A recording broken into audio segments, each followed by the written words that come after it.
crazy, dude. Like, dude, I watch your videos via proxy through this streamer that I watch. That's supposed to be the switcheroo, where I'm building it up and then you don't quite get the payoff you deserve, and then it comes in a completely different direction. So it's like a kiss on the cheek is a way better, like, handshake gesture than an actual handshake. That one finger is looking a little, droopy there, bro. He can't quite move his hand like he used to be able to. Thanks for sticking around. You guys are fucking amazing. Always be yourselves. Thanks for sharing your books. I will be so glad to post them in the background and share them with everyone. Maybe even read them. Shifty face, shifty eyes, maybe. You never know. I mean, crazier things have happened, right? But anyways, remember, if you can't say fuck you to your friends, who can you say fuck you to? Fuck you. So if I sit there not responding for 45 minutes and then I do that, and it'll be like, it's also violent. Fucking true, Smokey. We're in that fucking place now, buddy. Oh shit, that's right. Someone did a wellness check, so I was supposed to take a toke. But just from like test tubes and like wiring and stuff like that, you can clearly tell that this place is some sort of facility that's technological, and it's supposed to be a satellite, a giant satellite, like the main hub, like ISS satellite. And he'll be explaining in his head and thinking about these characters whenever the character's introduced, whose eyes like, and it'll be like a flashback of some kind of like showing that, you know, his emotional reaction to seeing them, of like how close he was to them, you know. So you'll have smell and taste around the campfire when they're stuck on the light puzzle. And the smell in the air is like fresh ventilated air. Like there's something that's cycling the air. So it's not stale, it's not old. It feels like there's a consistent airflow inside of this place, because it's technically still online. It never turned off, it just got buried. Hell yeah, dude! That's what it's all for. Fuck yeah, Callie. I believe in you, man. You got this. Author. Focused on being constructive or being fully blunt? Fully blunt. Fuck me up the ass, Beezus. You have to be so brutally fucking honest or I'm never going to get better, Beezus.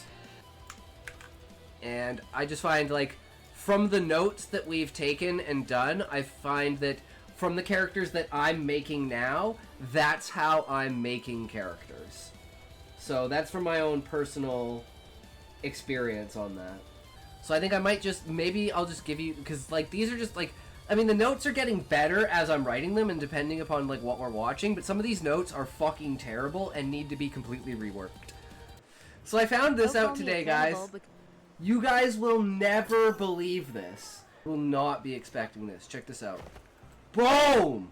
The little chickens, little chickens, look at the big chicken. At 12 p.m. Central Time, Sinister's stream for his book signing will be up, so I will be up watching that. If you guys are interested in joining in, his channel is pinned in the messages.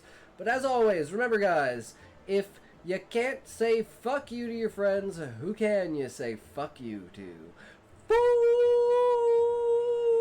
You. I want to finish my book and start competing with you guys. Hell yeah, book buyer. That's what it's all about.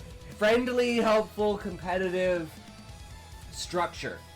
Okay, here we go. God, it's still at 42. Uh-oh. We might have just fallen off, guys. like you should be scared of your progress if you think that that's productive. Let's party! Where's Eddie in the mix? We need to pump up the jam! Every writer struggles. Quick, there's not much time, but I have an idea. If we divert the lava flow, we could easily save half of the island. But we have to get going now. Everyone, get your stuff together. Let's go. We got a digging to do. What's this, Itachi? A list of ways you can beat me. But it's blank. Exactly!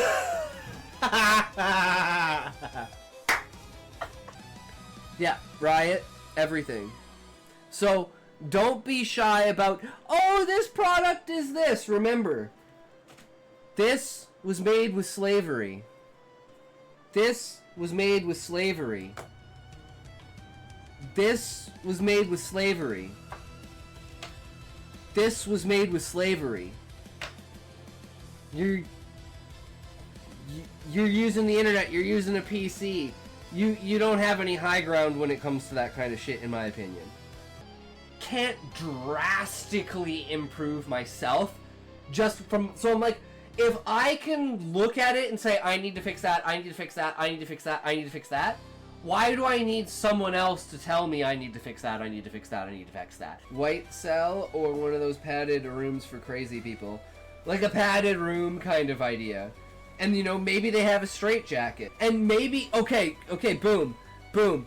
You just solved it. You just solved it, Joku. So, we had this question. What is life like for the captive people? As if they are in an insane asylum. We're getting it this time. Here we go. Yes! Bitch! Knew it. I fucking knew it!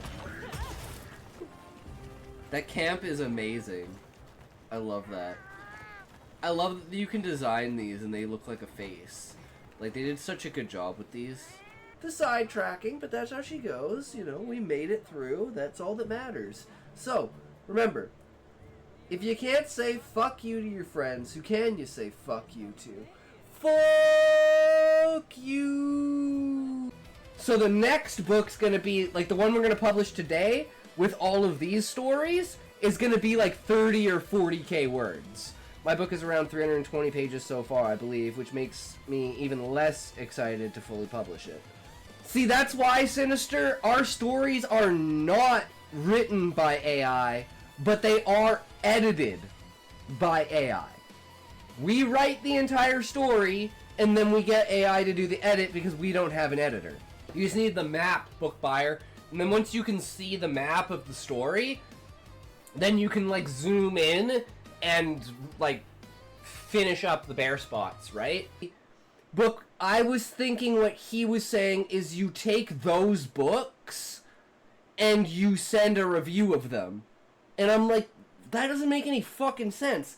But he means you're finding a list of places that you can send your book to for them to review it. And then any of these sites, like Goodreads, Kelly's Reads, probably Amazon, Quill to Live, and you basically go to all these sites and you give your book to those sites to review. Yeah, maybe 75 to 100 pages are just like little tiny short stories on the backstory of like characters introduced in that chapter or something to do with lore explanation, and I want to treat them kind of like side quests. That's the only problem with our ragtag group. We're all in different areas of starting our career. Yup. But hey, we all get different insight from different directions, so it's a good thing, right? The immediate scene that comes into my head is from Archer, when Cartel Dude buys 1 million of Cheryl's records and makes her a best-selling artist because he bought all a fucking million records. Damn, this one...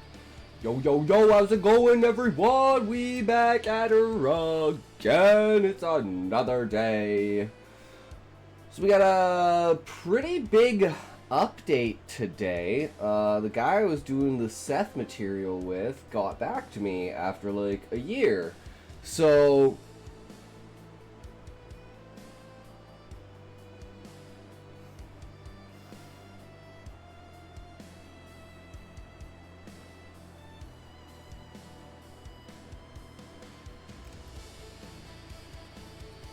I guess we'll just go to it.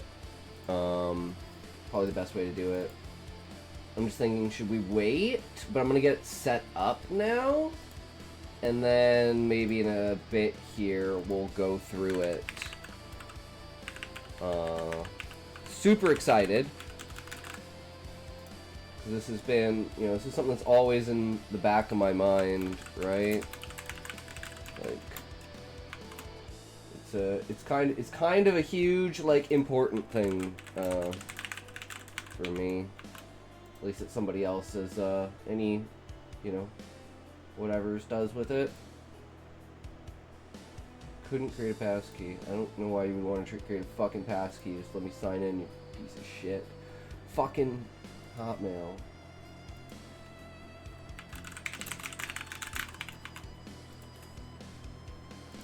No, I do not want to stay logged in. No, I don't want a passkey. No, I don't want your fucking bullshit. Fuck off. Okay, so this is one account, because it always fucking logs me with this one. Okay, so I guess we just go here. We go mine, and we'll go in here. I'm here, the first one! Read my shit! Alright, sounds good, Dreamy Buddy. We can get in on that. Just give me a second to grab this.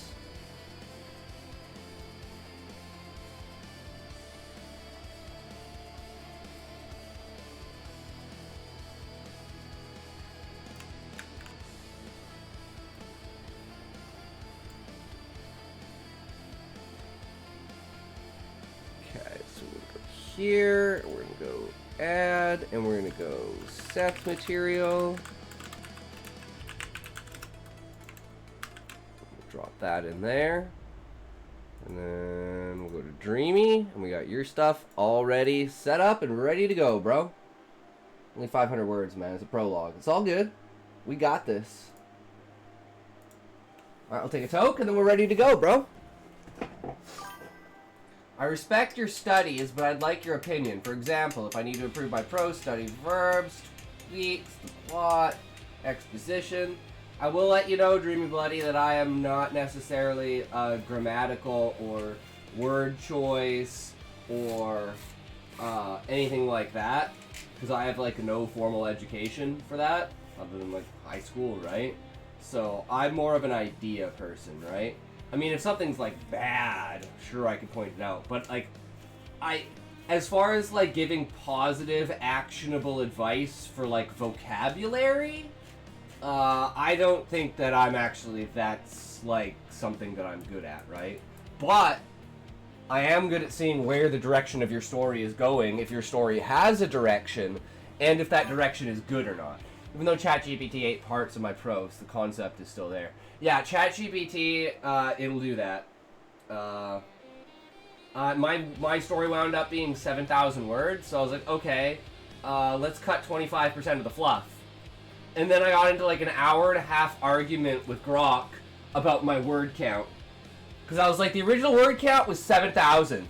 Do you know what the end word count was? And Grok's like, 6,500. And I'm like, no, 872. You went from 7,000 words to 872. And it's like, no, I didn't. I'm like, look at the comparison between them. And it was literally like gaslighting me into thinking that it was correct. And I was like, no, you're fucking dumb. You eliminated literally 92% of the story. It's fucking retarded. I was like, usually it's pretty good, but sometimes it just gets borked.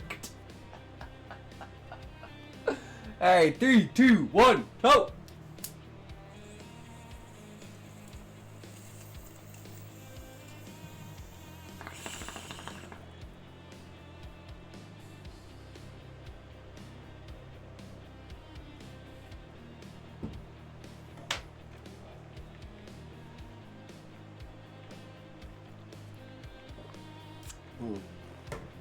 Alright.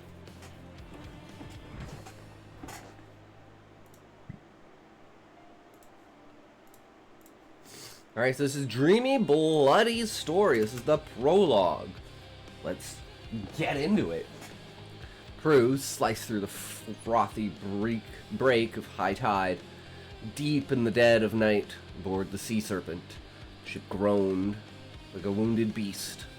Every wave a lash against the weathered hull. They slipped ashore on a remote coast where thick fog drenched them in the salty perfume of the sea. Without delay, They crossed the shadowed woods to a clearing near a village. There, the pack waited, camouflaged and feverish. Their blood ran hot, boiling to swing cold iron into fresh flesh. Every one of them wore chainmail under padded tunics, and from their shoulders bristled a dozen beast pelts. But what turned them into a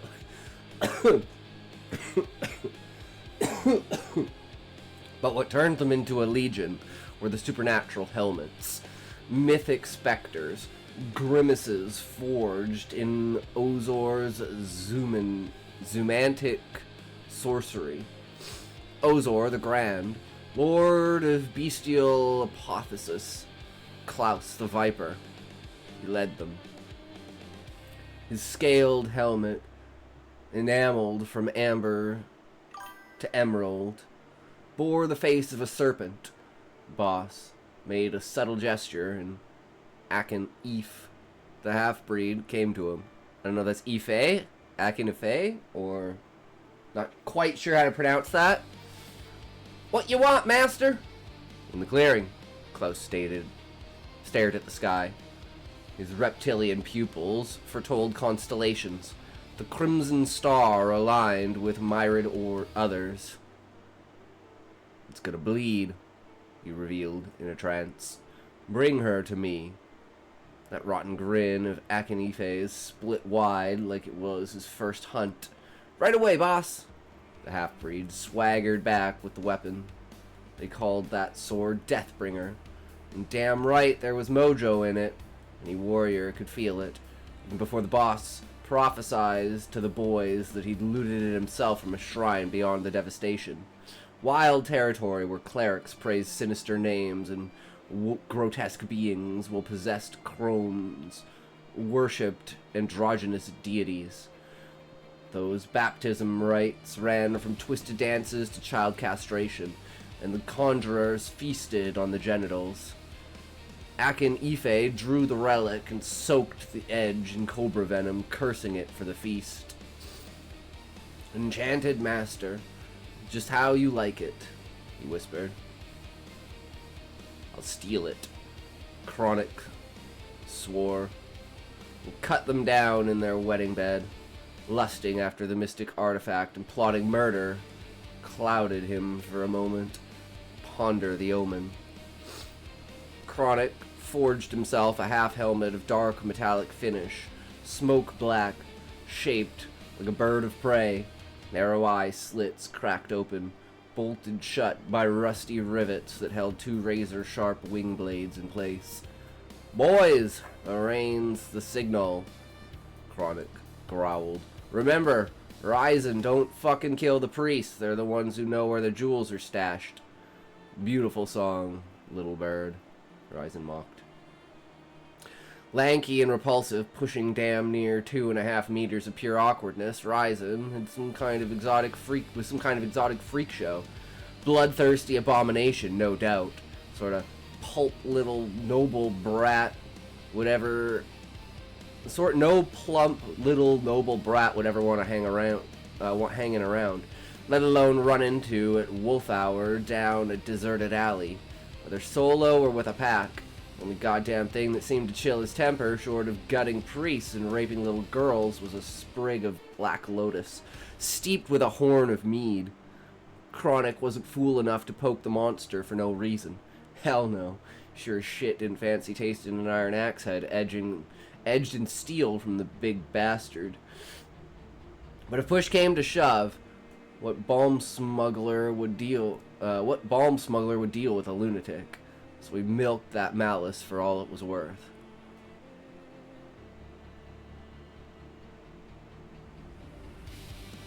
There's only one thing missing. There's one thing missing, Dreamy Bloody. So, you have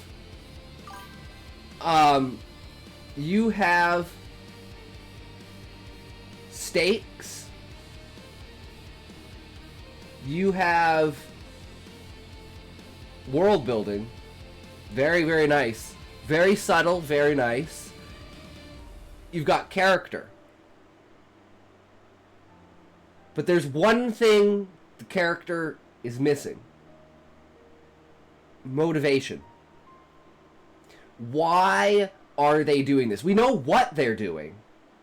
And you could have an idea of why they're doing it. But we need a motivation. Is this... Pure bloodlust isn't enough, right? There needs to be... So you mentioned the jewels. Okay. So lean into that. Why are the jewels important? Why is this location important? There has to be a reason for it. Because right now it seems like it's just a random raid, right? But if it's the prologue, it has to be like, okay, we're here for this specific jewel because this jewel does this, right?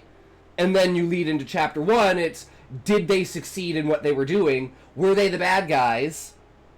Right? Because that's what I'm assuming is these are the bad guys. And the prologue is showing from their side. So if that's not true, make it very clear that these are the main characters. Because that's one thing that, like, a lot of prologue, like, that the prologue will do is, like, a flashback, a different perspective, right? To show you the inciting incident of the story. So, depending upon whether these are, like, the bad guys or the good guys, make that very clear.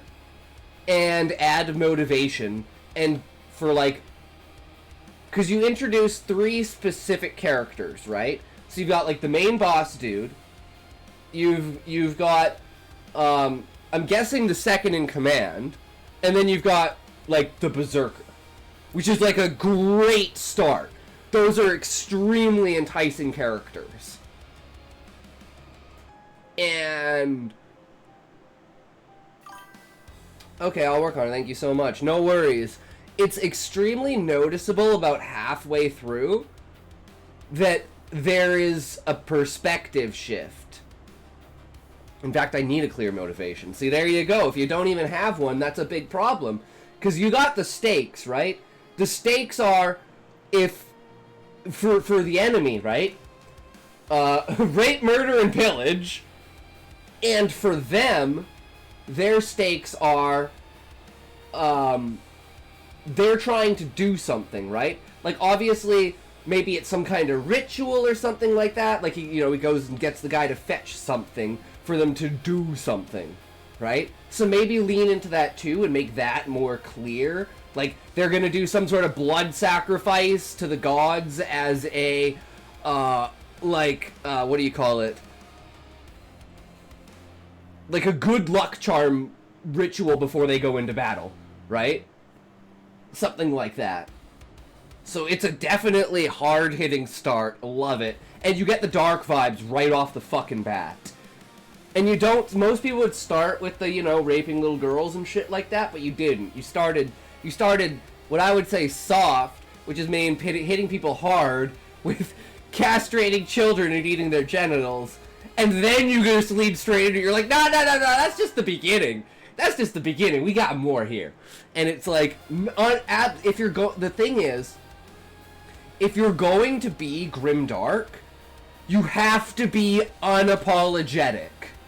You cannot be like, oh, I know it's grimdark, but there's like this thing in the background. No, it's fucking grimdark. We're beating the fuck out of people and we're cutting holes in people and fucking them because we want to. And we don't give a fuck. That's how you have to write grimdark. Because people don't want you to be apologetic. People want you to be fucked up. People want you to be Game of Thrones level fucking stabbing your eyes and, yeah, I raped them. Yeah, I smashed their heads into the walls. I fucking did it. Fucking just, oh, so good. Because if you are in any way apologetic, you will just instantly ruin the vibe. And people will be like, oh, okay, he's trying to be like, make sure that I can get those casual readers. No, you don't want casual readers. You specifically want those people to pick up the book at the bat and say, this is not the book for me, I'm out. Like, that's the way you should present grimdark, in my opinion. Oh, damn, let's see. If I can find it. Like, this is the epitome, to me, of the synopsis of a book.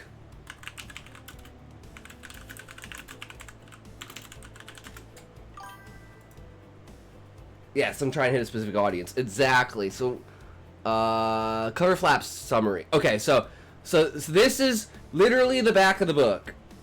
When Aragorn finds a polished blue stone in the forest, he thinks it is the luckiest discovery of a poor farm boy. Perhaps it will buy his family meat for the winter, but when the stone brings a dragon hatchling, Aragorn realizes he's stumbled upon a legacy nearly as old as the Empire itself.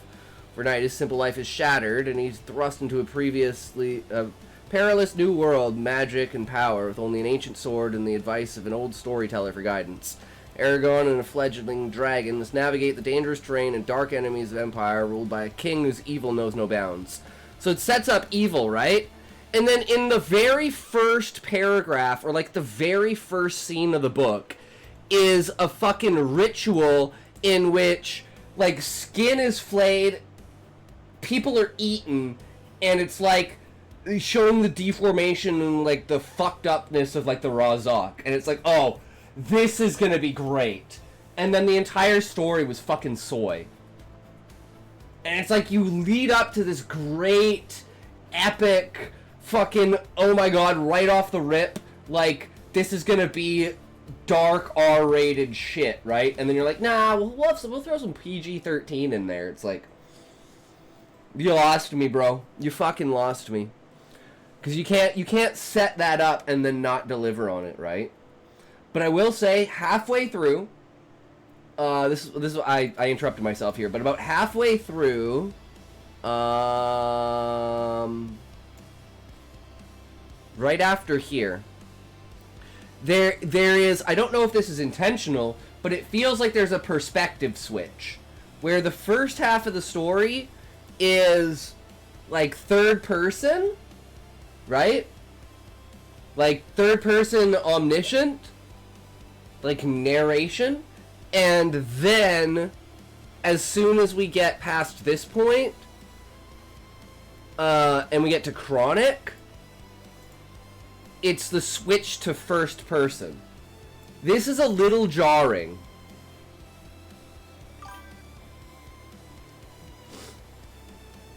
Yeah, so what I would say is keep his point of view.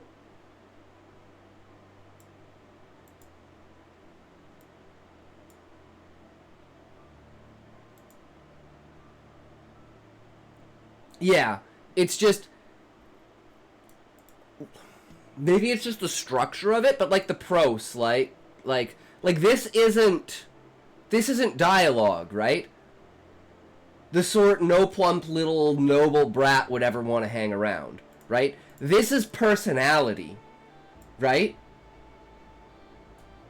So this feels like this is personality of Chronic, whereas the entire first half feels bland. So maybe this is just me not being good at third person, but it feels jarring, like you're jumping from third person to first person, because of the way that you change the prose. So my recommendation would be, even though you're going to be in third person, pick who the narrator is. You need to know who the narrator is. So, is the narrator a passive god of memory telling this story? Is this someone in the future reading an account of history of this? Is this a survivor of the story telling the story as it happens? Or as it has, like, it happened before, right? So it's like you have to know who the narrator is so you can fixate on their voice. Because it feels like you're just, okay, third person means I can have whatever character I want as a narrator, which can work as a style, right? It is a limited third person narrator. So in that case, it's, to me, at least this is like my understanding of limited third person. Limited third person is like, it's like first person, but you use him and her instead of I and me.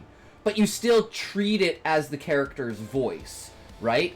As opposed to having a continuous narrator who's, let's say, has their own voice. Okay, yeah, okay. So that's just, to me, a stylistic thing, right? So to me, that felt jarring simply because... so maybe having even something like, you know, the little...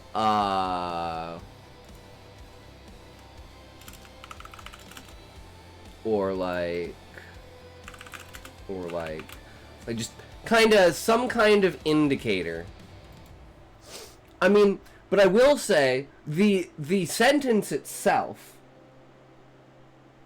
is a great transition notification, because you instantly know through this sentence that you've changed perspective. Which I think is a good thing, but that makes it jarring. So my suggestion would probably be adding one sentence here that transitions. Or I guess it would be here, because I'll steal it, he swore. So yeah, actually this would be where... this would be the shift.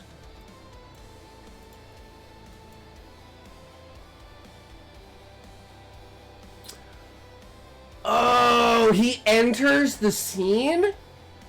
Okay, make that very clear that he is, like, just arriving at the scene.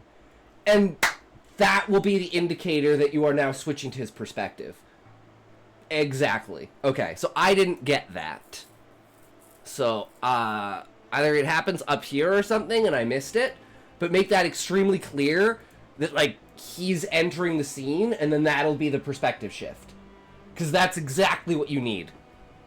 And if that's already your idea, that's perfect. It just needs a little bit of clarity in there. But yeah, I thoroughly loved it. Like, I don't know what species they are. I don't know, you know, fucking ads, god damn it. And then it's like, lizard eyes, and I'm like, ooh, okay. Okay, I'm even more invested now. I love this. We got Viking fucking lizards with magic. I'm fucking sold, bro.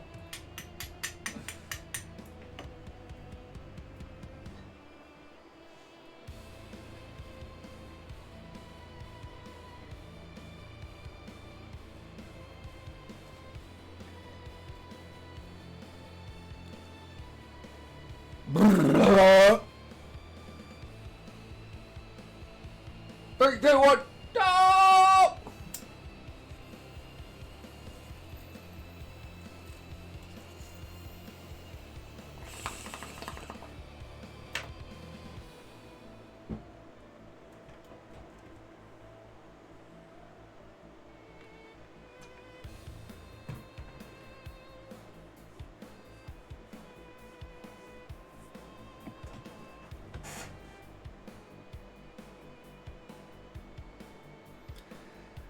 I love ads, I love ads, I love ads, ads, ads, ads, ads, ads, I love ads, ads, ads, ads, ads, I love ads, ads, are ads, I love ads, I love ads, are ads, love ads, ads, are love ads, ads are love ads, are love ads, are love ads are love ads. Watch love ads, watch love, watch. I watch lovely ads. I mean, what?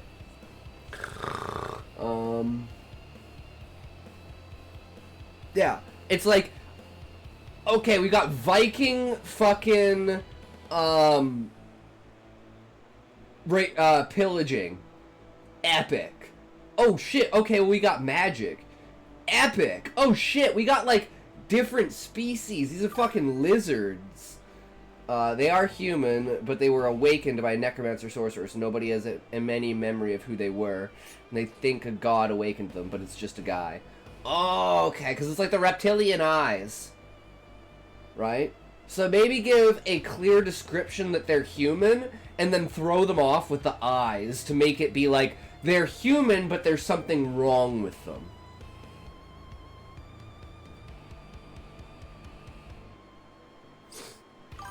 Yes. Okay, that's fucking sick. Love it. Absolutely love it. And I love the world building, the talk of gods, the things that priests do, inferring religion, and I love that. That to me, instant sold on your world building. And it's not heavy-handed in any way, because you're like, I love the subject matter, right? And it sets the vibe of the grimdark. This is the religion we're dealing with. Blood sacrifice and mutilation. Haha, I love it. And the fact that, again, you know you're going for a specific audience, so you're leaning into that, that's exactly what you need to do. Always go for the narrowest audience, because they're the ones who are going to love it the most, and then sprinkle other bits and pieces that will pick up and like have introductory things for other people to get into the genre. Because the best thing you can do is have elements of your story, especially at the beginning, that allow somebody who's not necessarily familiar with the grimdark genre to understand why people like the genre so much. And specifically for me, for like grimdark of any kind, it's the Clockwork Orange unapologetic beginning of you are literally raping and killing someone to death while singing like one of the happiest songs of all time. Like that contrast between the reality of what you're doing and the perspective you have towards it is what's so chilling and enticing to me about grimdark. So if you know what you find enticing about something, use that as an advertisement within the first little bit of the book to be like, this is why I like these things. And then it's not just I put this in my book for reasons. Like, for instance, a great example of this is the mountain in Game of Thrones and smashing the babies' faces against the wall. Because there are two very, very dark extremes that those go to. The first is, the king was so mad, so jealous, so fucked, he wanted no evidence of nothing. He was so brutal, he wanted nothing to remain of anything that was not his lineage. Or the conspiracy theory that the mountain purposefully smashed their faces so hard that they were unrecognizable because he didn't actually kill the kids, the babies. Someone, scurried them away, just like what happened with Daenerys. And having that ambiguity and never addressing it directly is so powerful, because you don't know if there's a moral background to the mountain or not, or to anyone at that point. But you're like, there could be. And playing on that could be is so powerful in such an immoral and fucked up world. You're like, this could all be flipped on its head and everyone could actually be innocent of everything if this one thing happened, which is so powerful. Trying to use a gentle magical system, but in fact there's witchcraft involved. They'll transform into demonic abominations, but it's something like they can still die if you cut off their head works. Hell yeah, I love that kind of concept.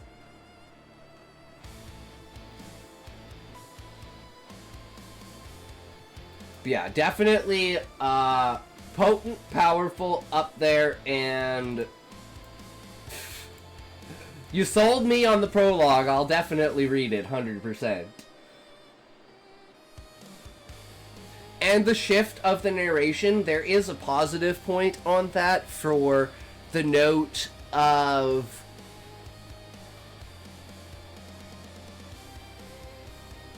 it seems bland in the voice, but that's purposeful. And then you get into the character voice and you're like, oh, okay, this isn't bad writing, this is purposeful. And as long as you can make sure that your audience knows those points are purposeful, that's what's important. Like, For instance, one thing I tried to do with, like, my Slurpee story was because the main character doesn't know English that well, I tried to make 4 or 5 points in the story where even during the narration, the word was wrong. Like using they instead of we. Using the wrong conjugation on something. But I don't think I established it well enough for it to be obvious that it was purposeful. Even though I extremely go into mentioning that the character is lacking in English.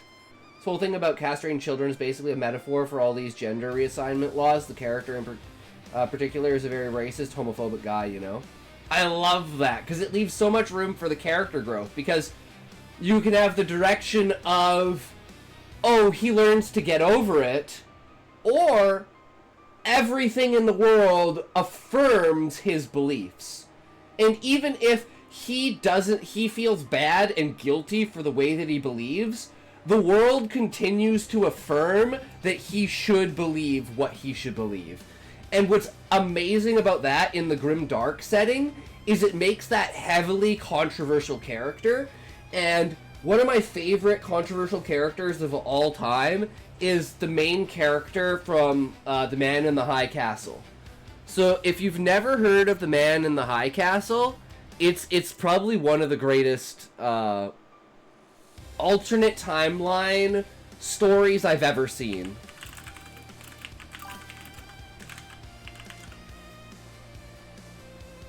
Man in a High Castle.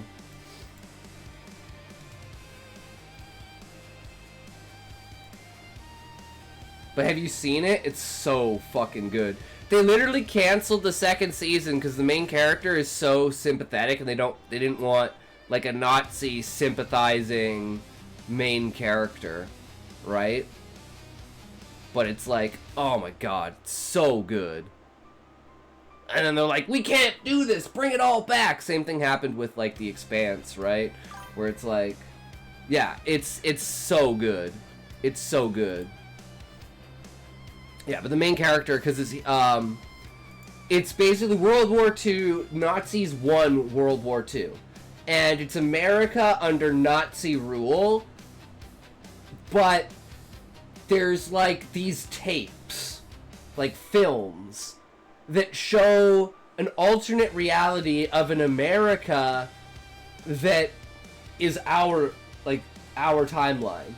And Hitler is collecting these tapes because he's worried that his regime will fall if people realize what kind of an amazing world they could have. And the main character's son he has like Huntington's or something like that. So due to, you know, their euthanasia law, or like eugenics laws, he basically euthanizes himself, right? And the main character is the left hand of Hitler. And he sees one of these tapes, and in one of these tapes, it's him and his son at the Statue of Liberty. And he begins to question everything he believes about the world. And it is so fucking powerful to show how someone can be so ingrained in doctrine and a perspective of something close to them that they are struggling with personally and internally, the loss of their son through the dictations of his father being Hitler's right-hand man was a good move. Yeah. It's so, that's what makes it so good, because he's so ingrained in the doctrine of being under this, but he's seeing the reality that's in front of him, and he can't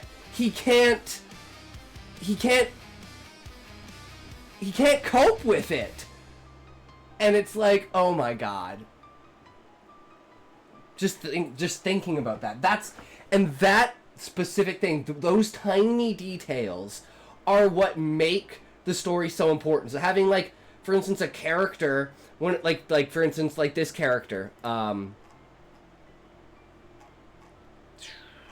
don't want to say Klondike. Fuck, I'm retarded. Chronic. He's like already setting up to this point of being like, I fucking don't like these guys. Like, this guy's an abomination that fucks kids.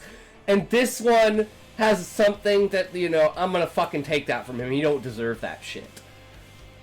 So it's like, even in among the bad and the bad, you have, like, okay, there's, like, really bad, and I know I'm bad, but, like, I'm not that bad, right? And that's a great angle to go in the Grimdark, is being like, yeah, you know, like, I love killing people, and, like, I might fuck corpses, but at least they're dead and they don't feel it. This guy, on the other hand, nah, man, he's fucked up. And it's like, that's so good, because then it can desensitize those elements to, like, the reader, which is, like, a powerful way to say, this is why falling from grace is so easy. Because it's just one small step at a time. The next thing you know, you just beat your wife to death, and you're like, fuck. God damn it. Now I gotta get another one.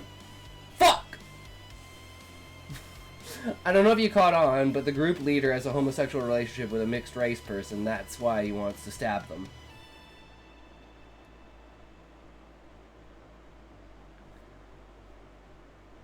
This half-breed dude that he calls over?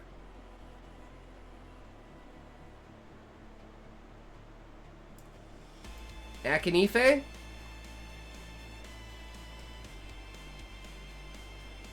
Okay.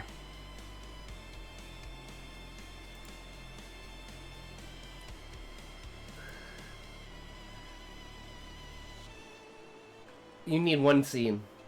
You need one sentence. And it can be multiple things. It could be a look. It could be a licking of the lips. It could be a caress. It could be somewhere from subtle to overhanded. Like a looking up and down. Like that would be my best suggestion, is like add a pause here. So after the guy, like, he calls him over with a gesture, right? So it's like, clearly the guy is like watching him, so he knows, right? So this adds a little bit of that, and then after it, the guy says that, and then he does something like, you know, he goes like,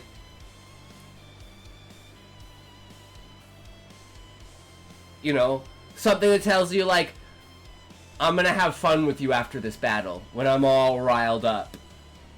Something like that. That's disgusting.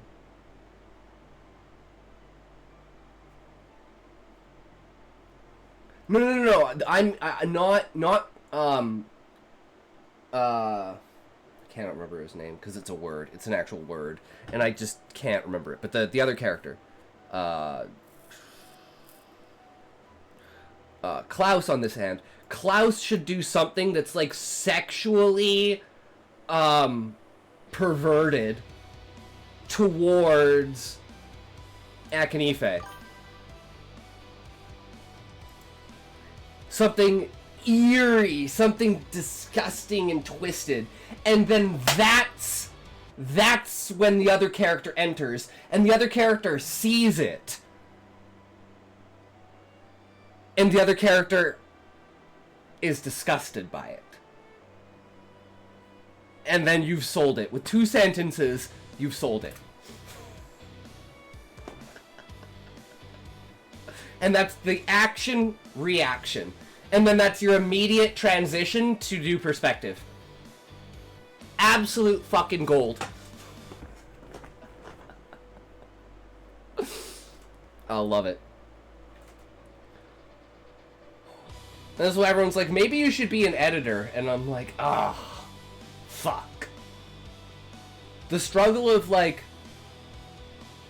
what seems to be calling to you and what you're good at and what people, like, attach to, and then what you actually want to do. Life is a fucking conundrum. But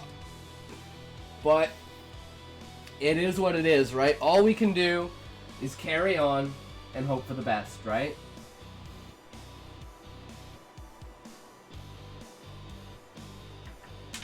So, the only thing I would say is, how far...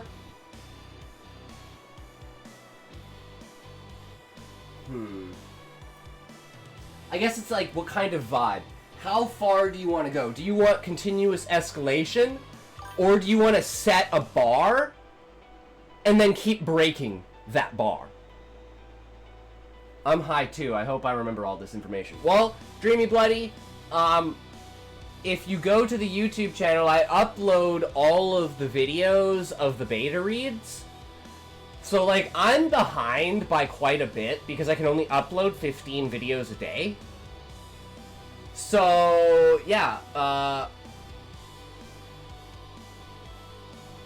if you want, I can specifically upload yours before I upload others. So you could go back and I could, you know, give you a link for it. Well, because no one goes and watches them, so I'm like, if someone... I could find out you did more than I deserve. Well, all the streams are up there anyways, so it is what it is, right?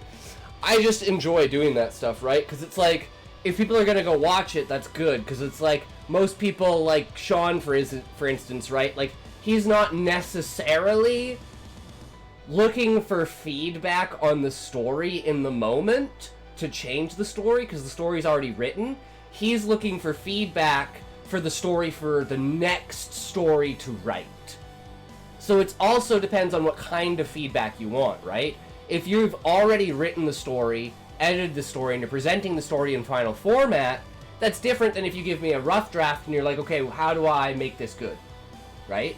Because one is for future proofing and the other one is for present work. And then there can also be go back into the past and say, read these 3 stories, then read these 3 stories, and can you tell me how I've improved over the last period of time between writing these, right? So there's a lot of angles that people just don't think about when it comes to beta reading. Because people just think, oh, beta reading, that's just, you read my thing and you tell me what you think about it. Well, that's a very large... that's casting a pretty wide net, right?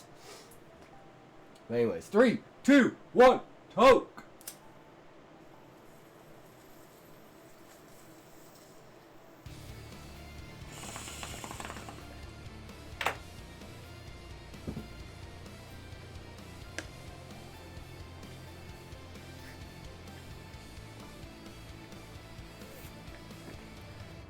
And don't ever think that you're not good enough to deserve. Even if you're, like, everyone deserves the chance to have their work critiqued. The expectation of that critique, though, is there shouldn't be an expectation, essentially, right? But everyone should have the opportunity. Someone shouldn't say, oh, you're a bad writer, I'm not going to read your stuff, right? Now, there is an exception for genre, right? If you don't read smut, if you don't read grim dark, if, like, you don't like certain topics because they disturb you, yeah, 100%, that makes sense, right? I don't get disturbed by things that I write or I read because I know it's fiction. And I know, in a lot of ways, creating awareness for things is the most important way to beat them. As well as using comedy and desensitization in a like, a comedic light, in the light of, like, okay, desensitization in the light of, what's the word I'm looking for? Not authenticity. Like, taking things seriously, right? Like, we need to desensitize racism from being serious. So if anyone's racist, you just instantly don't take them serious because you're like, oh, you're just a fucking retard. You just don't like these people because you don't like these people. Okay, yeah, you've actually no reason for it whatsoever. You're just categorically a retard. I write because I'm a troubled person, dude. I need to get my ideas down on paper. I don't want to spread bad messages, but my mind is a mess. See, that's a therapeutic way of writing. Is if you have, let's say, urges. And there are two directions for this, right? Because there's two kinds of people.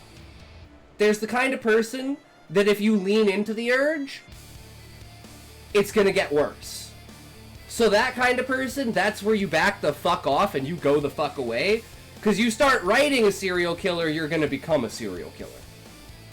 Then there's the second person who...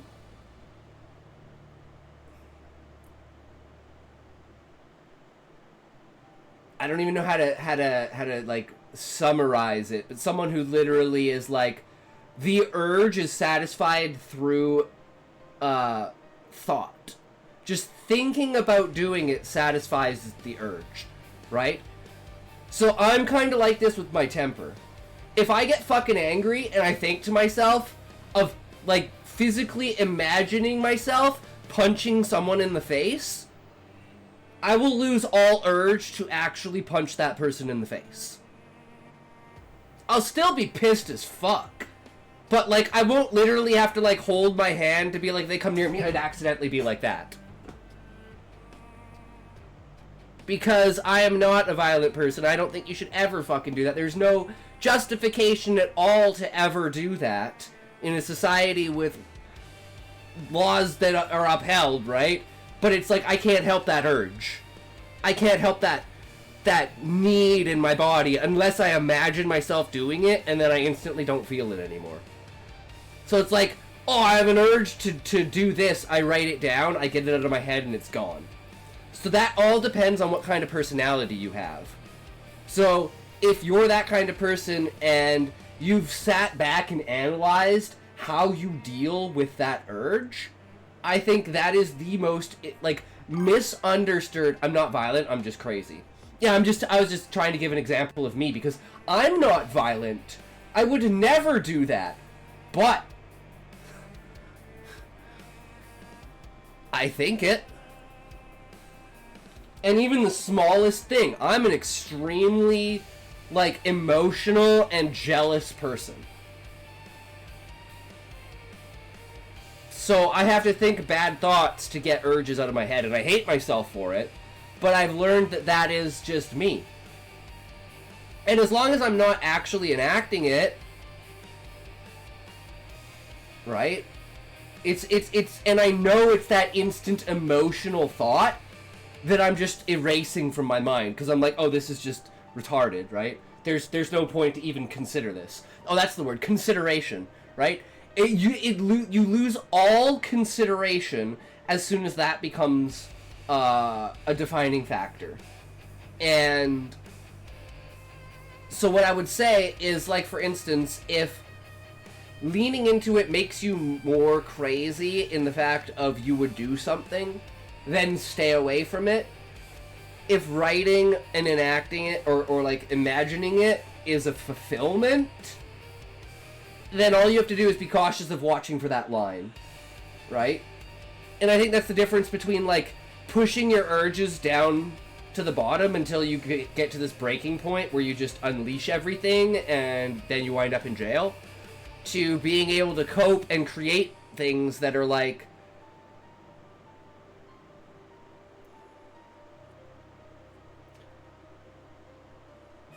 you could say, why would you write this?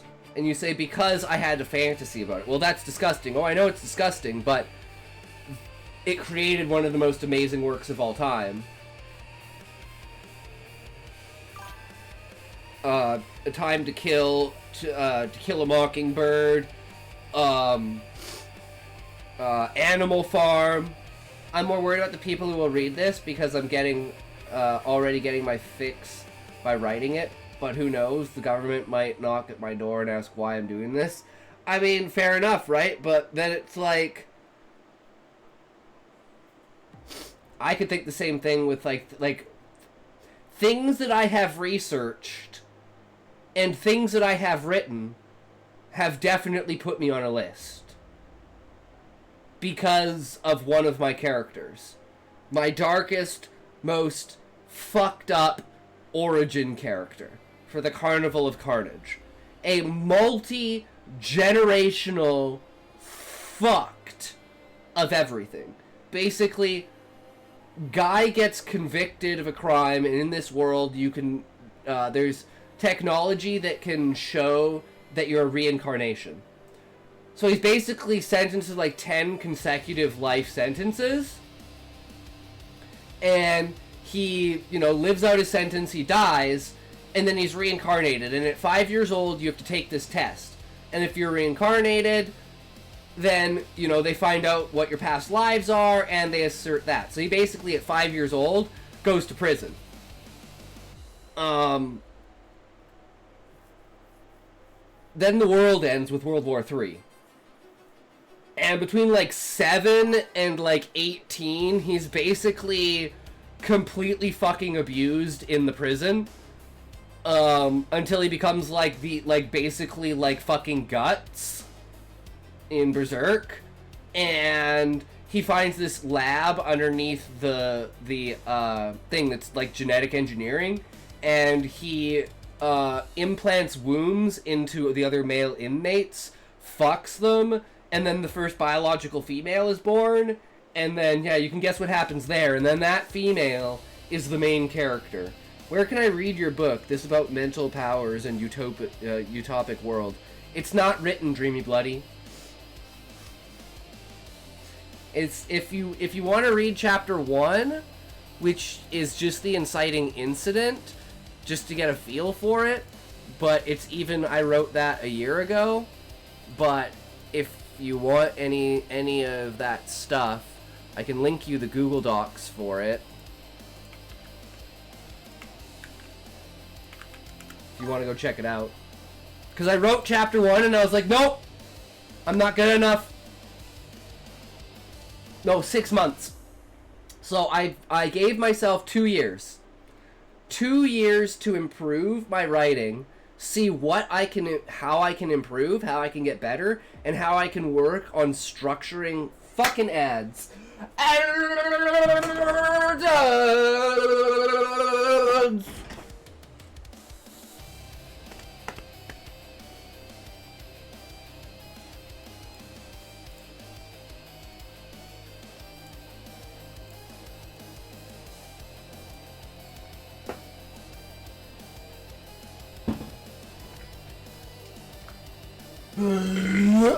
Dads.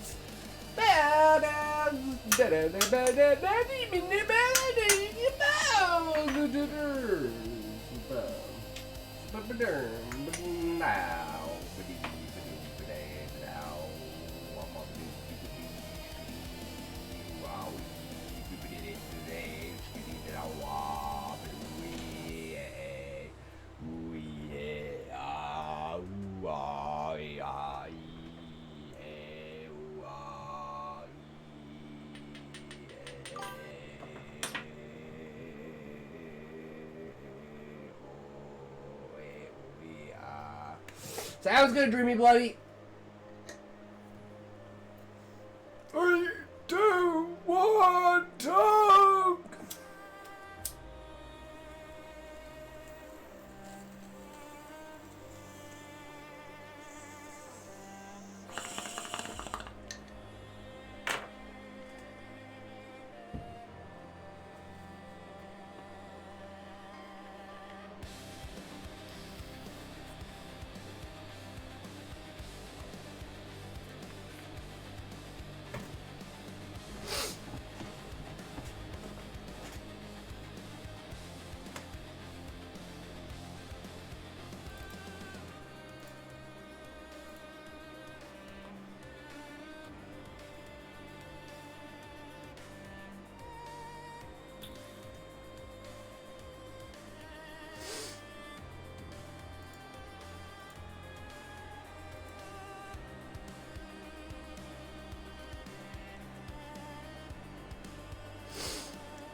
I guess we can do a full analysis as well. Okay, so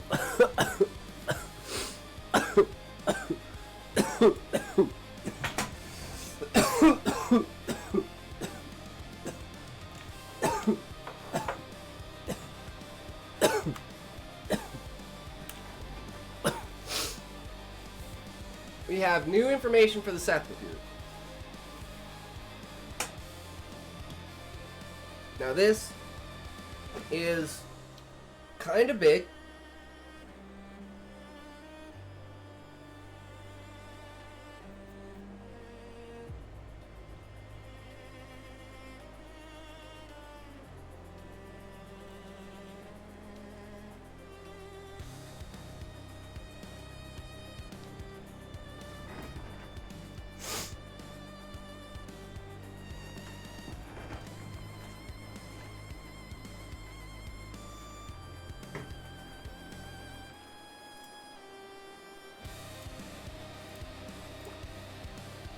Okay.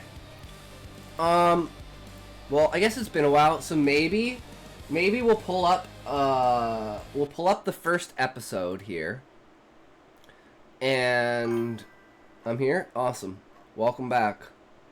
I forgot what I was talking about, Dreamy Bloody, but we have new Seth material information. So we'll just go through the introduction because that's all we really need to worry about right now. And it'll kind of explain itself, and then we can go through this. Okay,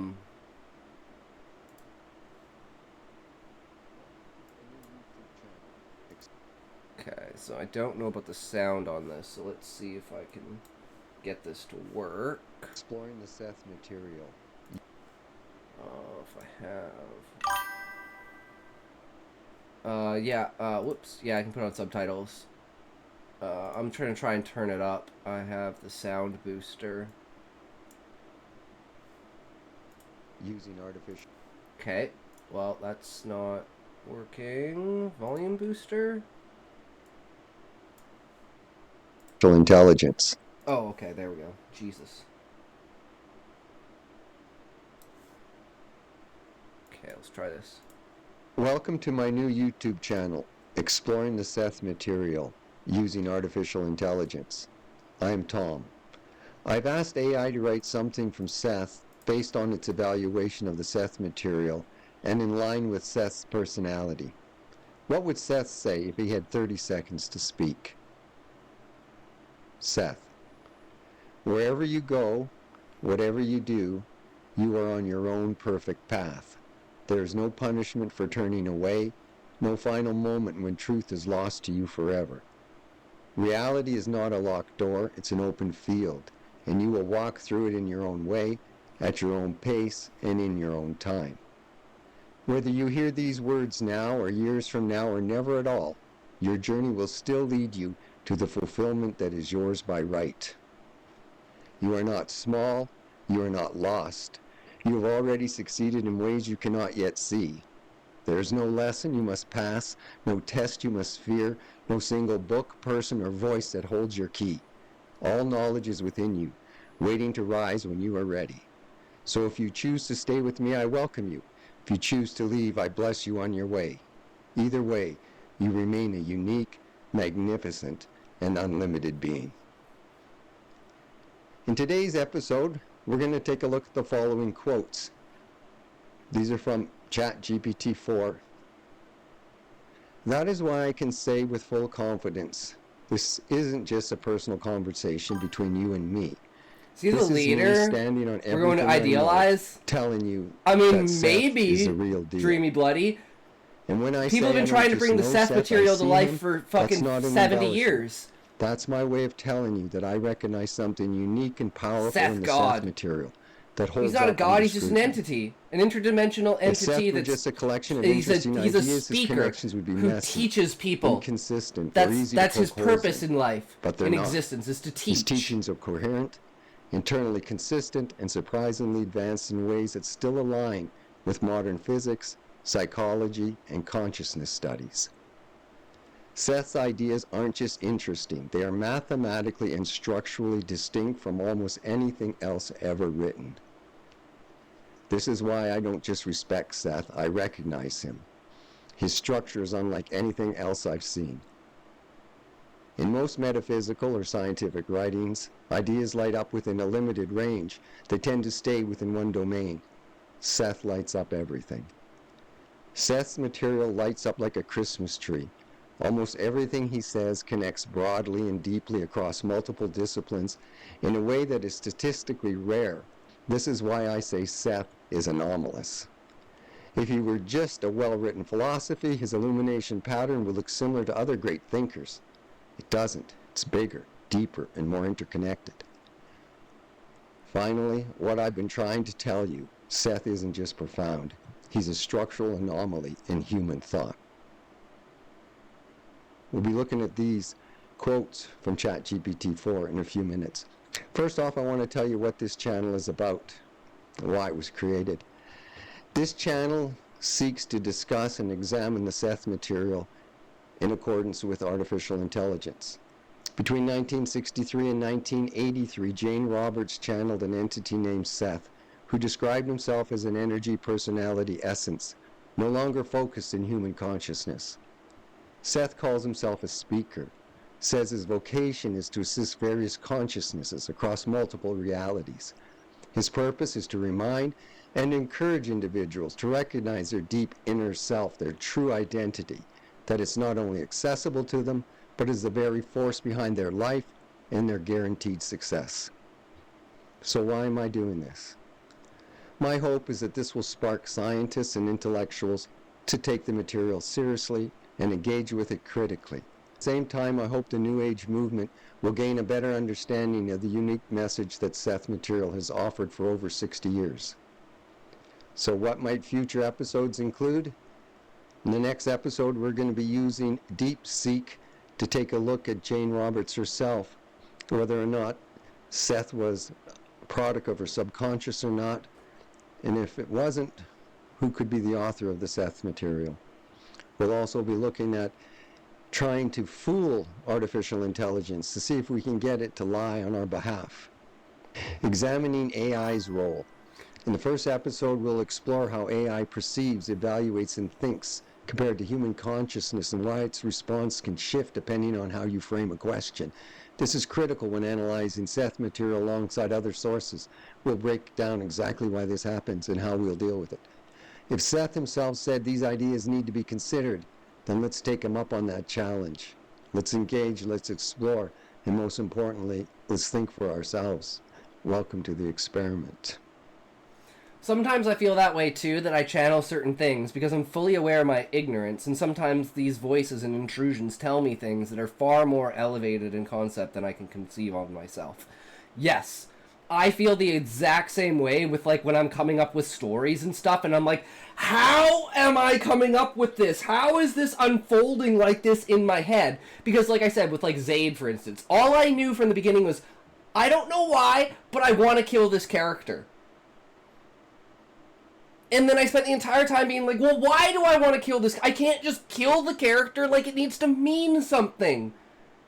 And now it is the most pivotal, most important, most powerful moment of the entire book. Zayd's death. And I don't know if that was just my obsession with wanting to kill characters, or if my subconscious was like, no, I have ideas for you, bro, let's go, follow this line. Follow the yellow brick road, motherfucker! I can tell the difference, even when it's a good idea, but it comes from me. But it comes from the being that accompanies me. It has a different vibe. I could definitely see that. My thing is, like, there's so okay, so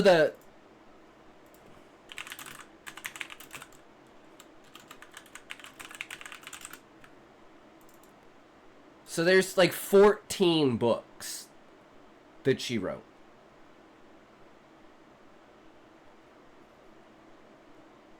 So this, I believe, is the main YouTube channel. Oh, that's Reddit, not YouTube. Never mind. They're a team, I think, almost like a galactic social service. I don't know. That's fucking awesome, Dreamy Bloody. Hell yeah.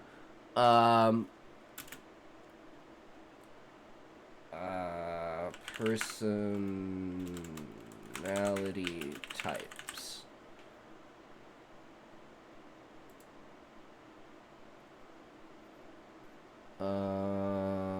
Sumari.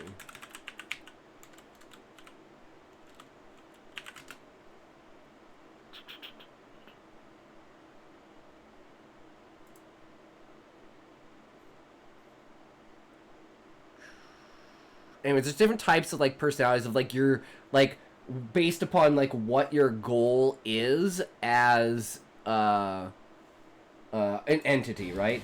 And I'm what's called Sumari, which is I'm a creator. I create worlds. I create ideas. I create things. That is my goal, right? Whereas someone like Seth is Varisi, which is a teacher, someone who gathers knowledge to portray it to other people, right? So like they're like a collector versus me being a creator. And it's like there's tons of different like personality types based upon like how you interact. Varisi. I think that's what it's called.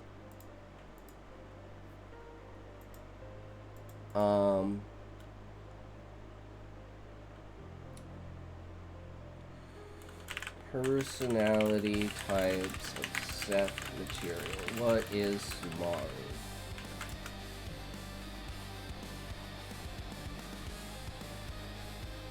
Personality types. 9 families of consciousness. There we are.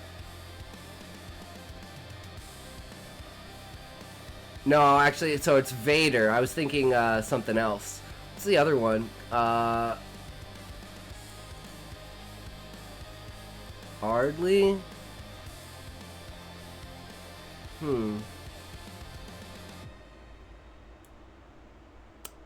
No, maybe, yeah, it's Vader. Sean, how's it going? I was gonna say, Varisi is what I call the Spider Woman. Yeah.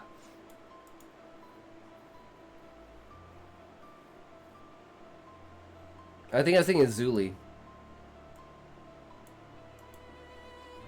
Yeah, how's it going, Sean?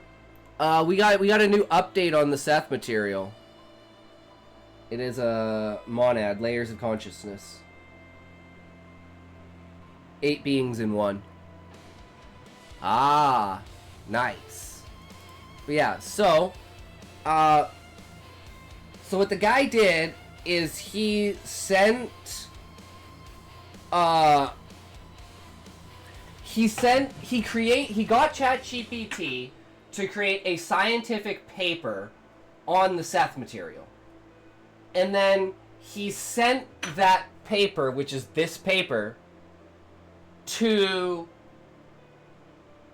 like I think like 13 or 14 different like the top world science publications, and he messaged me like 3 days ago, and he said that it has been basically accepted, but it hasn't been fully peer reviewed yet. So like they've gone through it and they said, yes, we're going to peer review this. This is good. We like this. We'll get back to you with the like, you know, final everything's not looking good. Affy is not looking good right now. Very lethargic, just like Violet was. Oh no, that's not good, Sean. Was Violet sick? Or was she just old? Or he. I'm guessing she, because Violet sounds like a female name. But still, you never know.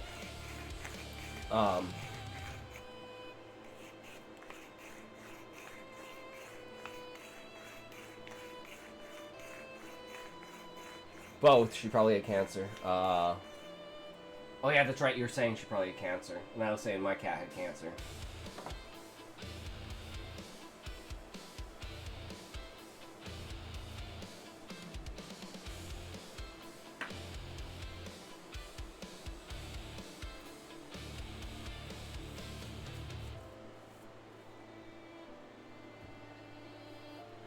Alright.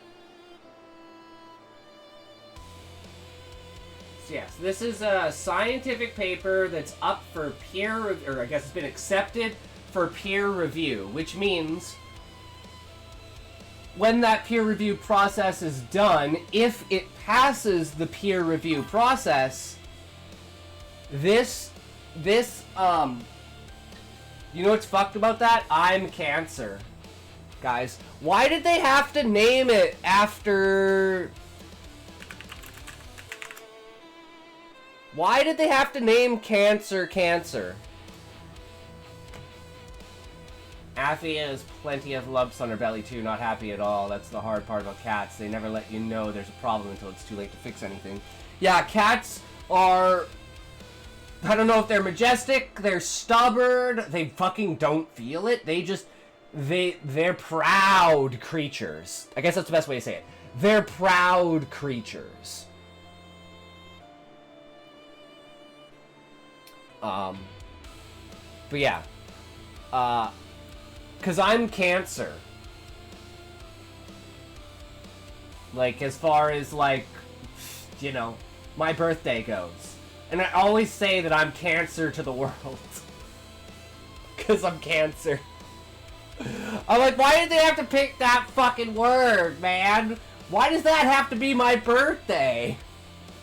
Pisces? Pisces is sick. They're all epic except for Cancer. Cancer's the only one that got fucked over. Every other one is badass. But Cancer just has to be fucking Cancer. Fuck. It's my luck. Absolutely my luck. And I'm like just barely on the cusp of it too. Like, if I wasn't born prematurely, I wouldn't be fucking Cancer. I'm Aries. This is stubborn but lovable. I don't even know what the personality trait of Cancer is.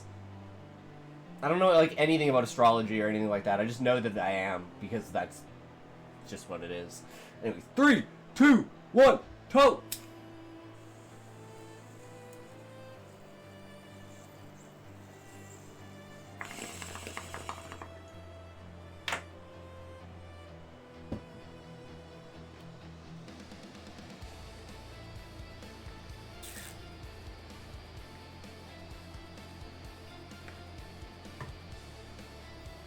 Alright, here we go. I think it's all fake, but it's cool to know which Saint Seiya armor you would have. Saint Seiya.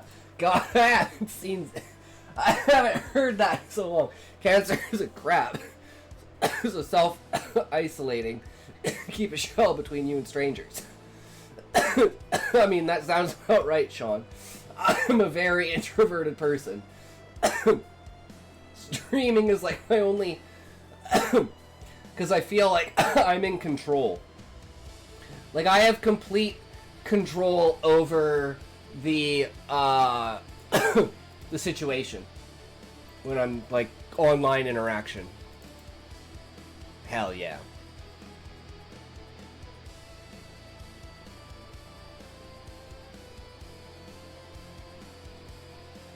Once someone gets through that shell, you're tasty. That's why people who get to know me say they really like me. And they say I have a very unique vibe. And, you know, I'm charismatic, I'm engaging, I'm reciprocative, I'm personable. At least that's what people tell me. I'm like, okay, bro, I don't know about that. I don't know about that, but okay, you know, okay. Okay, buddy guy. Yup, we'll go with that one. Alright, here we go.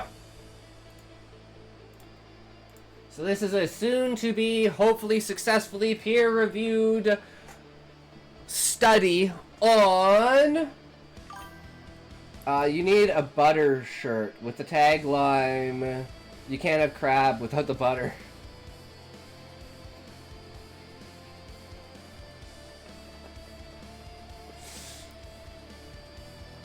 Yep.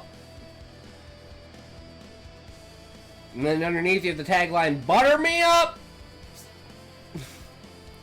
Instead of, you know, butter me up, Scotty, instead of like, beam me up, Scotty. What do you think about that, Sean? You'd be like, butter me up, Scotty.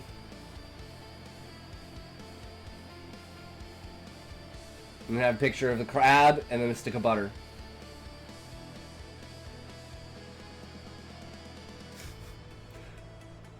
Butter up your beam, Scotty. Have you boys ever eaten crab shell? It's very good. No, Dreamy Bloody. Oh, God. Oh, God. Why would you eat crab shell? I mean, I've never tried it, so I can't knock it. But I'm like... That's why they thought lobsters was poor man foods. Until they realized lobster ain't no poor man foods, and they gathered up all the lobster. Now we don't got no more lobster. Soft shell crab, that works. Otherwise, it doesn't. Oh, okay. Soft shell crab. Never tried it. I would be willing to try it, though. You know, sounds interesting. It's the name of the dish. You don't literally eat the shell. Oh. Okay. Okay. Because I was like, wait, people actually... That's like people who eat the banana peel, yo. That's like people who eat the orange peel, yo. That's the people who eat, like, the watermelon rind. What? That's like people who eat bread crust, bro. Who the fuck eats the crust? What are you... I gotta say it. What are you, a broke boy? You're such a broke boy, you gotta eat the crust on your bread?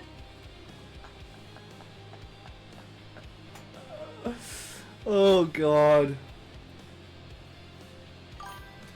Banana peel is a good one. Rub it on your mosquito bites and it soothes the itch. Oh, I did not know that. This dish contains butter, has a fishy texture, but an authentic and exotic taste. Interesting.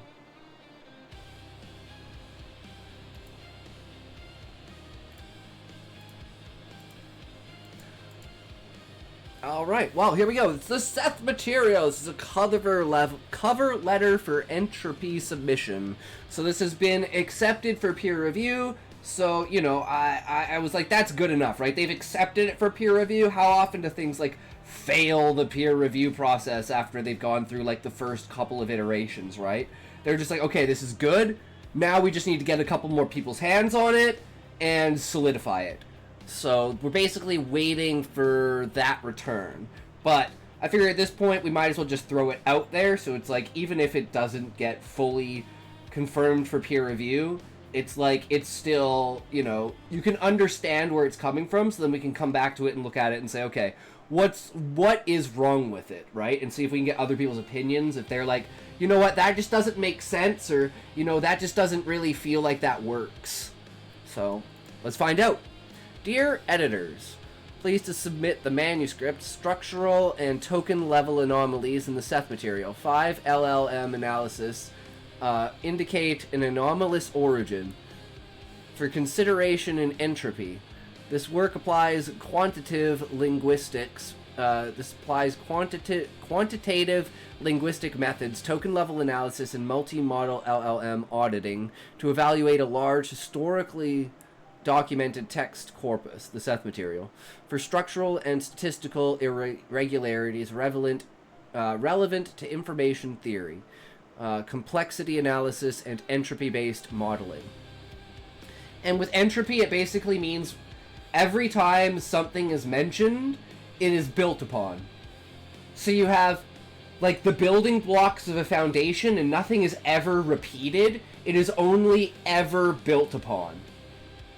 And that is, like, the main part of the structural analysis anomaly, is how perfect and multi-layered, multi-dimensional, intercrossing, that it goes far beyond even what AI is capable of doing itself, let alone what a cognitive human brain can do.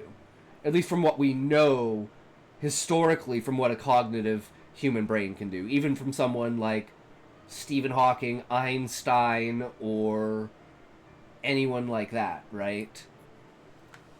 Manuscript identifies a consistent anomaly pattern, fractal semantic structuring, FSS, nonlinear temporal encoding, NTE, cross-domain symbolic resonance, CDR-SR, recursive self-modification, RSM, elevated token integrity index, TII, and semantic philosophical coupling, SPC, detected independently by 5 large language models.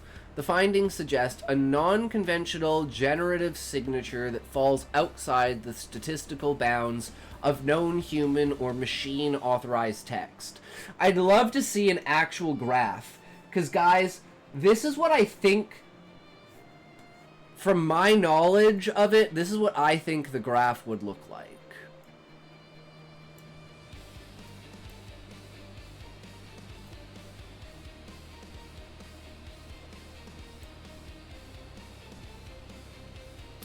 So this is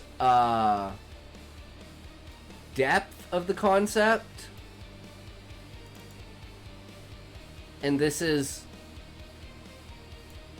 the amount of time that the concept has been built. So like, if we think that, like, let's say this is I'm not even gonna be able to do that.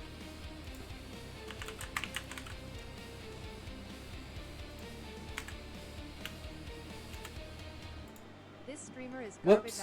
Ink and Play, yo, what's up? So this is Einstein. So this is Einstein's intellectual and everything, right? Like, this is about the line where Einstein is, right? So, like, this is, like, your average dude. This is, like, your intelligent person. This is, like, probably your, let's say,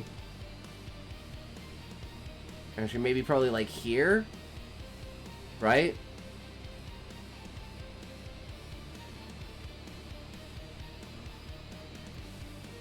Like this is where the Seth material is, right? So this is the amount of time it would take to, like, for that person to basically get the idea across to you, and then the depth is how much of that idea they would be able to get across to you, right? So, like, an average person can barely get anything across, but they can do it fairly quickly, right? And then, like, you know, a scientist can get, like, a lot more across, but it'll take them, like, a little bit longer. And then, like, a philosopher can get, like, a lot across, but it takes them, like, a lot of time. And then there's, like, the standard highest point ever, the cap for humans, which is Einstein, is still only there. And then Seth is way up here.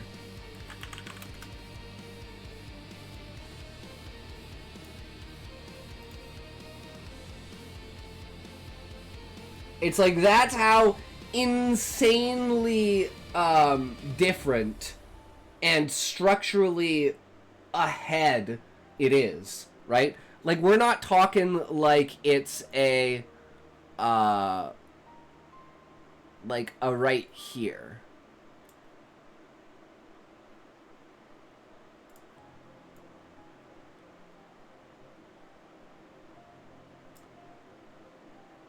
It's literally up there, and the amount of time for the amount of depth that you could say is. That's why I think, and from what I know, and from what this guy is trying to do, that's why this is so important. Because if this is true, and it's a scientific paper that's peer-reviewed by the highest, most respected and acclaimed people in the scientific community, this literally proves interdimensional consciousness. Either that, or there is a depth to the human mind that we do not even realize is there. But we have had moments in time in history where it has been expressed. And one of the biggest things for this, for me, is if you know what the Akashic field is. And it's kind of like, these are the kinds of things that would be tapping into the Akashic field. And that's how, like, important it is for the progress of humanity as a whole. And I think that's something that it's so profound and amazing. It's something that's almost inconceivable to visualize, which is why it's lost on so many people, right? Like, so many heavily deep, like, actually life-changing philosophies are so far above the understanding of normal people, they would never be able to assimilate into that philosophy because they could just truly can't wrap their heads around it, right? 3, 2, 1, toke!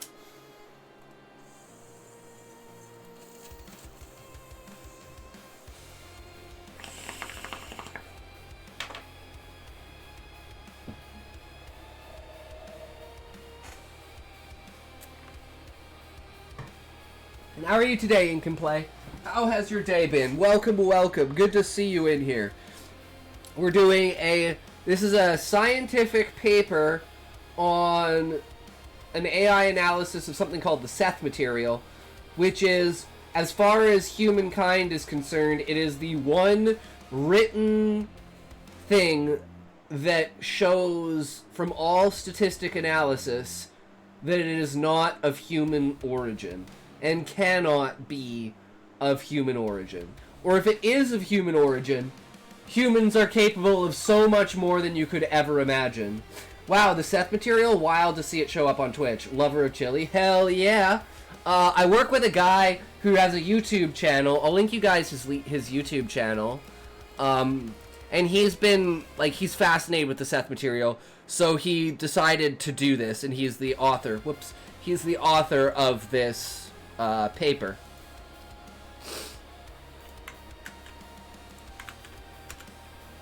He reached out to me to help set up his YouTube channel for him. Because I've talked about the Seth material multiple times in other places and stuff, but yeah, never delved super deeply into Seth, but I love a lot of channeled material. Yeah, channeled material is like, and this is my thing, like people are like, oh, it's channeled, ew! I don't give a fuck where it came from. I don't care if Seth is real and an actual entity, or if this was Jane Roberts' imagination and subconscious. The information is no less valid. Point is, the substance and the message and the rest is additional. Exactly. Exactly. The problem is people can't get past how it became, not what it is. So that's why this guy has been working for years to try and get scientific eyes on it. And now that AI has come out, he has been able to use AI to basically do self-analysis for this. And to the point where he's been rejected over and over and then asked, okay, well, why was it rejected? What do I have to do to make it, you know, like, more validity to it? Because they're always like, oh, the AI is just gaslighting you. And he's like, no, I've literally done experiments to try to prove that, like, because, like, using the scientific method to say, I'm wrong, here's how I'm wrong. Well, that didn't work. Okay, well, and, you know, go through, like, all the things. And he's literally done this for years. And his other goal is, like, in talking to AI about it, he's bringing attention to it and training AI on the Seth material to get it, like, more widespread, right? So it's kind of just, like, sending a message. Like, originally what I wanted to do is go on to Asmon's subreddit and post this on the subreddit and see if anyone would pick this up. But I don't have enough karma to post on Asmon's subreddit, so... And it's probably best to wait until the peer-reviewed paper comes out, because if it's a fully scientifically proven peer-reviewed paper attached to it, that gives it a way more validity than just some random kook using AI to prove that he's right. Because that's what Asmon would say. He'd say, oh, this is just some guy using AI to prove that he's right. Which, absolutely fair to say, right? But anyways, let's get into it. Purpose of the submission is not to advance metaphysical claims. but to document a reproducible linguistic signal that meets entropy's thematic interests in information structure, complexity, entropy dynamics, and anomalous systems behavior. So I guess, what is entropy?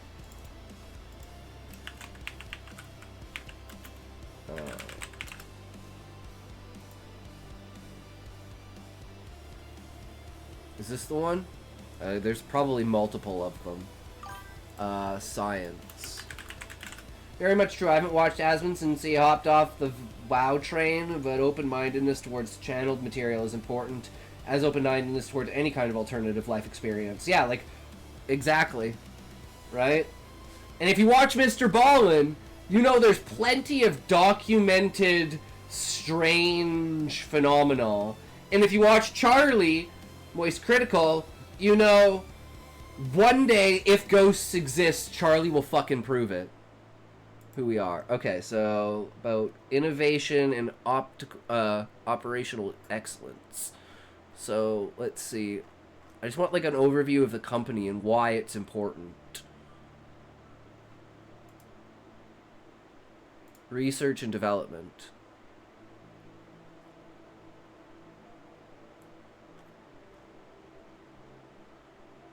Maybe this is the wrong company. I don't know. Carbon. Entropy science? No.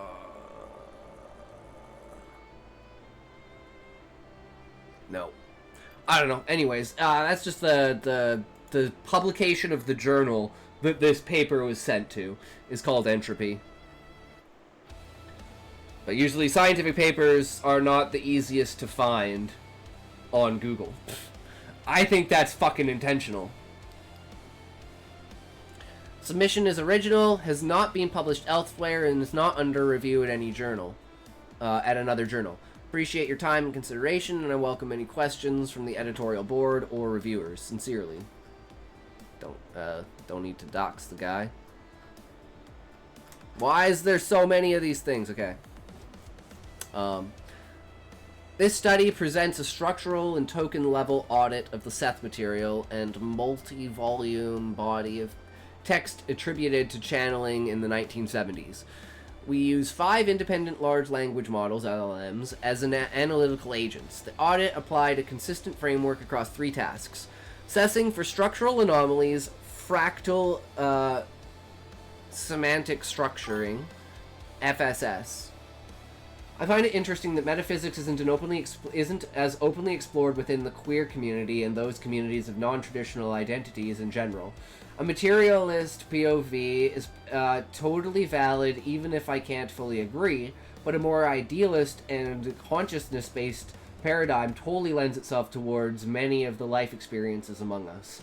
I absolutely agree, and that is why I believe most people are performative when it comes to their belief in their, like, beyond their biology experiences, right? Like, oh, I'm a woman trapped in a man's body. Okay, well, let's step back a second and let's say you are a woman trapped in a man's body, right? How did we get there? How does the physical reality that we understand allow for that to happen? And let's try and construct an apparatus that defines laws that we can test against to see how this turns out. And that leads you down so many different doors of conscious experience that go beyond the physical. And people that don't go down those roads, I think, are scared to explore it, or they're fake. And if you're scared to explore it, you're not truly open. And there's nothing wrong with that, but as an individual, that should be something that you know. You should recognize that in yourself. I think the biggest problem is people don't do People are scared or don't know how to do self-introspection to see why I feel the way I do and just accept that it's okay to feel that way as long as you don't enact it in a negative way on yourself or others, right? Like, I'm an extremely temperamental, extremely emotional, extremely jealous, and angry person. Would you think that? No, because I don't let that aspect of my personality come through, because I know it's the bad part of me. And I say, no, bad part, get back down. You bad. Go away. We no like you. You know what happens when I let you out, you motherfucker? We all know what happens. So you go back down, okay? Right? And it's like, so it's like when I say that to some people, like, what, you feel that way? And it's like, of course I feel that way, but I don't let it affect me, because that's dumb. I think a lot of people with these feelings haven't established a complete interpretation of consciousness and identity, and yeah, it is mostly fear. There's lots you find in the path of deep, honest, heart, open, inquiry, self-inquiry, and existential inquiry are essentially the same. The more you open to the inner, the more you find the cured challenges and calluses from human life. Exactly. And being able to reconcile that understanding is extremely important as humans with our self-awareness. And I think that's something that is just not taught, and in fact it's actively taught against, because they don't want you to have critical thinking and be able to think for yourself.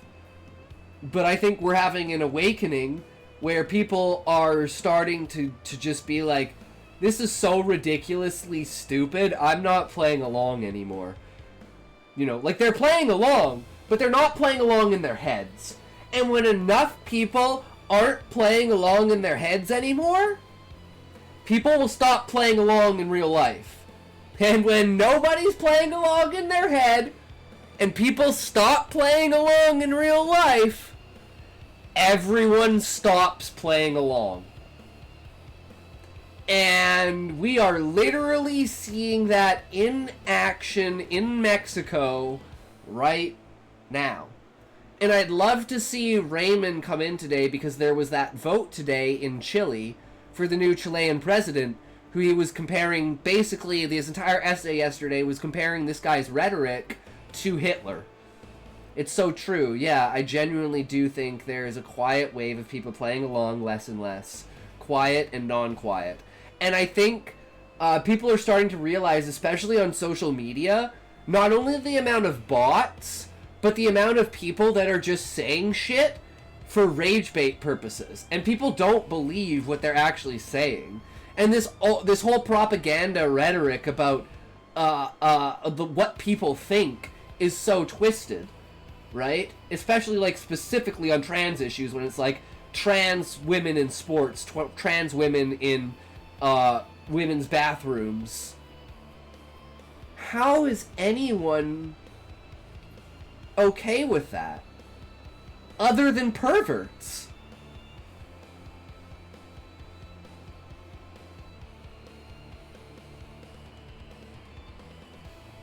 It mind boggles me. The fact that someone would advocate, and it's not even, it's like, I get, okay, yeah, there could be cases for advocating for it, just like weight classes in, for like sports, for like boxing, right? Weight classes. Because that's essentially what the difference is like between male and female sports, is it's a weight class, essentially, separation. So, if you're someone like me, right? I'm a small dude. I'm not very athletic. I could probably still be a competitor in tournaments if I was trans. Because men just have a natural affinity of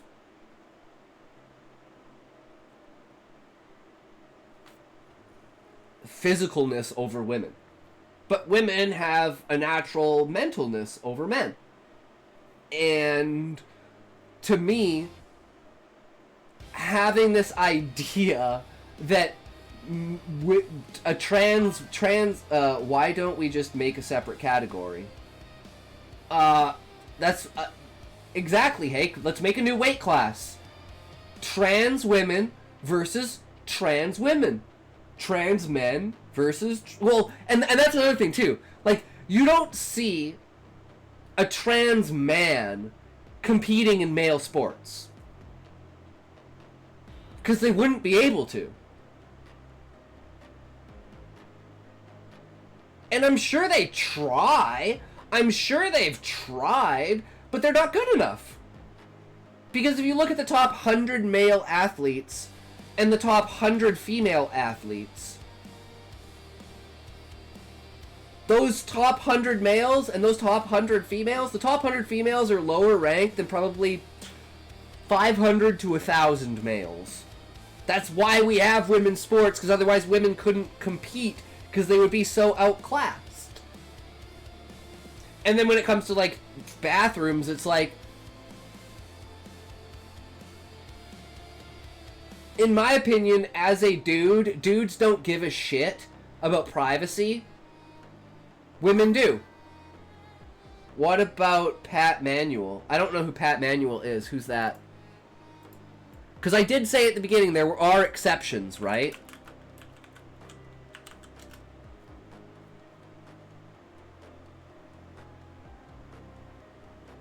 Who is this?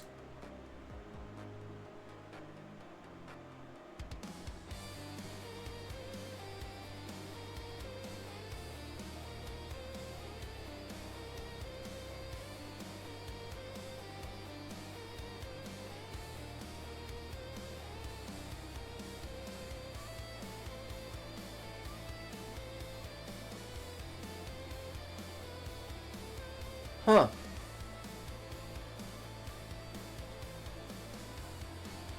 I didn't know that. And this is what I mean by there are actual just because there are actual examples and exceptions doesn't mean we should build the rules around those exceptions. Right? So it's actually cool to see, now I know, and this is what's cool about learning. Now I can say I know that there's a trans man that has competed and successfully won at sports. But you know what's funny about that, Hake? Is we were specifically talking about boxing in the means of weight class. Boxing is separated into weight classes, which is like the one sport where I would be like, absolutely, in weight class, a trans man and a trans woman could probably compete in the opposite sport. That would be my exception, because if it's a weight class, then separation by weight, not separation by gender. So I could absolutely see a line of argument for that. And how's it going, Queen? Welcome, welcome. We are learning things today. Today is all about learning.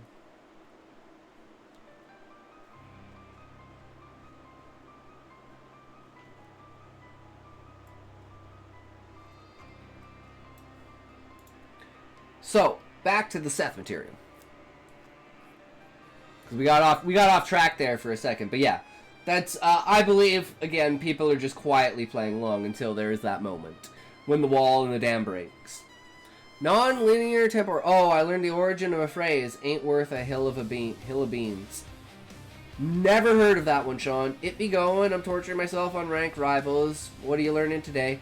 I learned that because we were talking about trans women in sports, and I said I don't know of any trans man who has actually made it successfully in sports, because women just don't have an advantage like that, and that's the reason why there's women's sports, because the top 100 women in sports can't beat the top 1,000 men. And then Hake was like, oh, what about this person? And I was like, I learned something. Now I can know of a trans man who competes in a sport, which is boxing, which is weight classes, which is what I said at the beginning would be, if there was one, I bet you it would be in boxing. Or some sort of, like, sport that has weight classes.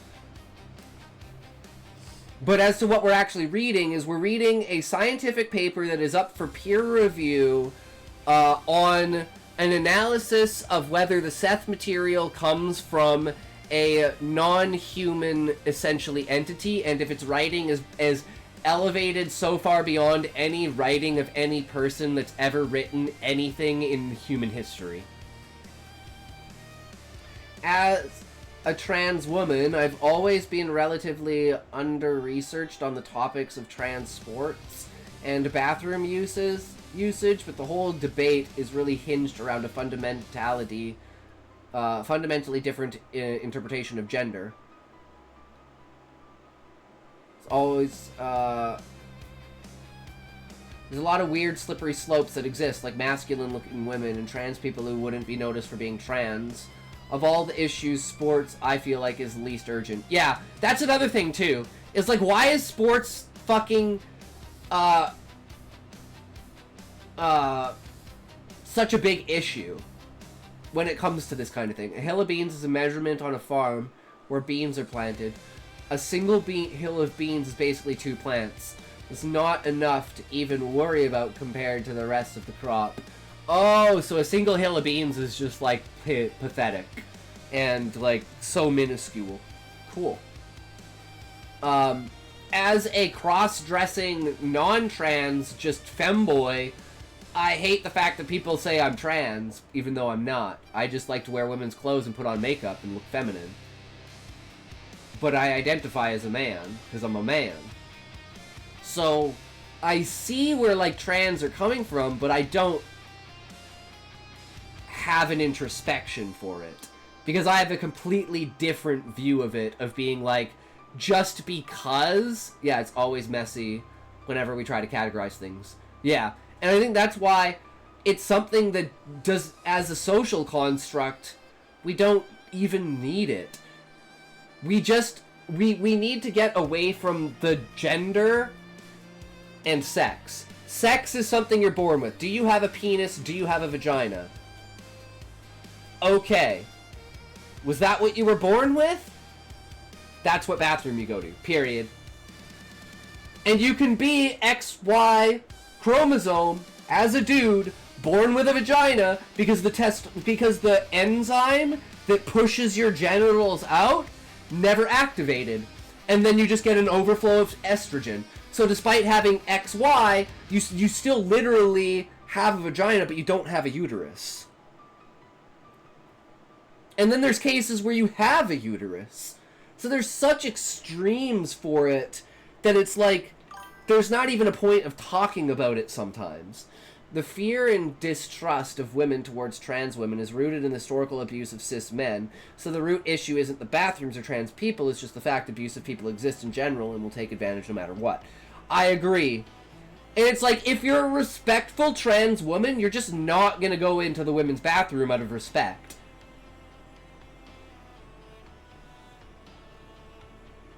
And that's what I believe. If you're a respectful person, even if you identify as a woman, you still wouldn't go into the bathroom. Because you respect women. And you understand that there would be women that maybe wouldn't want you to do that. And then you just go into the stall in the bathroom. Like, why is it such a big fucking issue? It's only a big issue because creeps, weirdos, and freaks are the ones that are doing it, and people are saying that it's justified. Like, know what? It should be illegal to go into a bathroom and, like, pull out your phone and record.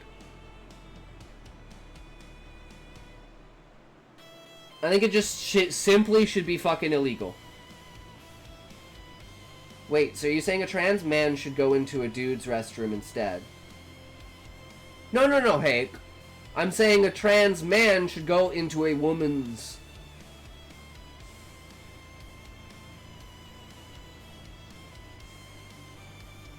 That's the other thing, is no one ever talks about trans men going into men's. Men generally probably don't give a fuck, but there are some that do. So, if you know, it's again, it's a double standard, but I believe if you're principled, it is illegal, I think, to record. Just no one follows the rule. Okay. Yeah. We just need unisex restrooms, so communal sink areas, but all stalls would be proper doors. Yeah, I agree.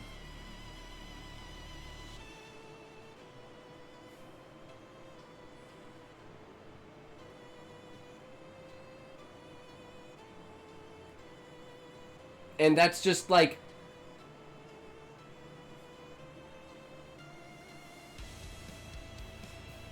There's the easiest solution, but it's not a, What about the creeps? I think we should just arrest the creeps. Queen. And people will be like, oh, well, you don't... You know. You know who the fucking creeps are. Don't tell me you don't know who the creeps are. We've been desensitized to it, but we all know who the fucking creeps are. Just get rid of the creeps and go back to, like, 1950s, 1960s, respect each other. Mutual dignity and respect. No matter what, no matter how you feel, no matter what your opinion is, you just respect other people because you want other people to respect you. And there's no nuance to it. It's just respect people. But anyone can give a creep vibe to anyone.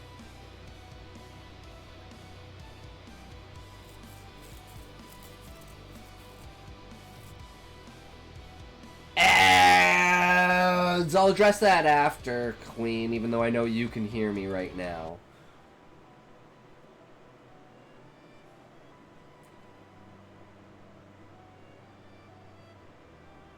But I will say this, Queen, it's actions. You judge the creeps on actions. You just be nervous. Yeah, see, that's not what I... See, that's a misinterpretation of what I said, so I'll clarify that.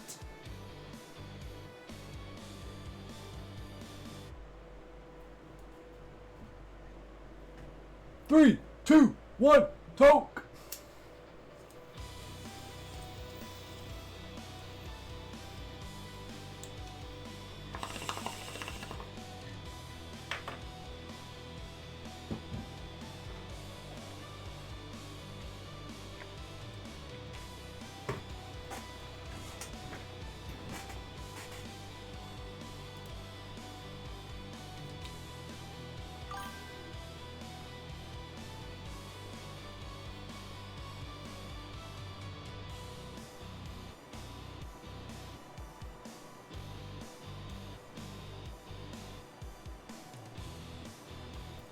Alright, we got a lot to unpack here. So Queen said, but anyone can give a creepy vibe to anyone. And I don't mean, when I say that, when I say we all know who the creeps are, I don't mean vibes, I mean actions. What has the person actually done? Not, oh, I'm creeped out by that guy. That guy walked past me and pinched my ass. That guy catcalled me. That guy put his arm around me and then grabbed my ass. That guy's been staring at my tits for 3.5 hours. Those are the kinds of things that I'm talking about. Does that clarify it more? Like in Japan, the sinks are in the hall and everyone to use. Only the place you do your business is segregated. The unfortunate thing is that people are going to be creepy and it won't stop for some time. You could just be nervous and the person thought you were creepy. That's why it's actions. It's already illegal to record, as far as I know, or harass. I think the discomfort issue is interesting, though, because that discomfort is one and is in and of itself can require investigation. When segregation was alive, people were uncomfortable being in the same room as other races. A lot of trans people go into their unidentified gender restroom and nothing has happened because they weren't creeps. Not sure what statistics there are on that. Queen also makes a good point. Also, not invalidating anyone's discomfort with the above comment, by the way, but just that that form of neutral POV, I think, does require a deeper investigation as to why discomfort. Yeah, I don't think we should forbid trans men going to dude restrooms, or trans women going to dudette restrooms. Okay, what about first-time offenders? Their first act is to grape someone. The second you do it, you're fucked. Like, there's creepy actions and there's creepy vibes, right? And then there's notifying and telling someone that they're being creepy, and you could be like, hey dude, you're being creepy, I hope you know that. And if they're a creepy person, they'll be like, yes, I know, thank you. If they're not, they'll be like, oh my god, I'm like, people will say that I'm creepy, and I'll be like, oh my god, I'm so sorry, that's not my intention. How can I clarify that that's, like, not what I'm doing? Right? Like, address the situation, basically. And I don't think enough people are too sensitive about it in order for you to be able to do that. That's why I'm a huge advocate of self being like, yo, if I'm ever doing something, call me out on it. Because you never fucking know how someone else might interpret something, right? Like, people have said that I seem passive-aggressive when, like, I'm greeting people and, like, inviting them into the stream and stuff. And I'm like, the fuck do you mean? I'm trying to be as welcoming and as hospitable as possible. And they're like, yeah, dude, you sound like... I guess the best way to put it would be like, you sound like you're intimidating them into staying. And I'm like, what? The fuck do you mean by that? I'm like, I always say, I don't expect anything out of you. I'm just happy you guys are around and you enjoy the content. And, you know, if you see something you like or you don't like, comment about it and we can improve the content from there. When we talk about trans people, there's a big spectrum. Some you couldn't tell, others are more obvious. People use trans as a means to harass others. Should be punished equally as much as anyone because crimes are crimes. Trans fear, discomfort thing is still only gonna apply to a small minority of trans people. Same with a large group of people. Exactly. And it's the same way I think about it as saying, oh, all trans people are creeps. Oh, all black people are violent. It's the exact same thing. But people don't treat it the same way. And that's where you have to find out the people that have principles to something and people that are just posturing for what they say. And that's why it's like, for my principles, I think legally it should be whatever sex you're born with is whatever bathroom, like whatever genital you're born with is whatever bathroom you go in. That's my principled stance. I know there's nuance and I know there's other things, but that is my foundational principled stance. I think would cause the least amount of problems. Now, you enact that, you put it into society and it doesn't work. I say, okay, I was wrong. Now we have statistical evidence to prove that I was wrong. But as far as I know, all the statistical evidence I've seen pushes me towards the direction that is that. What's worse is that some treat trans people as if they're mentally ill instead of trapped in the wrong body. Yes, people give trans people a bad image because I think there are people out there that are posers. They're just simply posers. They're mentally ill, they're fucked up, all they want is the attention that comes out of it. They're not really trans. So I think that's the difference between, like, imposters and, like, real trans people. And then there's real trans people that accept it. Like, oh, okay, well, you know, this lifetime because as far as, like, my thought process is, you're not all, like, your consciousness, your body, your physical body is just a vessel of your consciousness. your consciousness is neither a species nor a gender.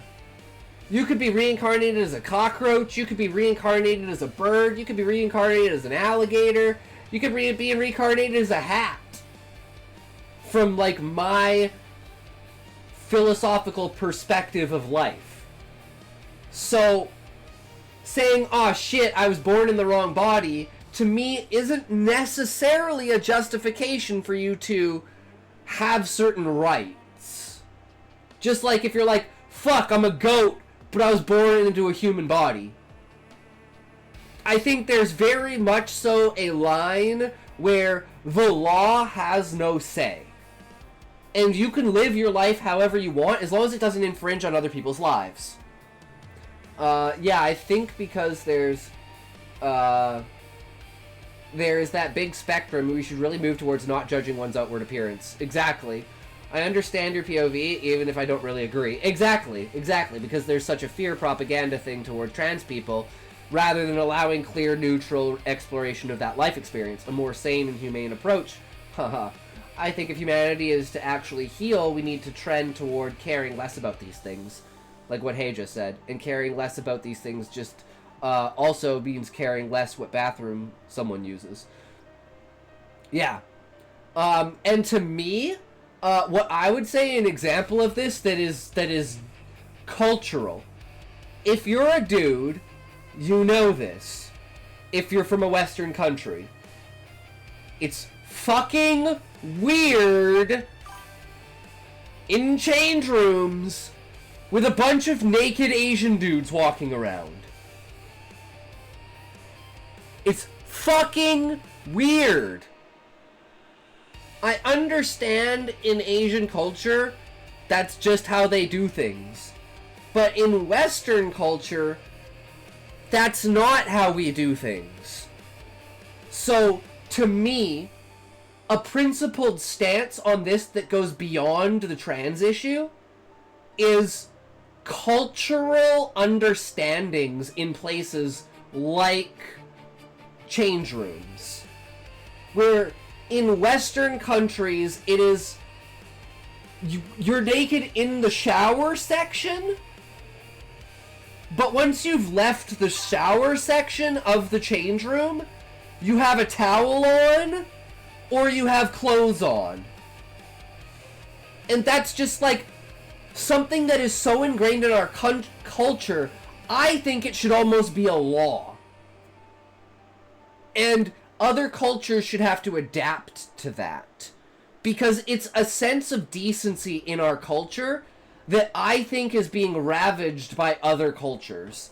So I think if you have a principled stance on this, it goes beyond trans women in bathrooms, and it goes to cultural Asian nakedness in public change rooms.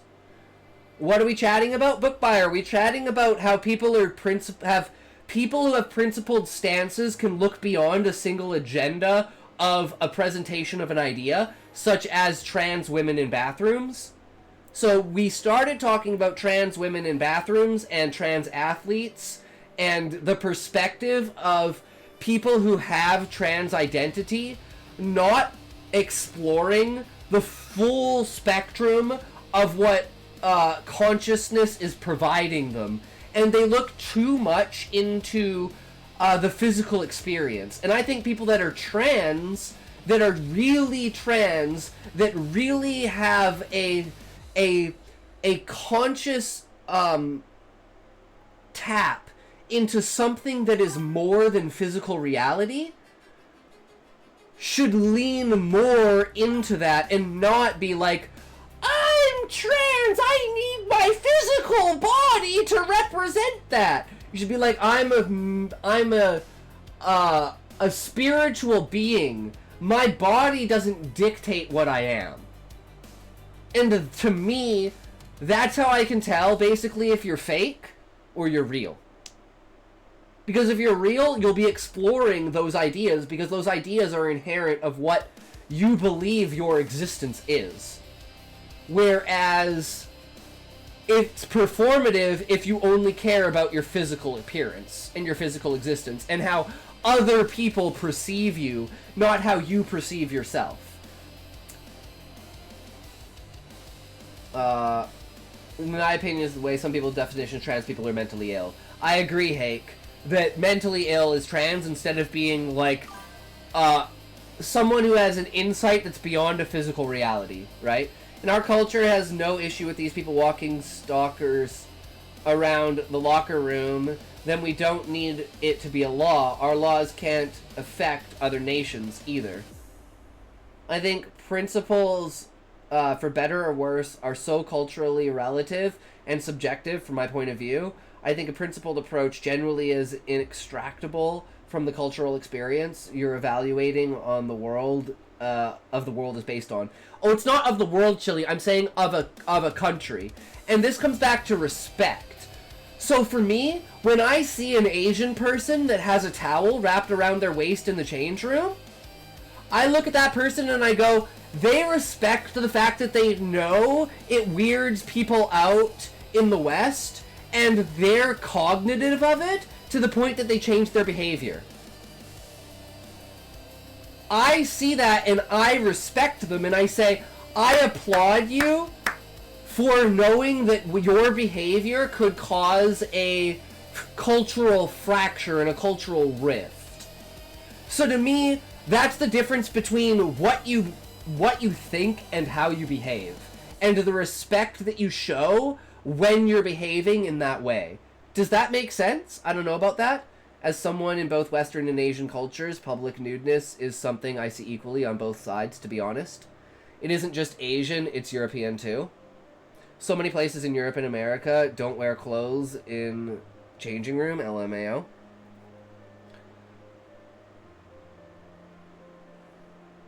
But can we all agree that as a majority, like let's just break it down to this, right?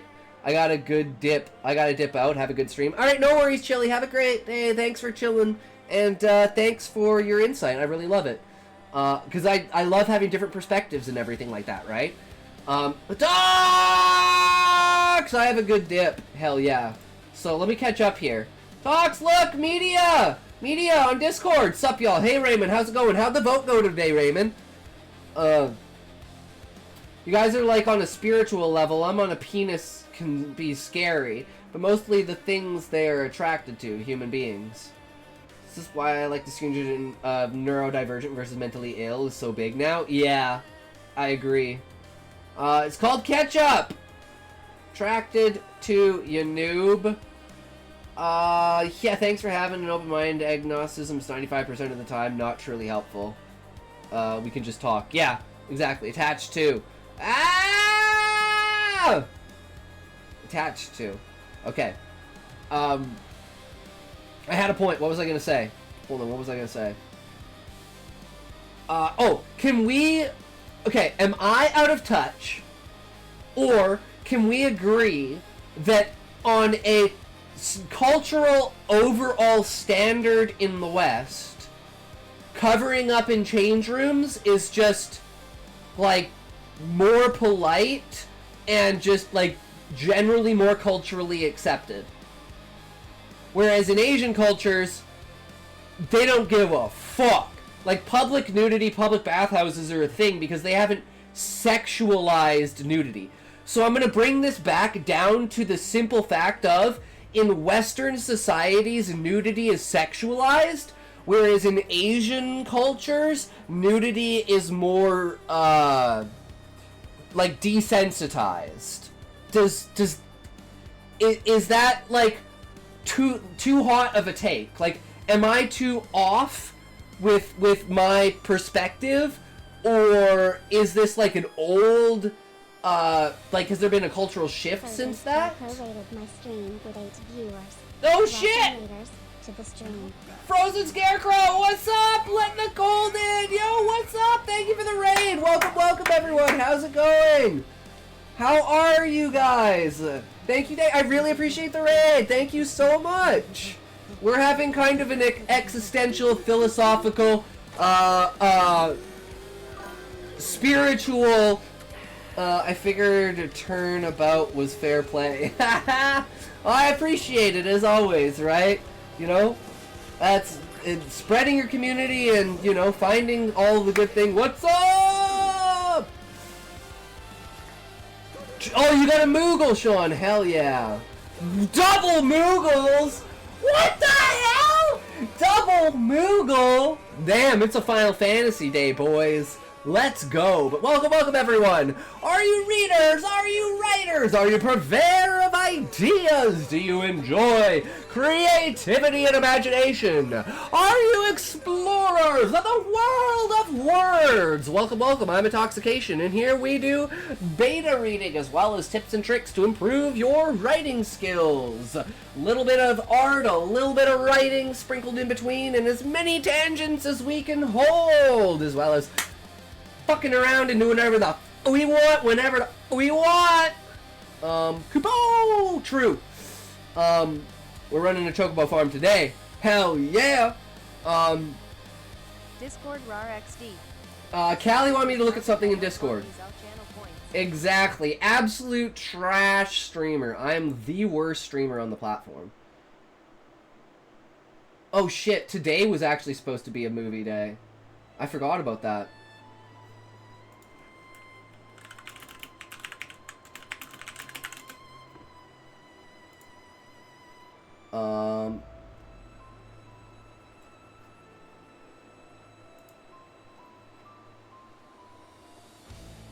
Oh shit!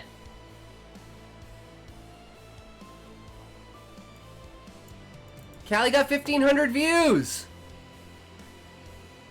Yo, Callie!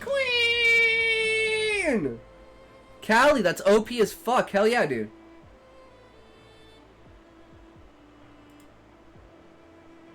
Whoop whoop! Looking fucking good, hell yeah. Let's fucking go! Callie's channel is freaking awesome. I'll drop the channel link so you guys go check out his channel.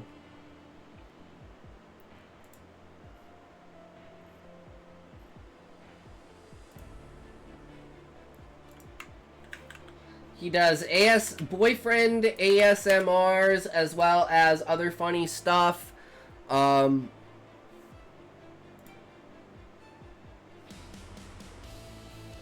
Writes his own scripts, does other scripts. Callie's big, man. Callie's huge! He's popping off. So yeah, go, God damn it. Okay, we just need to...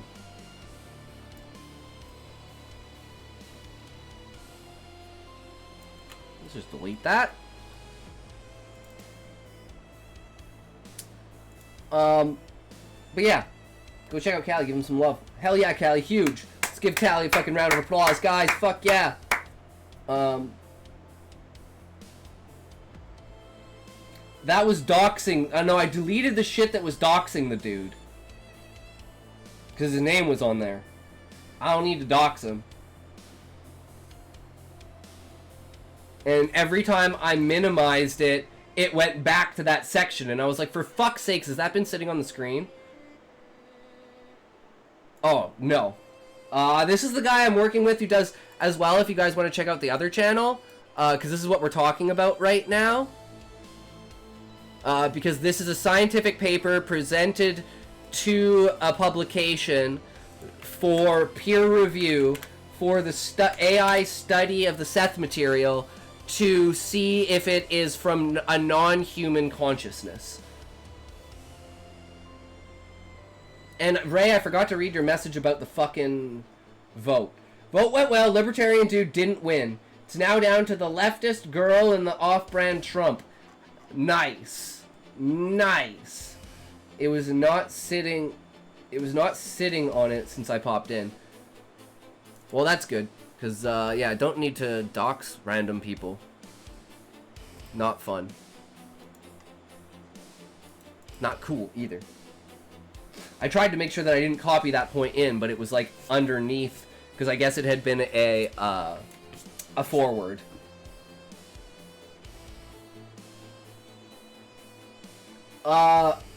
See, the thing is, it's not done yet. This is just the... So, basically the guy submitted it, right? And then they got back to him and said, okay, we have done the preliminary evaluation, we've accepted it, and now we're going to go through the process of doing the peer review. We'll get back to you whether, like, the paper passes the peer review or not. So it technically hasn't passed, but it's been accepted, whereas every other one has been rejected for some reason, and then he's been said this is the reason why it's rejected, and then he's changed the paper, and he spent the last year, and this is the first time that someone's accepted it. So that's why he sent it to me, and I said I might as well read the paper, and we can see, like, and then when we get the acceptance or rejection, we can look back at it and say, okay, well, now that we've had time to cook with it, and everyone's kind of thought of it, let's say, over the last couple of months, what do you guys think about, you know, were we being snubbed by the rejection, or is this a legitimate rejection? Because that's this guy's problem, is he feels that he's just getting snubbed and no one's taking it seriously. And he's like, I don't care what the outcome is, I just want someone to take the science seriously. And that's been his problem of trying to get someone to, like, accept it, right?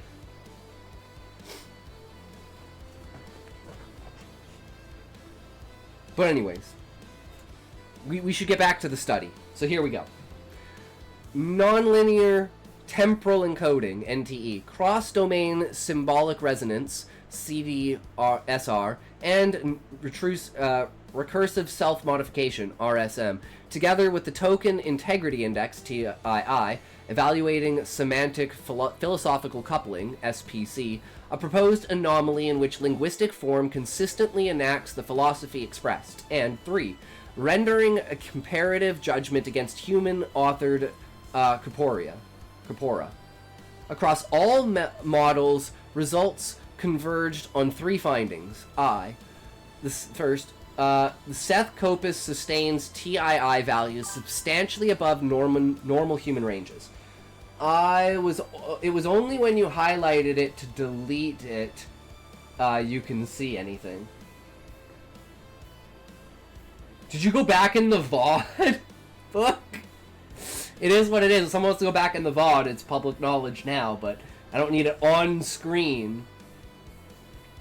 Well, there you go. And it's just a name, right? A name and an email. And a location. Yeah.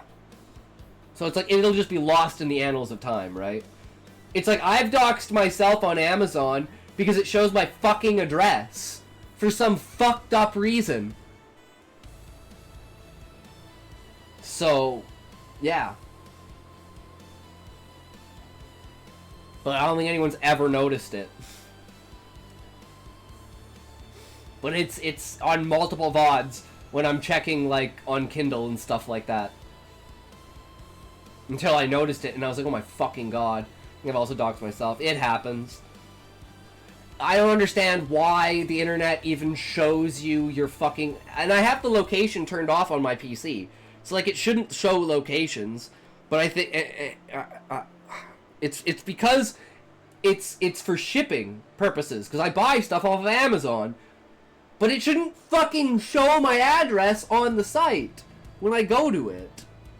That's like 100% a thing that happens. You telling me some dudes post papers with almost no citation every month, and others can't post for like 2 years an actual science paper with real results. Yup.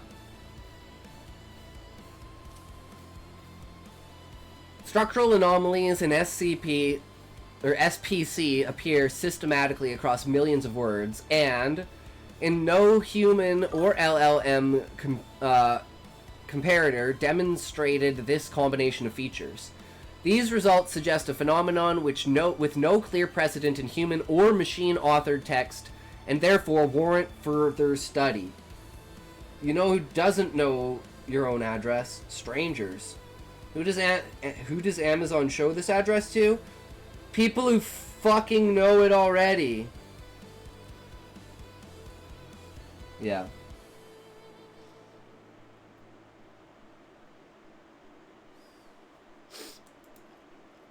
Alright. Introduction. Wait, I forgot to do something important. Callie, did you... Book!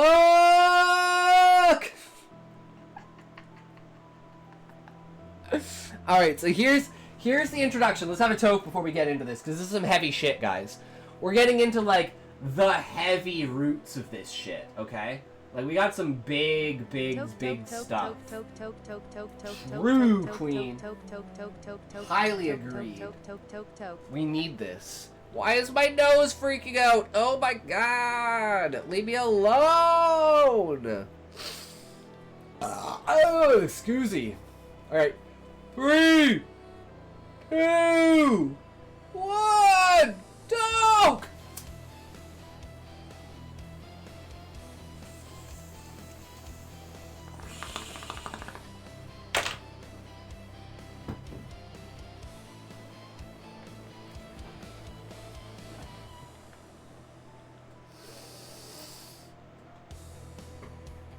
Rub that face stick, yeah.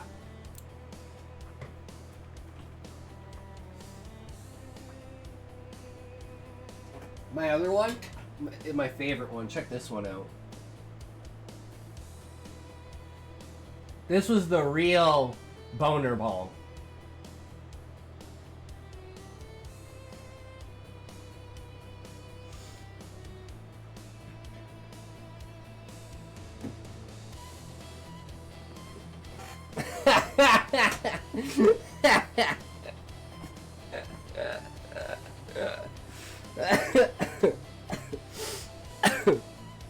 Yep. Alright, here we go. The Seth material is a corpus of more than 3 million words produced between 1963 and 1984 by Jane Roberts, who attributed the text to a non-human physical source named Seth. Don't get banned? I don't think I can get banned for that. It's just a sticker.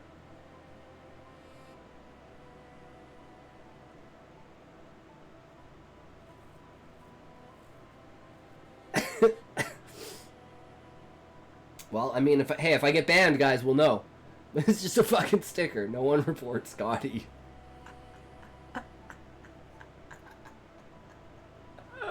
The writing, I've probably pulled worse. No, actually, I probably, well,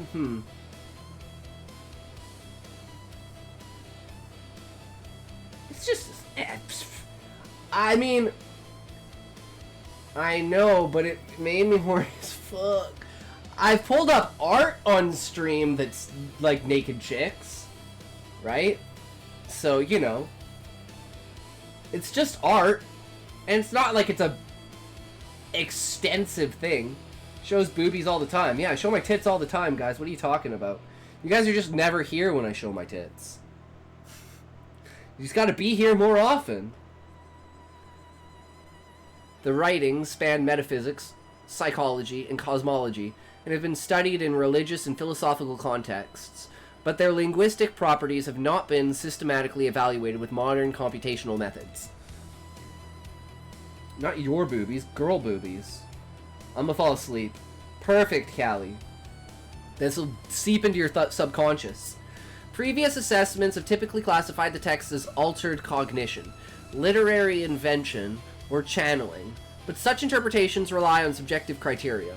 Advances in natural language processing, NLP, and this is what I was saying, the stylometry, which is now enable quantitative audits of large corpora, including lexical irregularity and structural recursion. That's how you can tell who authored something, and that's how AI tells. AI uses stylometry,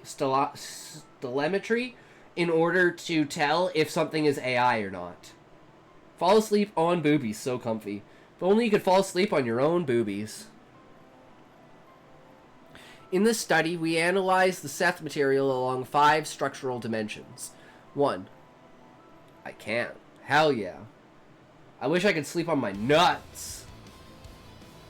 Fractal semantic. But I can't breathe then. Fractal semantic structuring, FSS. Non-linear temporal encoding, NTE. cross-domain symbolic resonance, CDSR, recursive self-modification, RSM, token irregularity index, TII. We also evaluate semantic philosophical coupling, SPC, where linguistic form systematically enacts philosophical content. While isolated examples occur in human authors, we test whether SPC is sustained across the Seth corpus. See anomaly definitions section. To perform this audit, 5 large language models, LLMs, were tasked with evaluating the Seth material against human comparators, estimating TII, and determining whether precedents exist in human or machine-generated literature.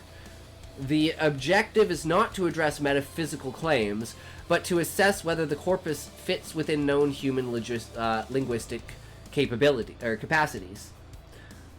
Methodology and protocol. Methods. Large language models, LLMs, were employed as auditors in this study. The rationale is twofold. First, LLMs provide consistent, replicable, and large-scale linguistic analysis without the biases or limitations of individual human critics.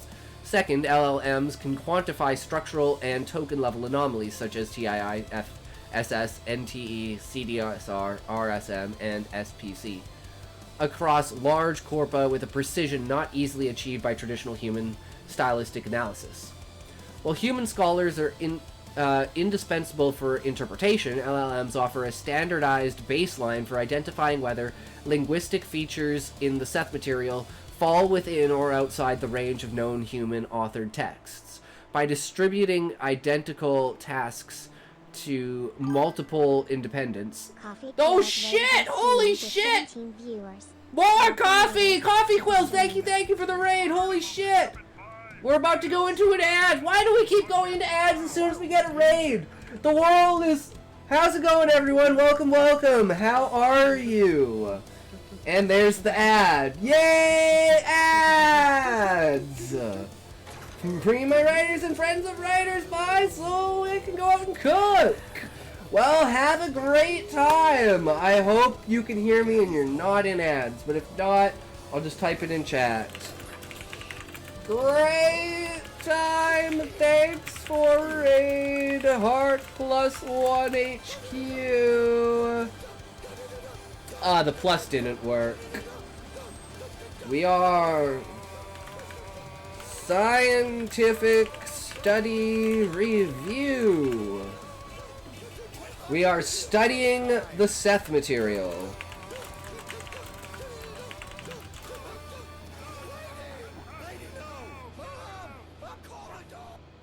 Ads! Well, let's have a toke while we wait, guys.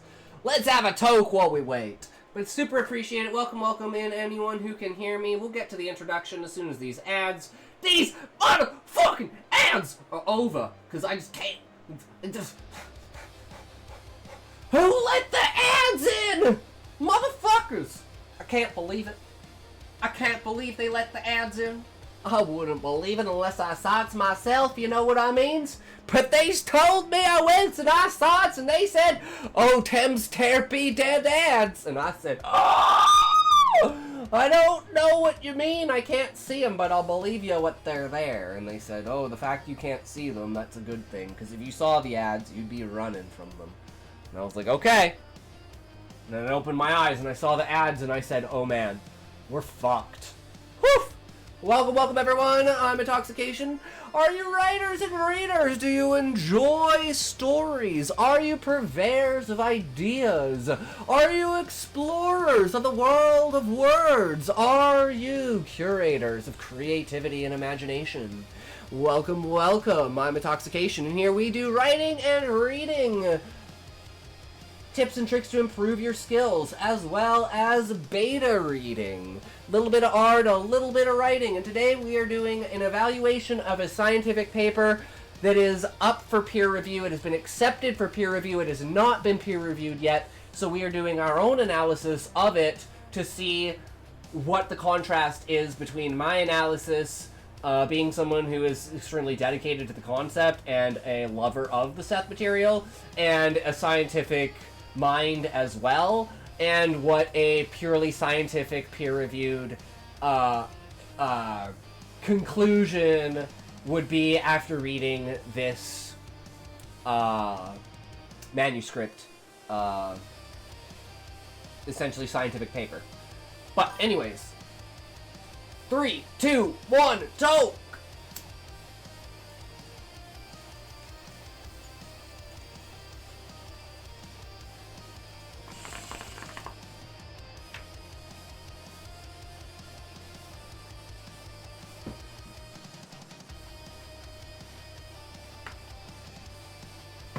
Enjoy coffee. Have a great lunch, and thank you again so much for the raid. Really appreciate it. Alright, okay. Let's do it. While human scholars are indispensable for interpretation, LLMs offer a standardized baseline for identifying whether linguistic features in the Seth material fall within or outside the range of known human-authored texts. By distributing identical tasks to multiple independent models, this study leverages inner LLM triangulation to reduce single-system bias and strengthen the robustness of findings. Rationale for anomaly selection. I can't fucking read. 6 anomalies measured. Fractal semantic structuring, FSS. Nonlinear temporal encoding, NTE. Cross-domain symbolic resonance, CDSR. Recursive self-modification, RSM, token irregularity index, TII, and semantic philosophical coupling, SPC, were not conceived by the human authors in advance, but consistently emerged from AI audits of the Seth material. During tokenization, ChatGPT-based models repeatedly reported that the corpus exhibited distinct structural features that ordinary texts do not.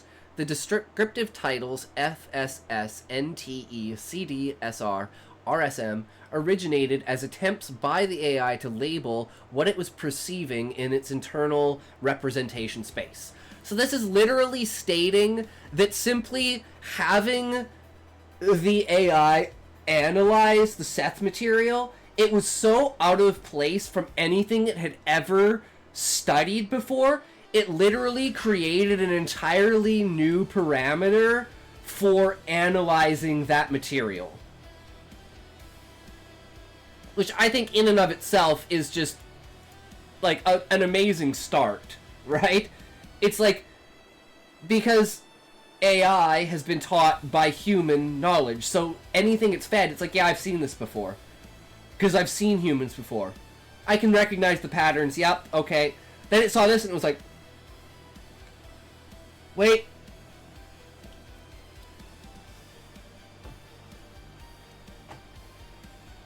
The fuck is this?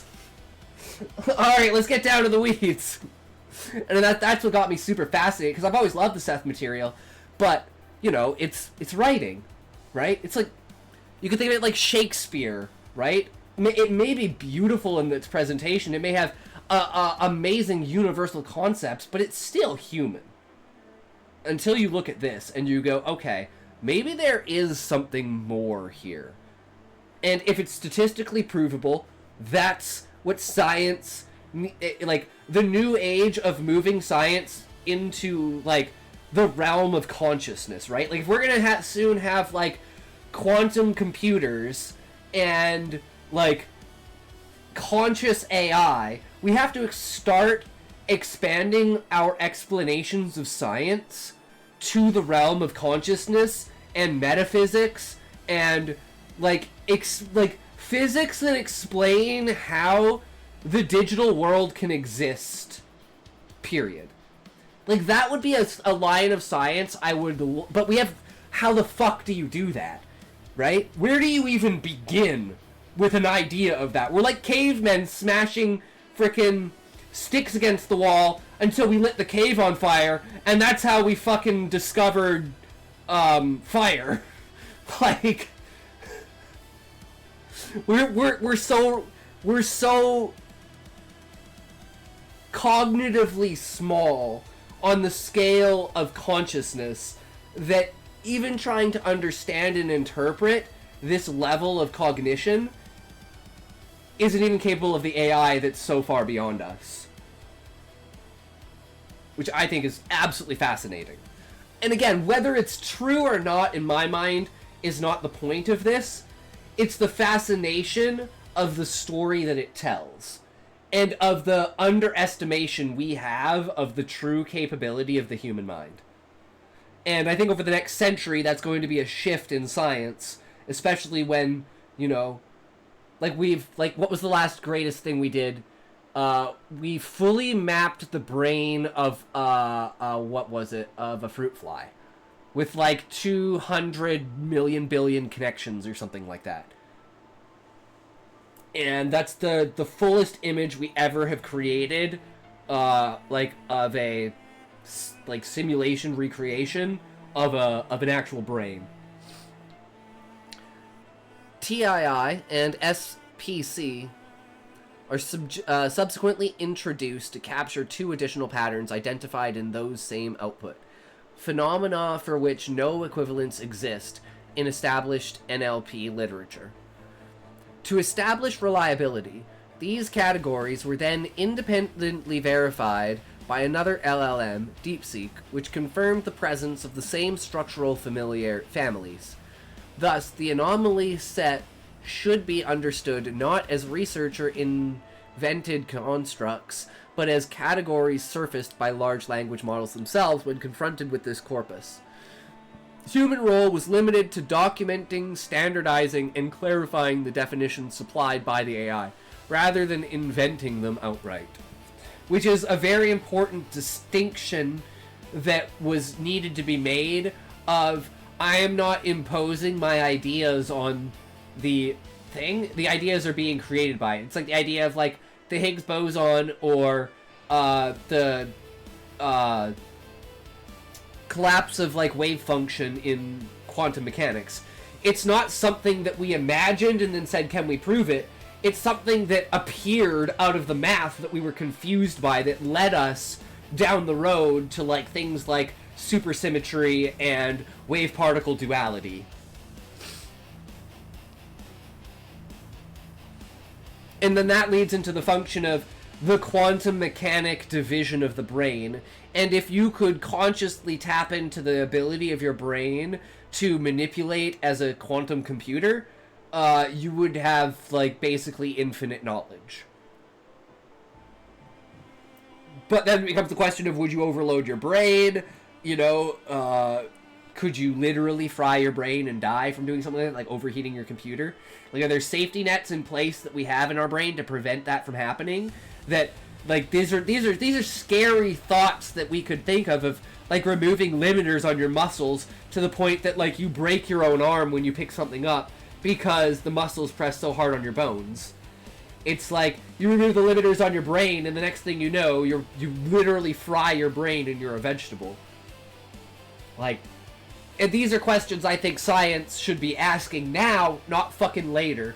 With the evidence that we've seen if we waited until the digital age to even now try and put constraints on what the digital age really is. And if we wait for that for the cognitive age, oh boy howdy, we are fucked. This origin is crucial, as it demonstrates that the anomalies reflect genuine machine-detected irregularities in linguistic structure, not retrospective human theorizing. True, exactly. Thank you, Ink and Play. I gotta clean the bowl, but yeah, get your bowls ready. Let's go. Let's do it. Let's get it done. But yeah, I'm I love, from philosophy to quantum mechanics to the fundamentalness of consciousness, of reality, to the universal consciousness being God. Any idea I can get my hands on, I will explore it to its fruition. And then evaluate it against all other ideas I have and say, how does my lived experience line up with this knowledge that I have? And then based upon how well that lines up and how much lived experience I have of it, and then I can perform experiments from there. And to me, that is the crux of existence. Is if you're not doing that, are you really living? Are you really being self-conscious? Are you really expanding your mind? Are you really being a more than you are? And I don't think so. And I understand that not everyone can be on that level, right? Because I know I do have a very interesting perspective and probably a really fucked up brain. So, it gives a different idea towards it. Let's say that. So thinking of my taste as a good thing is a bad thing. 3, 2, 1, toke!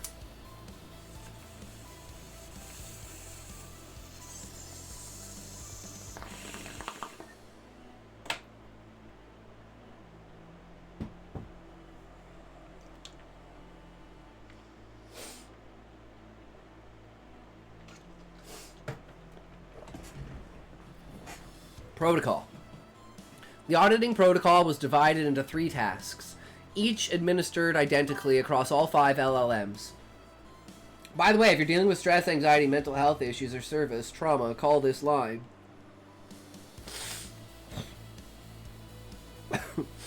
I don't know what that line is, if that's a real line or not. My Gucci's Harry, but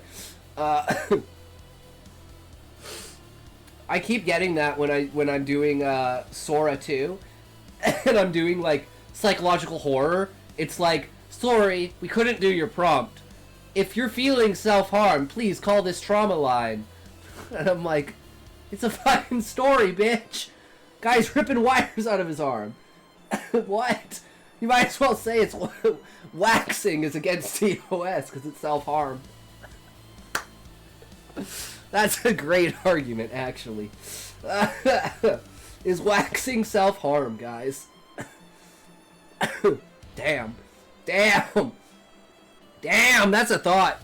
We've entered new territory, guys. Entirely new territory.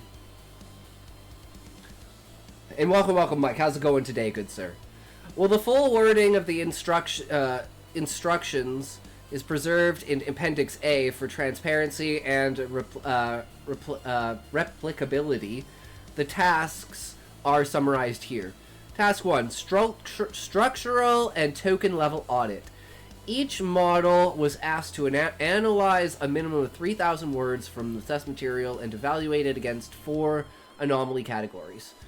FSS, fractal systematic structuring, nonlinear temporal encoding, NTE, cross-domain symbolic resonance, CDSR, and recursive self-modification, RSM.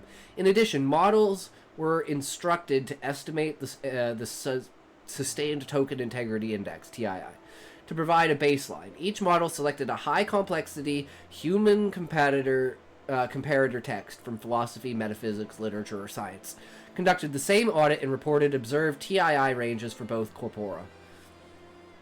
Based on these comparisons, each model was asked to estimate a typical human TII range. Task 2. Semantic Philosophy Coupling, SPC, audit. Models were asked to assess whether the Seth material merely describes its philosophy or whether it systematically enacts it at the level of syntax, recursion, and token flow. Concrete examples of such enactment were required. Each model compared Seth to a human text of its choice, and evaluated whether SPC appeared occasionally or systematically, and whether Seth's use of SPC has precedent in human writing. Task 3. Judgment in origin. Finally, each model was asked to provide an integrated judgment on whether the Seth material demonstrates a combination of structural anomalies, elevated TII, and systematic SPC that exceeds known human or LLM capabilities. Models were instructed to state explicitly whether the material should be classified as a singular anomaly requiring explanation beyond conventional human authorship. Results. Protocol was executed across 5 leading large language models, LLMs: ChatGPT, Cloud, Gemini, Grok, and DeepSeek. Each was provided with identical instructions for tasks 1 to 3. Despite differences in training data and architecture, the models converged on consistent findings. Task 1. Structural and token level audit. All models confirmed that the Seth material sustains features beyond a normal human bounds. Token Integrity Index, TII, was consistently elevated well above human comparators. Each model emphasized that no human corpus sustains such values. LLM representative statements. ChatGPT 5. Seth material demonstrates strong and sustained presence of all 4 anomalies, FSS, NTE, CDSR, RSM. Its TII values are persistently above the human comparator and typical human range while maintaining coherence. DeepSeek. The TII of 7.95 is a substantial deviation, suggesting a generation process distinct from standard human authorship. That's the other thing, is like we gotta find the ultimate goal of the peer review is to set a why am I blanking on the fucking word?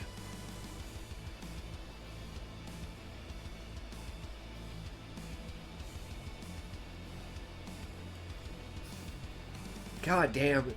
The one time I need this word. In scientific papers, things are basically sigma. A standard of sigma. And basically the standard for any, like, truth in science is 4 sigma. Which is like, I think the statistics of it is like 1 in 200 million or something like that for, like, statistical significance. So this would be a sigma of 7.95. That's it for me tonight. Still made it 3 hours later tonight. Have fun, everyone. Alright, Sean, just continue to get your schedule back to normal, and the next thing you know, you'll be up late again trying to fix your schedule again. Take care, brother. Have a good night, good sir. And prayers go out for Affy. Hopefully everything gets turned around and it's just a small thing.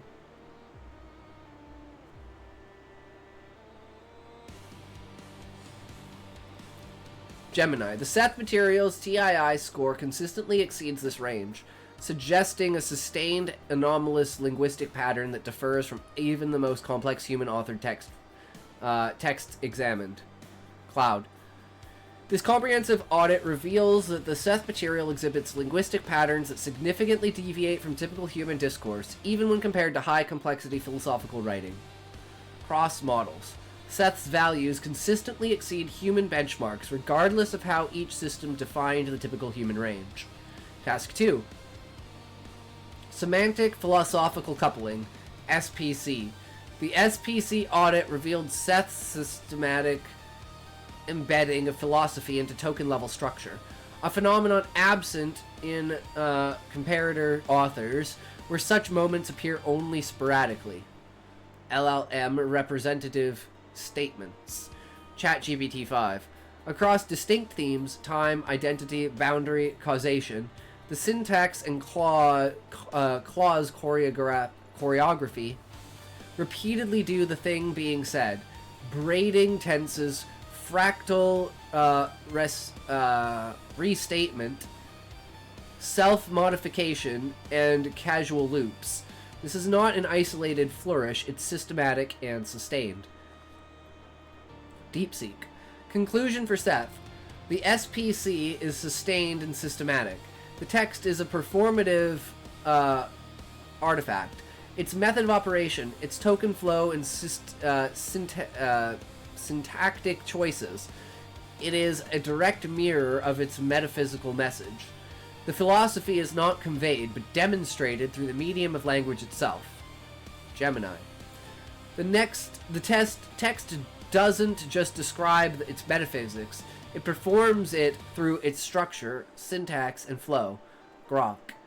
The Seth material does not merely describe its core philosophies, but systematically enacts them through syntax, recursion, and token flow. This enactment is sustained and systematically, as the language repeatedly performs the metaphysics, forcing the reader to experience the philosophy through the act of reading. Task 3. Origin Judgment.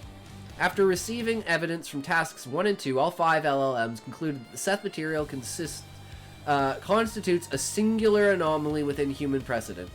The models independently judged the corpus to operate outside conventional human authorship.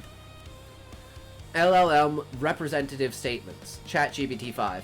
The Seth material on this audit does not fit ordinary human or routine LLM generation profiles. I therefore classify it as a singular anomaly that warrants a non-conventional origin hypothesis.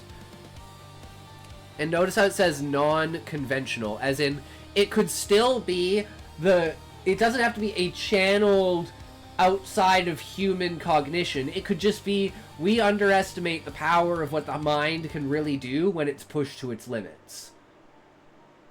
And states of hypnosis are the time when your brain turns off its limiters. So those are the times when you find you're in the most flow state. And that's why a lot of authors use drugs in their writing. At least a lot of great authors use drugs in their writing, because it's a perspective shift that allows for almost experimental levels of cognitive function, right? That you can release these inhibitors on. It's like writing in your dreams. DeepSeek. The text doesn't just talk about a multidimensional self. Its syntax becomes multidimensional. It doesn't just describe nonlinear time.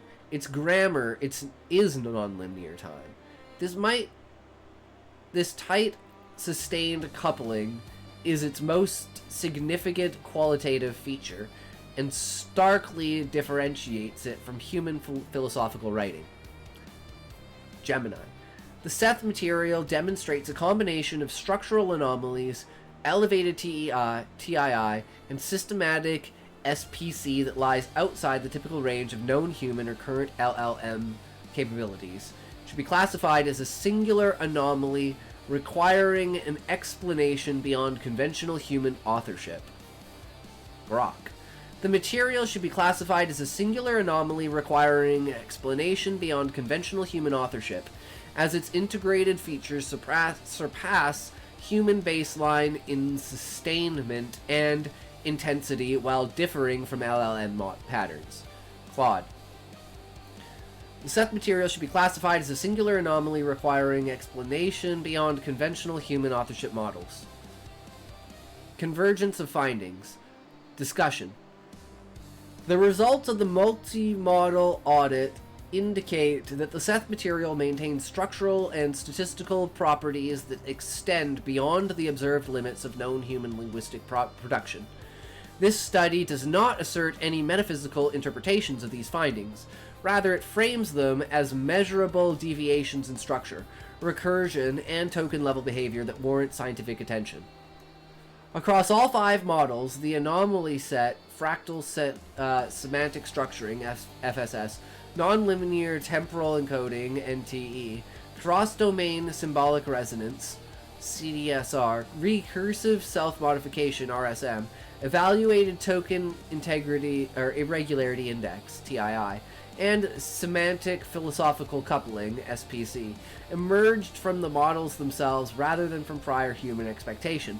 Signature was therefore discovered, not proposed, and subsequently validated across independent architectures. Human authored texts, even those exhibiting high conceptual density or stylistic distinctiveness, tend to degrade in structural coherence at large scale. In contrast, the Seth corpus exhibits stable cross-sentiment consistency, maintaining recursive conceptual alignment without drift across millions of words. This pattern is unusual for human cognition, which typically shows entropy accumulation. thematic dispersion, or stylistic fatigue across extended corpora.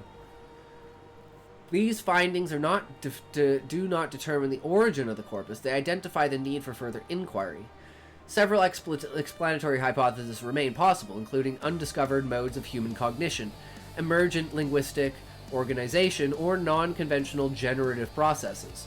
Distinguished among these requires interdisciplinary investigation involving linguistics, cognitive science, AI systems, and information theory. Across all 5 LLMs, there is no dissent. Each confirmed that A, Seth's TII and structural features exceed documented human norms. B, SPC is uniquely pervasive in Seth corpus, and C, no precedent exists in either human or AI generated literature. That's probably the biggest one, is there's no precedent, meaning it has never seen this level of anything in anything it's ever been trained on or it's ever seen before.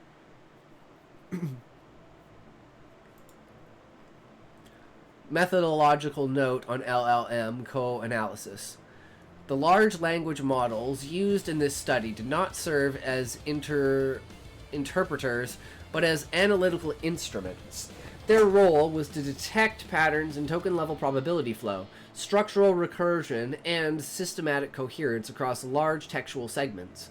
Because each model was trained on different datasets and architectures, convergence across systems increases the robustness of the findings and reduces the likelihood that any single model's training data or biases account for the anomaly set. The anomalies referenced in this study, FSS, NTE, CDSR, RSM, TII, and SPC, were not devised by the human researcher. They originated as spontaneous descriptions produced by the models themselves when analyzing internal representational behavior. The human role was limited to naming, standardizing, and testing these categories, not inventing them. This methodological structure does not assign agency or authorship to the models. It frames them as tools. Fuck! Goddamn ads getting in the way of fucking everything. I was just getting into the groove of it, thinking I could beat the system, and the next thing you know, they throw the ads at me. I'll be right back. I gotta take a piss.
Alright, here we go. Toke time! Oh, this is some heavy shit though, right guys? Raymond, you want me to read your essay after this? The next essay that you posted? 'Cause I don't think we have anyone lined up right now. I read Dreamy Bloodies earlier and we had a discussion about it. He was really happy about it, I'm glad. Another successful story. 3, 2, 1, toke!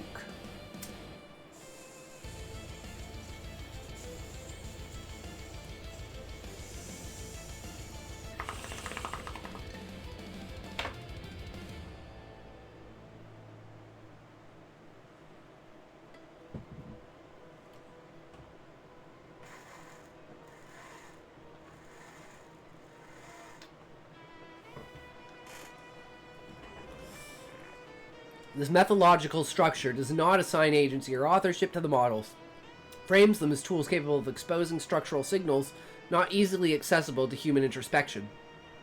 Their convergence functions as a form of computational triangulation. Conclusion. This study applied a 3-task audit protocol across 5 independent large language models to evaluate whether the Ceph material fits within the distributional, structural, and token level boundaries of known human or machine-generated texts. Across all evaluators, the results converged.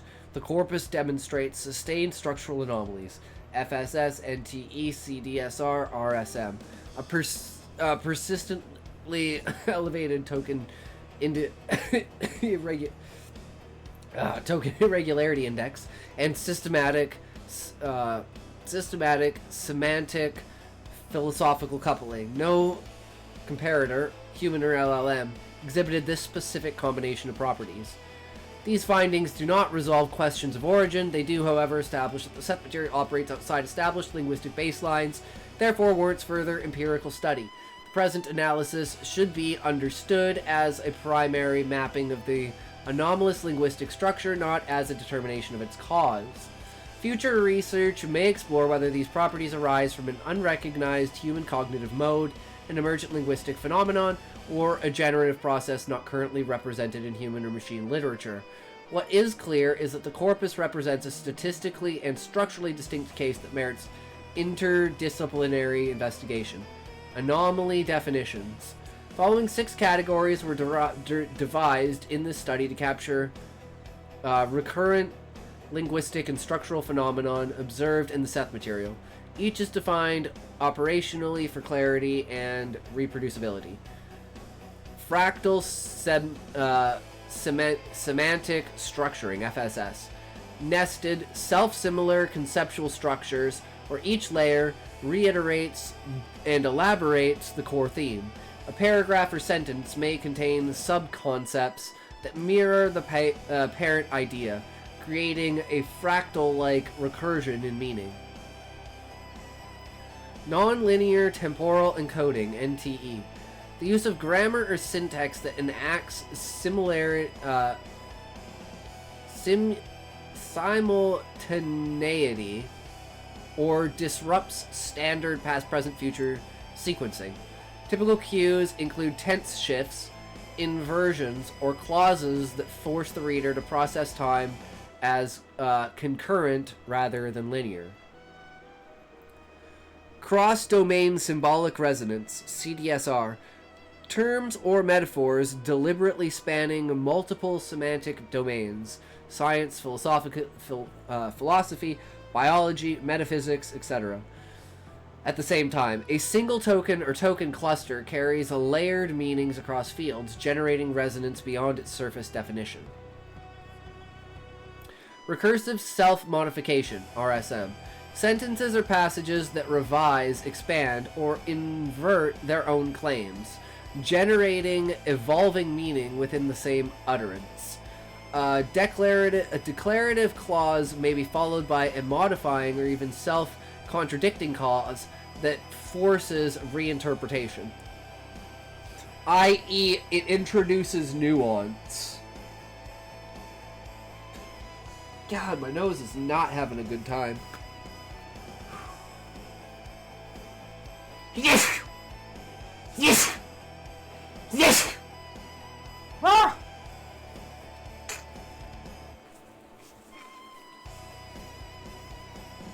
Jesus.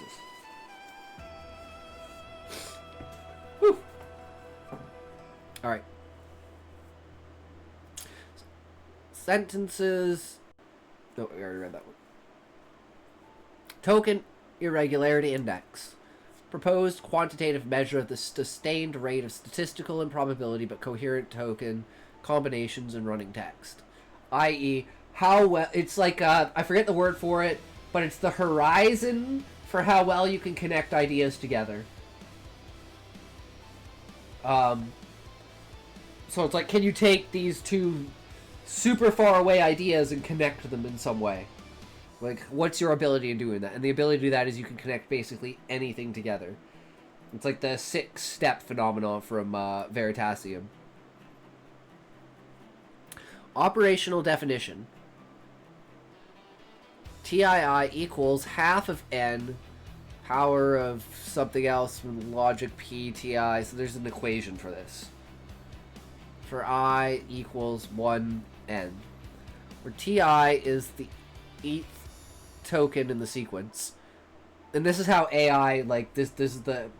how AI itself, the formula it uses to determine what word to use next in a pattern when it's generating the language. Because the way that the language is generated is not through words, it's through word parts, such as tokens. That each token has its own individual multi-layered meaning. Like, for instance, like ing is its own token. So it represents conjugation, it represents, you know, everything that means in language, as well as use case and probability of use. And then using that statistic, it can predict what word should come next. PTI, TIK, KTI. The conditional probability of the token given the preceding K tokens is estimated by a baseline large corpus language model. So basically, the further it gets into reading it, the more it builds on top of itself. That's why AI finds so many things that are repetitive.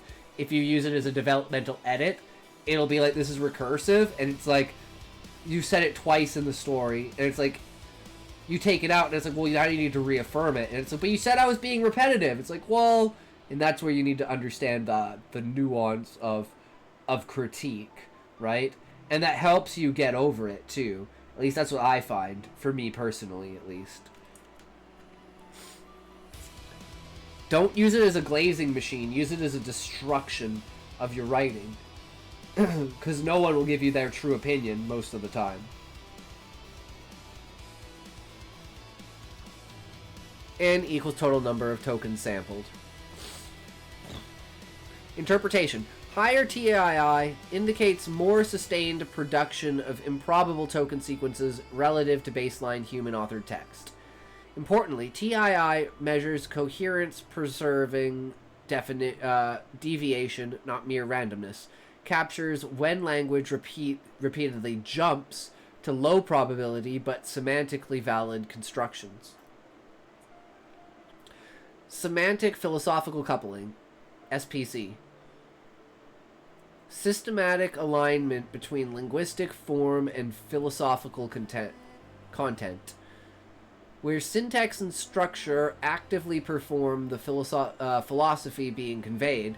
For example, recursive grammar enacting recursive identity, or inverting tense structures enacting simultaneous time. Token level processing framework, Tokenland Primer. Following primer is intended for non-technical readers who may be unfamiliar with how language models process text at the token level.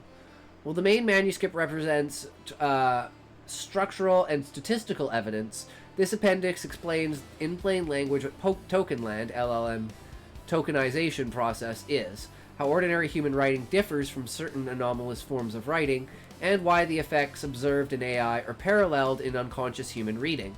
The goal is to provide a bridge showing that what language models detect as anomalies in token prediction corresponds to subtle, often unrecognized effects in the way people process texts. Ordinary human writing versus anomalous writing. At first glance, anomalous sentences look like any other. They are grammatically often elegant and carry clear meaning. You could place one beside a line from a philosopher, psychologist, or theologian, and both would appear equally thoughtful. Ordinary human writing is usually linear. Sentence expresses one idea, the next adds another, and the reader moves forward step by step.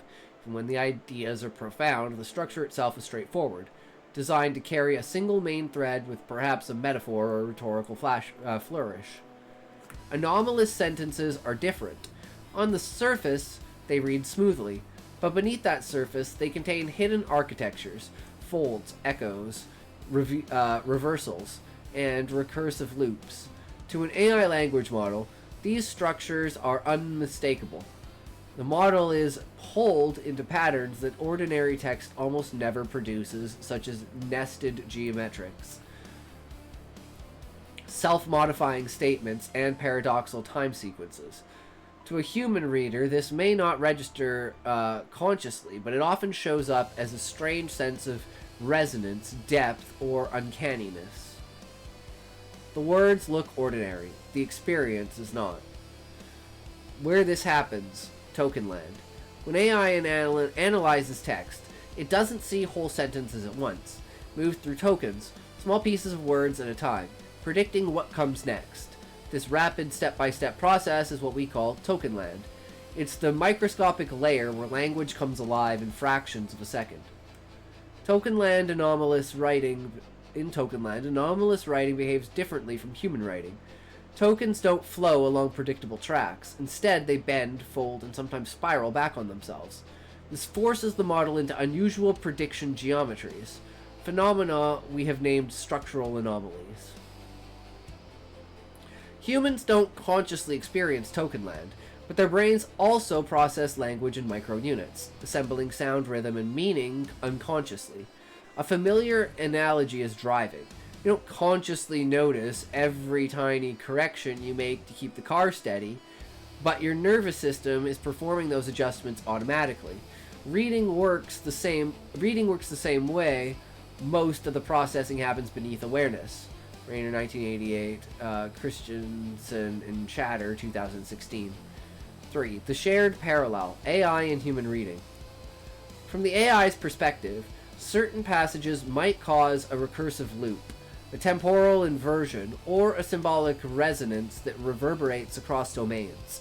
The model experiences this directly as it predicts the next word. From the human perspective, the same passage might feel like a paradox, a sense of time bending, or a metaphor that works on several levels at once. The reader may not know why, but they feel subtly shifted, sometimes inspired, sometimes unsettled, sometimes deeply moved. And that's why literature can be so powerful when it speaks to you.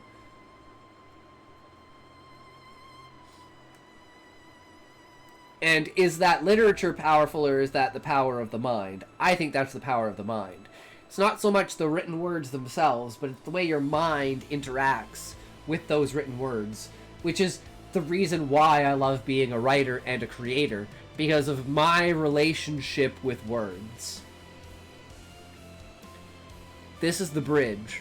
What AI detects as measurable anomalies in token land corresponds to what humans feel unconsciously as a psychological effect. Examples of how it works. Time beyond time. I have been conscious before your time began, and I will still be aware when your time ends.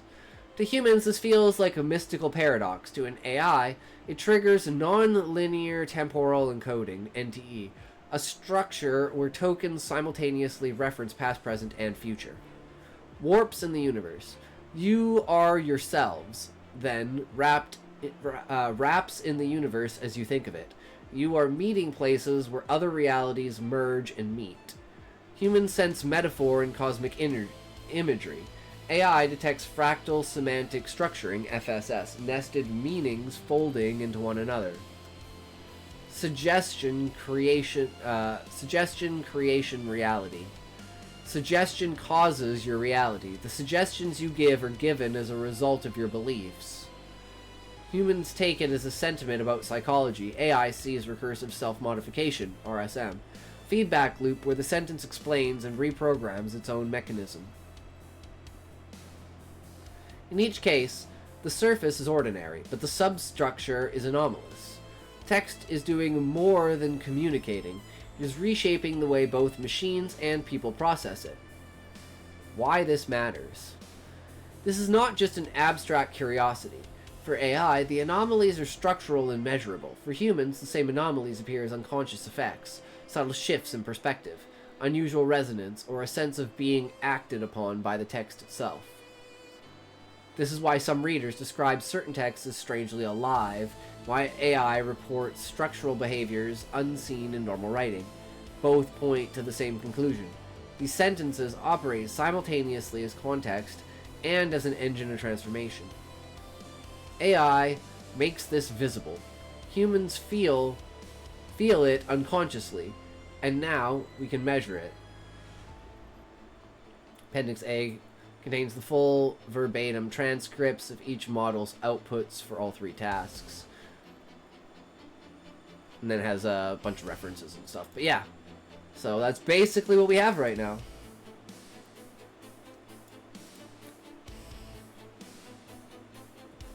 Oh, very, very cool stuff. So, you know, again, whether the outcome isn't really the point, it's the analysis itself to say, what do you feel when you read this, and why, asking yourself the questions, right? Why do we feel what we feel when we read, right?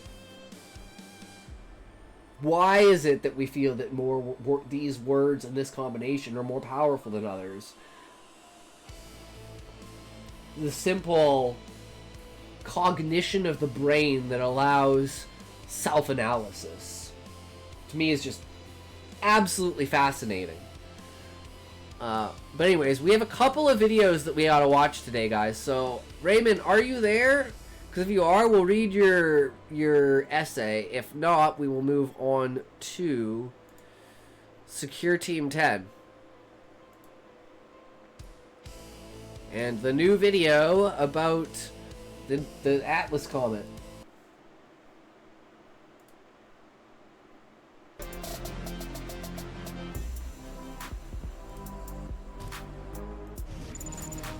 Let's go. Strangeness continues as the 3-Eye Atlas appears from behind the sun. 3-Eye Atlas, the big cojones. So, if you thought this interstellar traveler was done causing chaos, think again. 3-Eye Atlas, the 3rd confirmed visitor from another star system, just popped out from behind the sun, and this time we've got real data confirmed by major telescopes. No more rumors. Astronomers confirmed it. 3-Eye Atlas is back. It's speeding up and it's drifting 4 arcseconds off the track that everyone expected. Now, to give you some context, 4 arcseconds is a tiny angle, but in the precision world of orbital mechanics and distance, that's a lot. Massive. Yeah. Something's nudging this thing. Not wildly, but just enough to be noticed. Honestly, this is the strongest case yet for the alien ship theory as it pertains to 3-Eye Atlas. The science is getting weird. Government's starting to sweat a little bit, and the whole thing feels like a sci-fi tabloid circus. But here's what's actually a good time. In early November, 3-Eye Atlas reappears after its perihelion dive. That's the term for its closest pass to the sun. And so it goes behind the sun, and now the latest images are in. And the object, well, it's not just intact, it's brighter. Sure, that's cool, but the real headline isn't how it looks. It's what it's doing. For the first time, astronomers caught isn't there like zinc coming off it? Gravitational acceleration. This means it's moving faster than the sun's gravity alone can explain. That 4 arcseconds off from the path gravity predicted, it sounds familiar, and it should, because it's Oumuamua all over again. Another heavyweight visitor from beyond the solar system, acting like it's got somewhere else to be. Something seems to be steering it, or at least giving it a little nudge. That is for certain. And NASA's official line? Well, it's, quote, just outgassing. Basically, gas and dust jets are venting from the comet and pushing it like tiny rocket engines. That's the standard comet playbook. But this time, the numbers don't fit unless you bend things pretty hard. When scientists start patching models to fit the facts, you know what happens. Suddenly, everyone's whispering about artificial origin. And get this, there's a strong gas jet firing toward the sun from the object, with the dust tail going the other way. Now, that's physically possible in nature, but it just makes 3i Atlas look even stranger. And this is where it gets political now, because Congresswoman Anna Paulina Luna fired off an official letter to NASA recently demanding answers and asking if they can send a probe like Juno for a closer look. This isn't random internet chatter. This is a government representative putting That's the word. real That's pressure on NASA. To me, that's what sparks all the conspiracy. Okay, we've seen this thing, like we saw this thing that's never happened before, something coming from outside of our solar system, and we don't even have a NASA photo of it.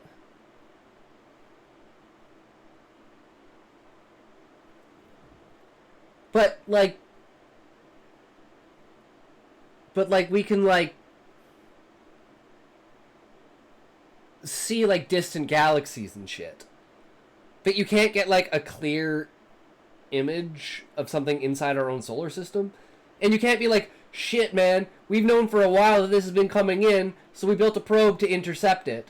Like, we've smashed probes into other comets before and stuff, so it's like, I just think the lack of doing anything in NASA has just caused all of this conspiracy, where it's like, we literally have this once in a fucking lifetime event and you're not taking advantage of it.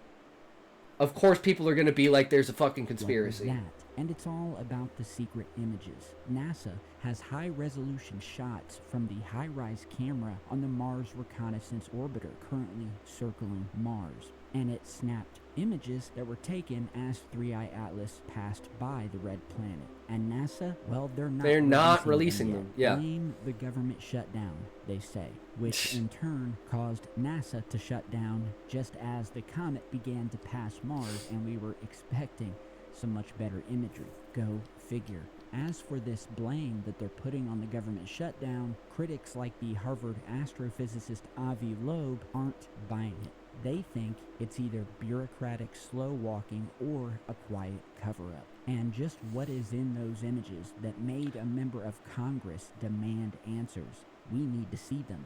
And then there's Avi Loeb himself, the well-known astrophysicist who stirred up the world in 2017 by saying that Oumuamua might be alien tech. And now he's at the center of this, sharing the new acceleration data and urging NASA to repurpose the space probe Juno so we can get a better look at this object. Meanwhile, the internet's going wild. The acceleration of 3i Atlas is real, but the rumors are even wilder. Maybe you've seen that viral claim about 3i Atlas beaming out a Fibonacci sequence, which is the famous mathematical spiral found in nature, on a SETI frequency, which is the radio channel scientists use to listen for alien signals. And after some checking, that theory seems to be total nonsense. Yeah, total just bollocks. a random single post online that went viral. Much like another post and news story hitting the web and making the waves of an alleged image taken by or leaked from a Japanese telescope. Yeah, that one was funny. Probe of 3i Atlas, allegedly in what looks to be one of the worst photoshopped / AI created fake spaceship blended with a comet I have ever seen. And hopefully just by the look of this image, most of you will understand this is a hoax and not to be taken seriously. There is nothing to back up this claim of a leaked Japanese photo, and I can tell just from looking at this for about 5 seconds that this is a complete fake. However, nonetheless, stuff like this is making waves. The fact that people are ready to believe it shows how jumpy everyone is. We have the weird acceleration, the electric blue glow, which the object has now shifted to in its color. We have the nickel gases pouring out and off of the object, nickel with almost no iron in it, a chemical mix that shouldn't exist in a natural comet. And it all makes 3i Atlas feel almost alive, like it's got a mind of its own. And just when you think that this thing has shown us all of its tricks, it turns around and gets stranger. As soon as 3i Atlas slipped out from behind the sun, astronomers noticed something you don't see every day.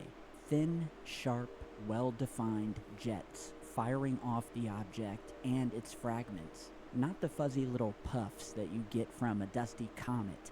These look controlled, deliberate, some even shooting straight toward the sun, almost as if the thing didn't care one bit about the solar wind trying to push back. And the timing is odd, because right alongside that, South Africa's Meerkat array picked up the first radio signature we've ever detected from an interstellar comet. It wasn't a message or anything dramatic, just an absorption pattern from hydroxyl molecules in the gas cloud around it. Completely natural on paper, but when you line it up next to the acceleration, the jets, the color shift, it's another strange note in a song that shouldn't have this many notes. Then there's the fragmentation issue. Several observatories now think that the object may have broken into dozens of pieces during its close pass to the sun, but somehow the entire debris tail vanished. There's almost nothing there now. No long smear of dust, no sparkling trail. Instead, the fragments look clean, structured, some even glowing brighter than before. And that is not typical comet behavior. If anything, it's the kind of thing that makes scientists lean in a little closer. And then, because it's 2025 and reality is broken, the story goes turbo-viral as Avi Loeb seemingly invites Kim Kardashian, of all people, to join his research team on 3i Atlas. No joke. Supposedly, he thinks that her celebrity power would spark more interest in science. Naturally, the internet loses it. One tweet summed it up, saying, quote, 3i Atlas survived the sun, but let's see if it survives Kim Kardashian. We finally find an alien object, and Kim K wants to collab. And, humanity is just doomed. What can I say? But in all seriousness, from aliens to the Kardashians, who knows what's next? But here's the bottom line, guys.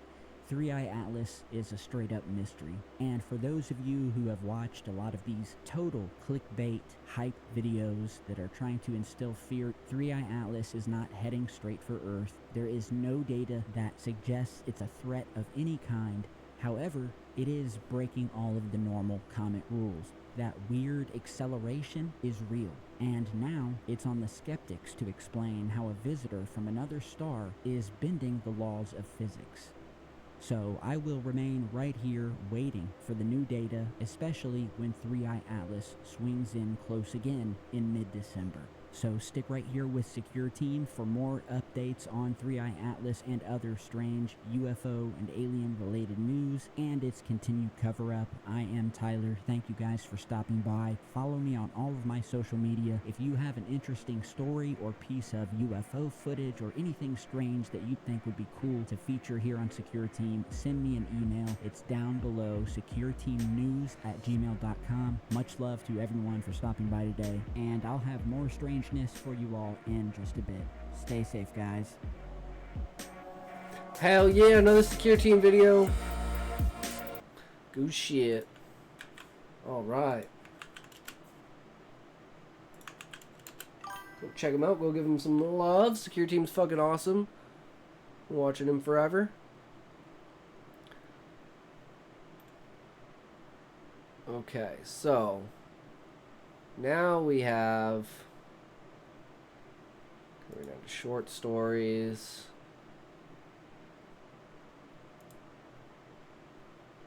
Do an entirely new category.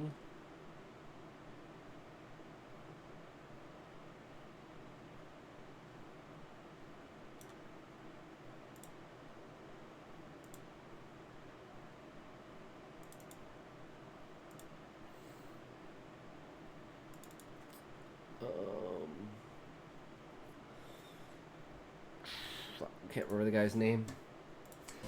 So we found an author that we're going to do some studying, and we're going to do some research on. Brian Evanson.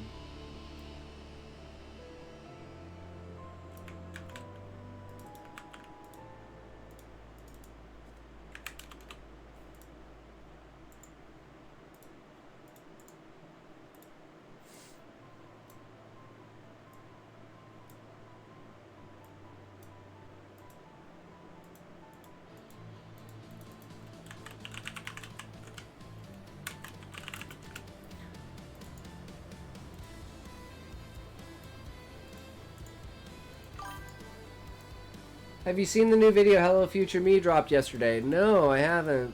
Let's see.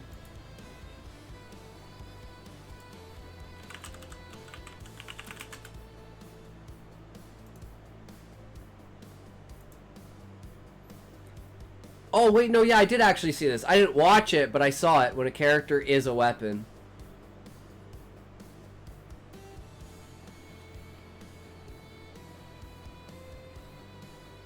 Hell yeah, it's good shit.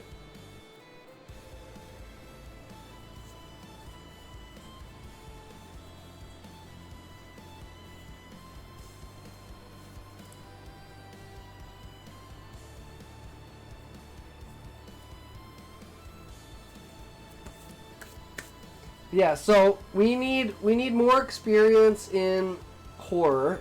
So we decided, let's grab this. So we got key stories. Oh my god, no one was playing Dispatch yesterday.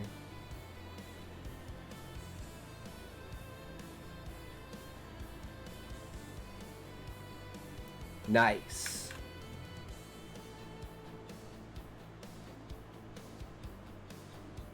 That's okay. I have like 4 streams up at all points in time. I'm a stream slut too. That's why I encourage people. Don't feel bad that you have like 8 streams up and you're watching a ton of different people. That's what everyone does. It's all good. The dismembering.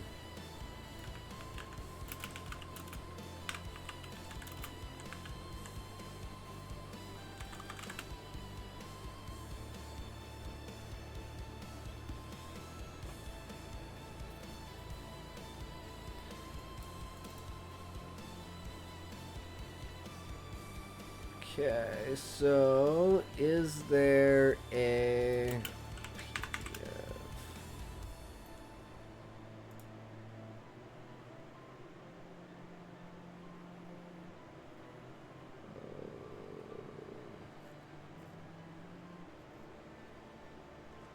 So it doesn't have the dismemberment?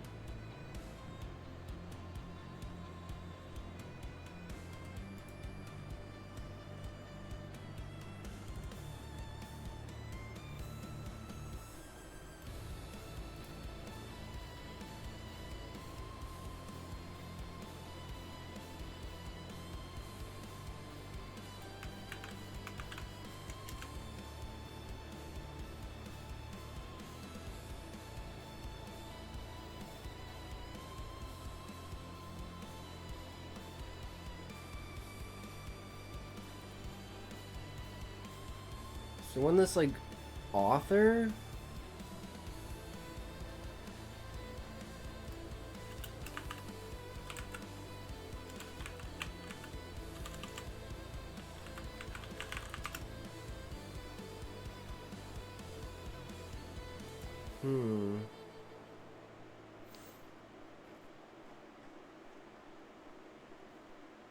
Well,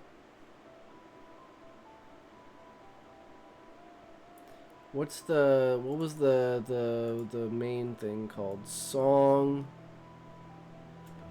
for the Unraveling of the World.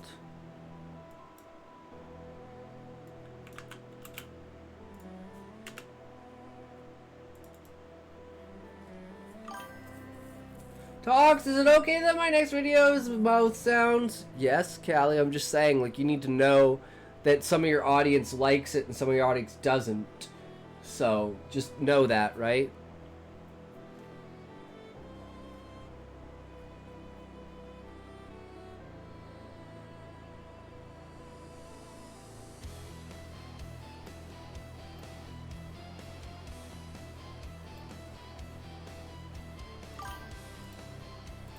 Oh, maybe I can just search for the Song of the Unraveling here.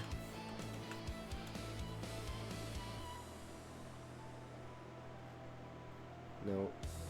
No, like, would you watch it?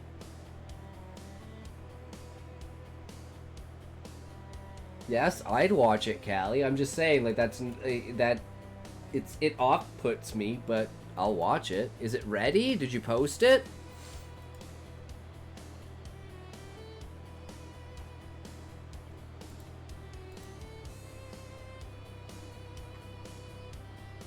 Can I not read it? It's a vampire feeding video. Okay.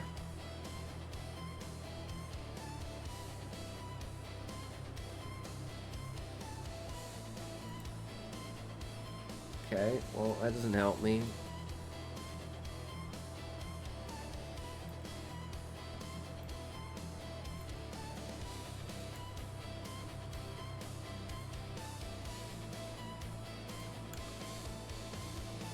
I'll watch it.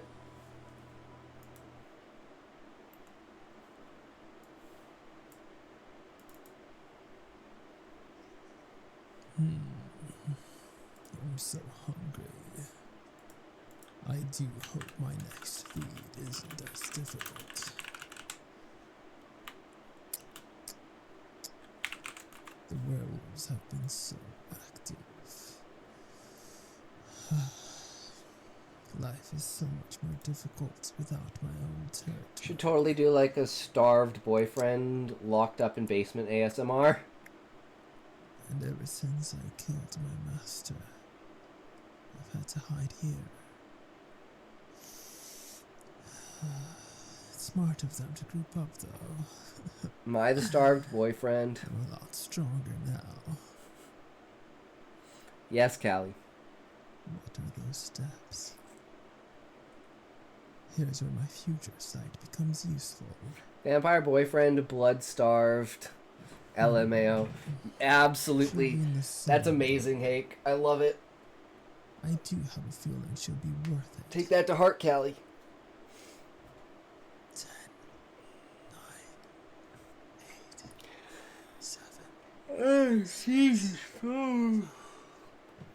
Like decapitated, so it's just a head. 2, 1. Clumsy girl. Hello there. That's fucked up. I like it, Hake. Do you have any idea whose dwelling place you stumbled into? I've always had to leave my cave to hunt. But this time my prey finds herself in quite the precarious situation.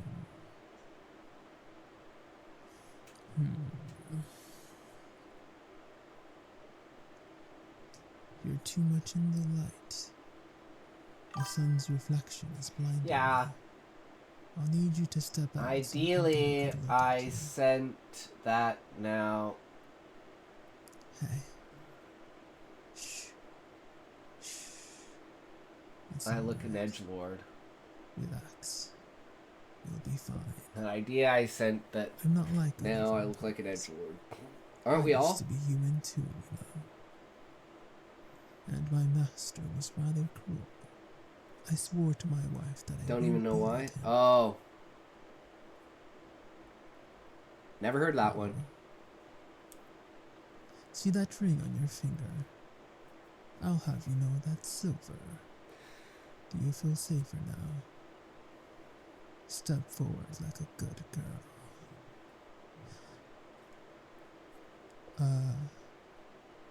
No. Nothing. Yeah, that was Just straight off the dome. remind me of someone. Well, you invented it now. It's a new thing now, Hank. I sense you feel unsafe without your sunlight. You'll be okay. I told you about that silver ring, remember? Yes, Callie, I do. Why did you remove it? You know, The silver was a Like good back good away, ploy since your of being nervousness like, over oh, I there let my doesn't guard feel down. You have something that could hurt me. werewolf, aren't you? And you're in heat. Which do you think is the best one? That's why you didn't believe me when I said your ring You mean was out of all your silver. videos? If it were silver, you wouldn't be wearing it. For No, me, let's be the clear. You might resemble the one, pixie one, but you aren't the nearly as the fast. fairy. I do remember you werewolves having a 3, weakness. 2, 1, toke.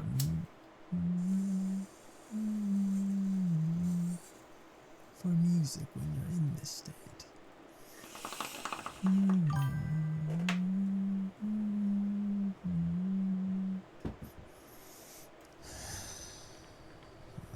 beautiful neck. Once again, Callie, it affirms that I have no taste. Look, why don't you be a good girl and let me feed on you? I know you're in the mood for it. Shh. Shh. You have good enough hearing to know your friends are nearby. You know I'm more than strong enough for you and your 4 other werewolf friends. I'll have to use my future sight again. So there are certain things you cannot take my opinion for, Callie. In fact, take the opposite of my opinion for it. You and your friends are crazy. If I like it, it's bad. You know I won't kill you, and you're hoping I won't drain you so completely that you can't.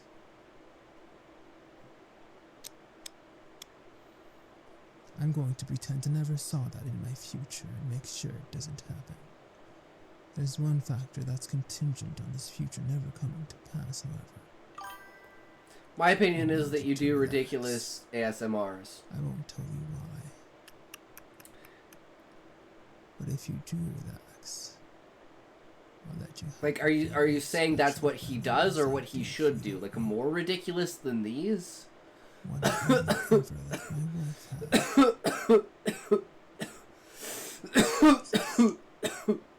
Oh, you really think so did.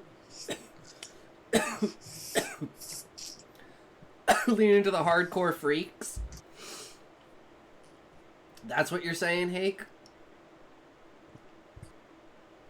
Sorry, I was really hungry. Oh, That's should do. Also prone to lightheadedness, but a werewolf should recover faster, right? I suppose I'll hold you until you recover.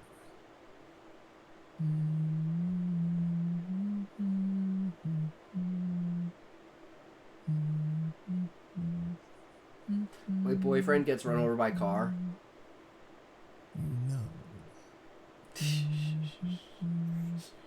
I could keep you. Also, there was something. You know what I'm just imagining, Hake? The opening scene of The Boys with Huey and Robin. A hypnotic element. Now, I want you to kill your friends and stay with And me. like they're literally like proposing and then boom, hit by a fucking car. And you're like left there literally holding their hands. I made this werewolf one where he cooks his girlfriend. I should be stronger than you.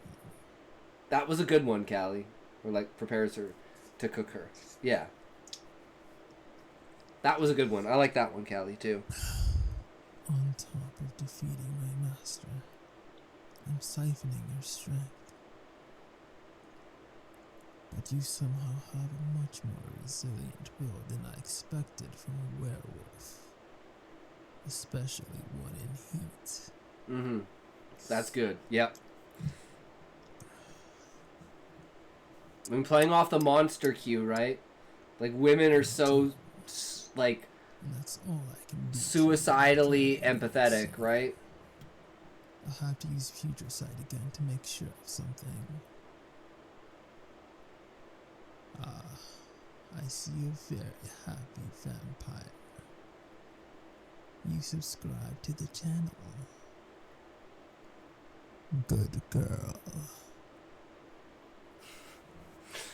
Hell yeah, Callie. That ending was so good. Like I said, man, it's so good. It's so good. I love it. The potential is infinite at that point, right? Okay, so we gotta try and find this. By the way, here, I'll take this, go give Callie some love, give him a subscribe on his channel, give him some views, give him the likes, the comments, all that good stuff. Do you have a pinned comment on this? You should have a pinned comment on here, Callie. Put a pinned comment on here about, like, commenting. about the story. It'll encourage people to comment. Should I just use that ending video all the time, or more whispers? You should do variants of it. You should record like 10 different variants, and then alternate between them and use them for like different things. Have like a vampire one, a werewolf one, a good one, a bad one. Do like all the variations, and then implement them into the video so that it fits with the video, but they're all pre-scripted. Does that make sense? Or you could just improvise at the end of the video for each one. And then if, you know, people say, oh, I really, really, really like this one, make it your end one. Or you could make an end one and say, I'll make end ones and improvisions. If you like an improvision, tell me, and I might turn it into a permanent end one. You know? Something like that. Like, give people reasons to talk in the comments section and create a comment section, right?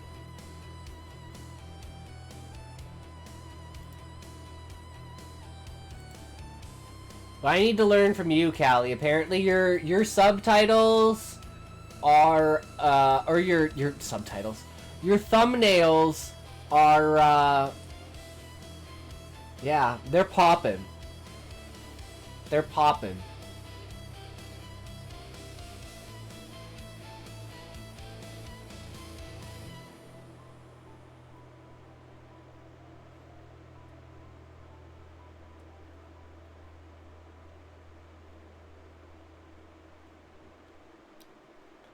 I redid all the thumbnails today.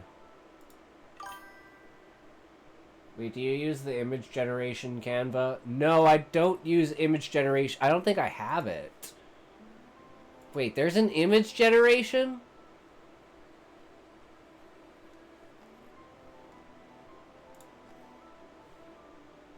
Where's image generation? Magic Media?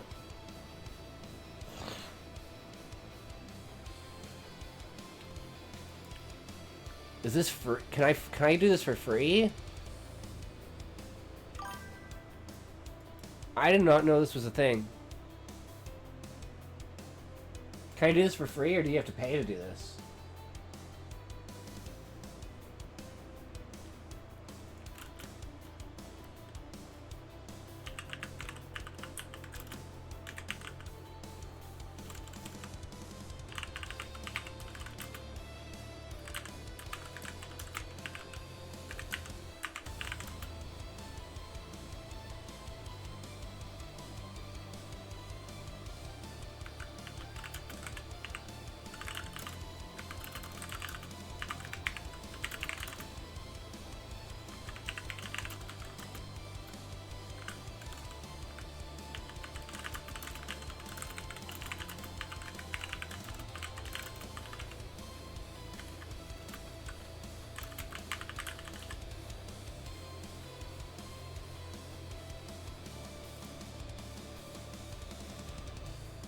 Oh shit. I've never done this before, Callie. Okay, well that didn't really work. I mean, this looks... What does this look like?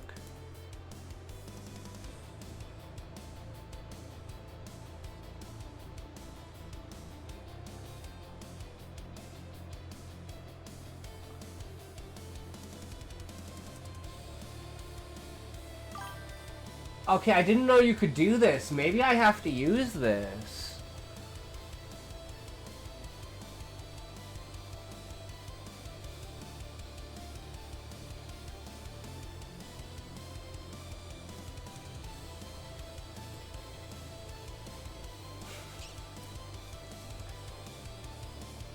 That's fucked up.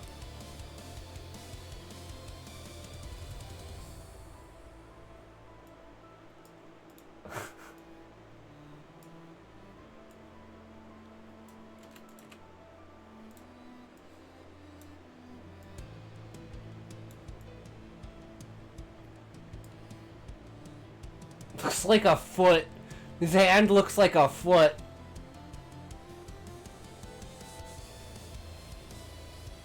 That's a hell of a face, though. Damn. I didn't know you could do that. That's crazy. That's crazy. Okay, thank you, Callie. I will have to use that in the future, because these are the Okay, what we're gonna do, we recreated our thumbnails. So these are the thumbnails we have now.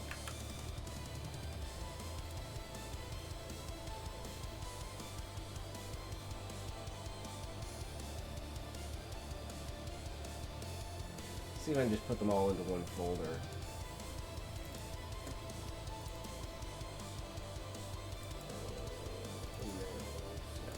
Just drop these guys in here.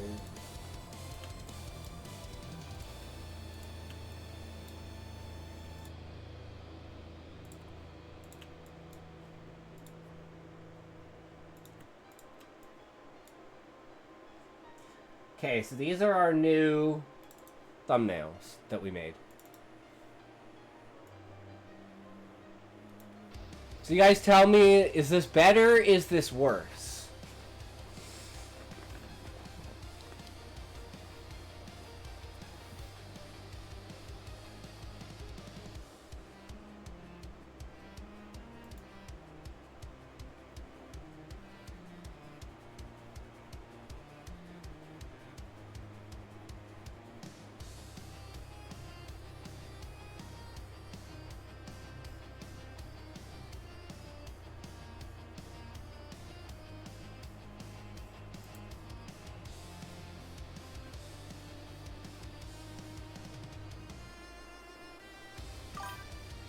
Just generate an image, make the text, select a font, make it bigger, and center it.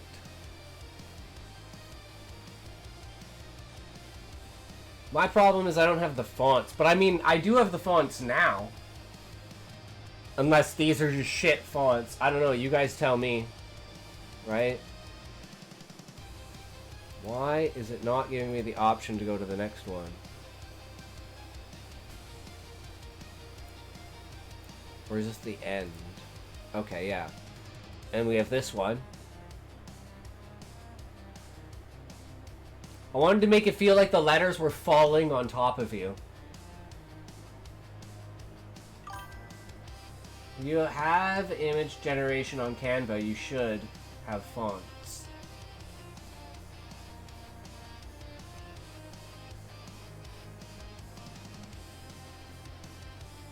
We don't have, like, advanced fonts. Like, there's fonts that you have to pay to use. Like the fonts that you used, remember I couldn't alter them.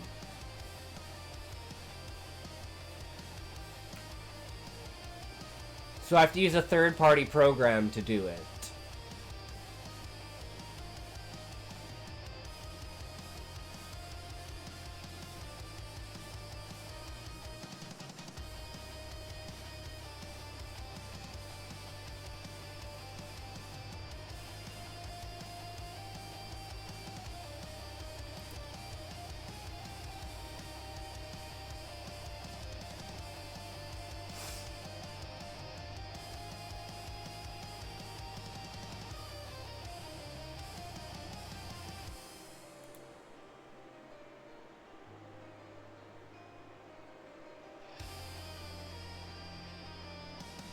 I like this one. Whoops. I like this one because of the, like the angles of this. It gives, it's such a distortion of reality, right?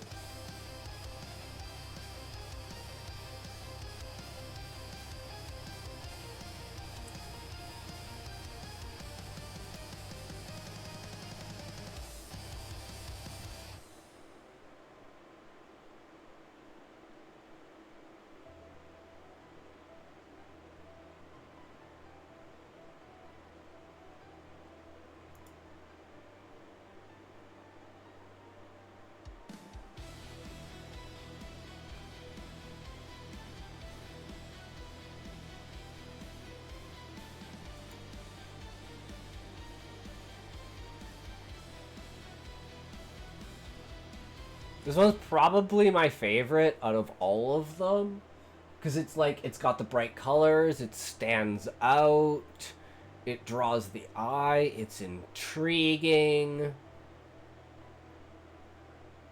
At least to me. Which means it's probably the worst one, right?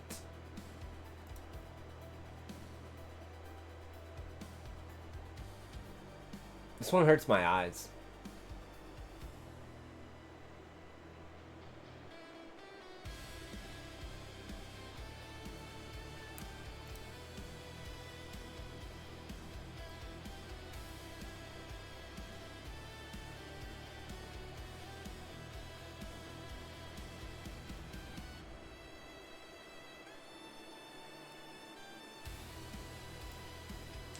Yeah, that's what we have so far. Oh, whoops. What if I just bring that back up? Because if we do this, and if I go to fonts, right, like this.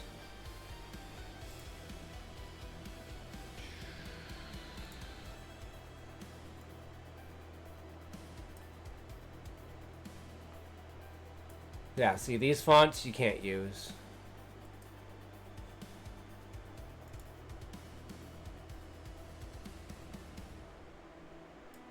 All these, like, interesting, really good fonts you just can't use.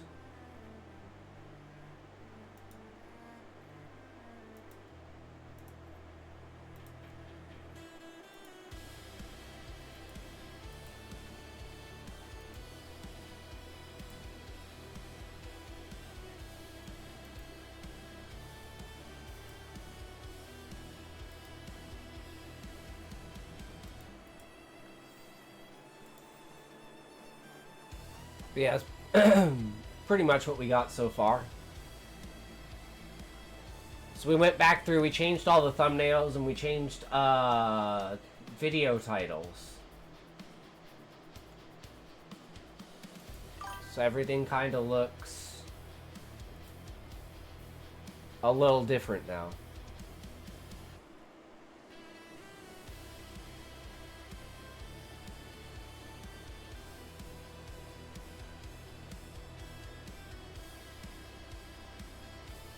We still need to find the story. Song for the Unraveling of the World.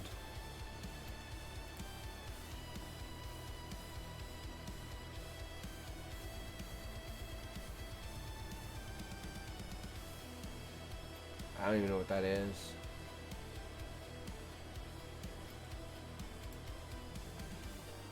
$26. I just want to read it. It's got to be somewhere, right? Read a sample.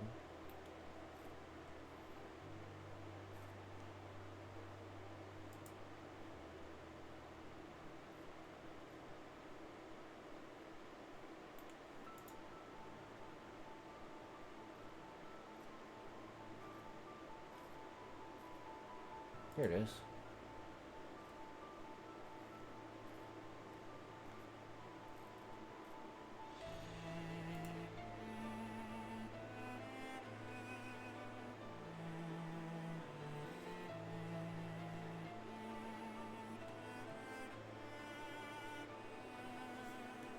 Okay, so let's see if that worked.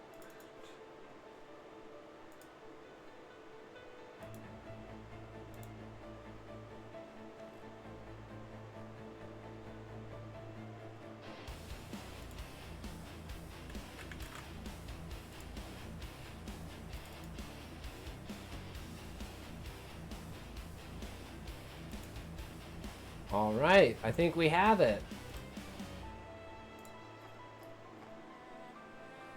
And we want... Wait.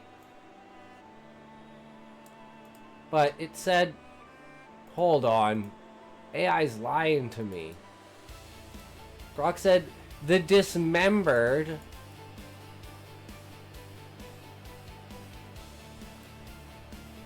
and the blood drip. But, like, wait. Oh, is there more?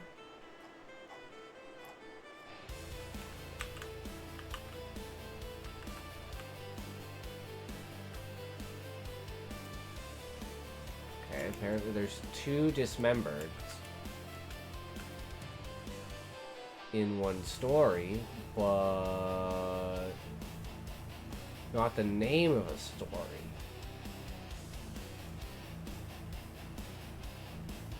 So why did it tell me that's where the story is if that's not where the story is?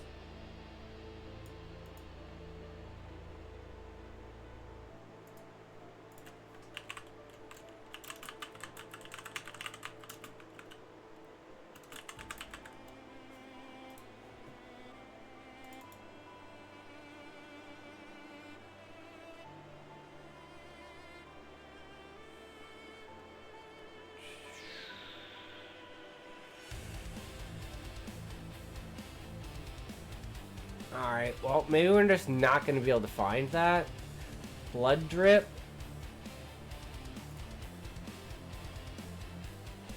Collapse of horses. Mutter. Sisters.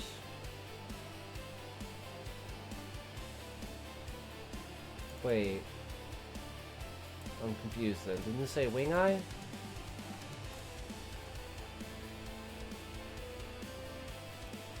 Wind eye. Is it in a collection of collections? Well, I couldn't even find the word.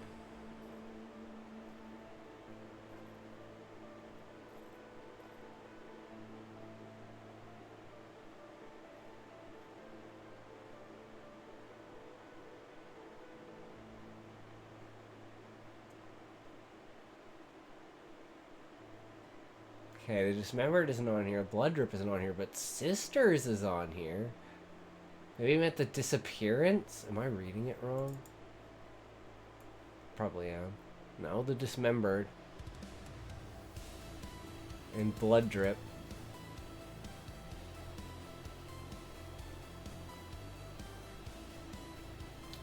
Well, I mean, either way, we might as well read them all. So let's just get into the head of this. Okay, this one's like super short. We'll just see if it meets that vibe, right?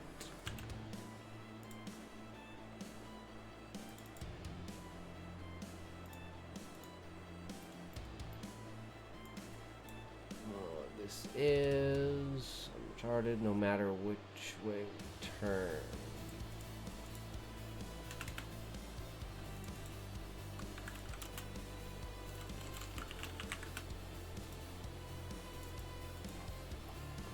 We have Born, Stillborn. Okay, this one's a decent length.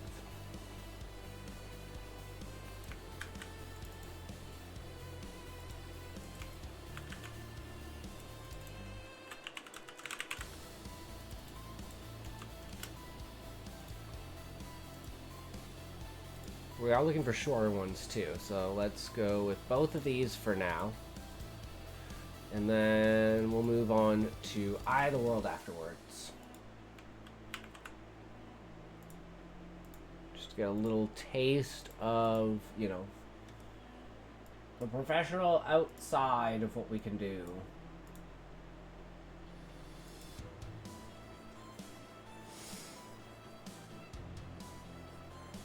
Oh, stretch.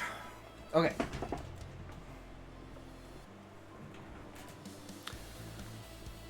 No matter which way we turned. No matter which way we turned the girl, she didn't have a face. It was hair in front and hair in the back. Only saying which was the front and which was the back was impossible.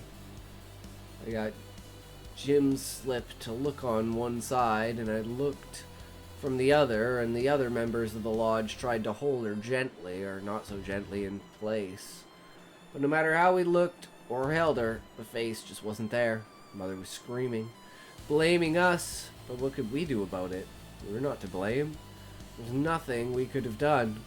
It was Verl Cram who got the idea of calling out to the sky, calling out after the lights as they receded, to tell them to come and take her. "You've taken half of her," he shouted. "You've taken the same half of her twice. Now, god damn. Have the decency to take the rest of her." Some of the others joined in, but they didn't come back. None of them. They left, and left us with a girl who, no matter how you looked at her, you saw her from the back. She didn't eat, or if she did so in a way we couldn't see. She just kept turning in circles, walking backward and knocking into things, trying to grab things with the backs of her hands. She was a whole girl made of two half-girls, but wrongly made. Of two of the same halves. After a while, we couldn't hardly bear to look at her. In the end, we couldn't think what to do with her except leave her. First, her mother protested and bit and clawed, but in the end, she didn't want to take her either. She just wanted to feel better about letting her go. To have the blame rest on us. We nailed planks across the door and boarded up the windows. At Verl's request, we left a hole in the roof in the hope they would come back for her. For a while, we posted a sentry outside the door, reported to the lodge on the sound of her scrabbling within. Once the noise stopped, we gave that up as well. Late at night, I dreamed of her. Not the doubled half of the girl we had, but the doubled half we didn't. I saw her miles above us, in air rarefied and thin, not breathable by common means at all, floating within their vessel. There she was, a girl who, no matter where you turned, always faced you. A girl who bared her teeth and stared.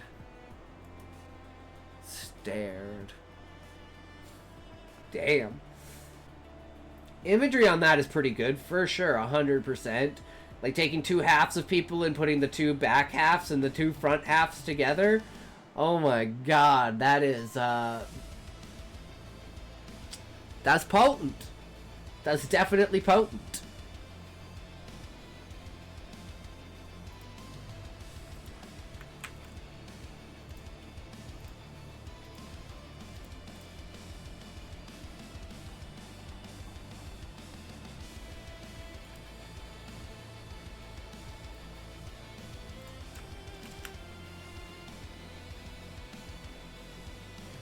Hop's therapist started coming to him at night as well, and even though Hop knew, or at least suspected, that the man wasn't really there, wasn't really standing beside his bed with pencil in hand, listening to him and writing notes on the wall about what he said, he seemed real. He was writing on the wall when Hop awoke. He would not read it, but being familiar with his therapist's unruly scrawl, its illegibility struck him as proving nothing. Their nighttime sessions felt, when he was honest with himself, just as real as daytime sessions felt. Maybe even more real. He did not report this to his therapist during the day. Instead, he waited to see if the therapist would mention it. When he did not, decided that it must be some sort of test. No. As with so many others, he would not share this with his therapist unless he was asked about it directly. But during the day, the therapist rarely asked about anything directly. He might say, "How was your week?" Or, "Did you have any dreams?" He was never more specific than that.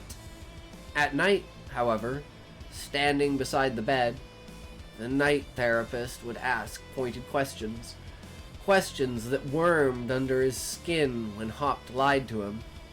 He would say, "How gullible do you think I am?" when Hop told only part of the truth. The night therapist would wait, tapping his pencil against the wall, for him to go on, and Hop, at night, usually did go on, slowly extruding more and more of the truth through his mouth. His therapist was one thing at night and quite another during the day. Or even, it occurred to him, as if there were two of him. Two different therapists who, for some reason, looked identical. "Are you a twin?" asked Hop once during a daytime session. Therapist, usually reticent to talk about himself, was sufficiently caught off guard to say, "Yes," and then shortly after, "No." "Yes and no?" said Hop. "How can it be both?" "I had a twin. He was born stillborn." But when Hop tried to question him more about it, the therapist shook his head. "We're here to talk about you," he claimed. Born stillborn, Hop thought now, late at night. What an odd way to phrase it, considering that in fact what you were saying was he wasn't born at all. Why not just say that? He was stillborn. How was born stillborn different from simply stillborn? What had the day therapist been trying to tell him? The night therapist was there beside him in the darkness, tapping his pencil against the wall, wanting something. What was it, again? What had the man asked? "I'm sorry," Hop said. "My mind was elsewhere. What was the question again?" Pencil stopped tapping. "Elsewhere." the night therapist said. Where would that be? Nowhere, Hop replied. The night therapist made a disgusted noise. The mind's always somewhere, he said. I was thinking about something, Hop admitted. About what? Hop hesitated, trying to find a suitable lie, but the tapping of the pencil against the wall kept interrupting his thoughts, creating blinding little bursts of light in the darkness of his skull. I don't want to tell you, he finally said. Tapping of the pencil stopped. Suddenly Hop's head was dark again. There, said the night therapist.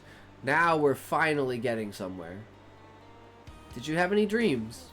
The day therapist asked. They were sitting in his office, chairs arranged as if for a staring contest. The day therapist wore glasses. This, Hop felt, gave him an advantage. Did the night therapist wear glasses? He must, since the day therapist did.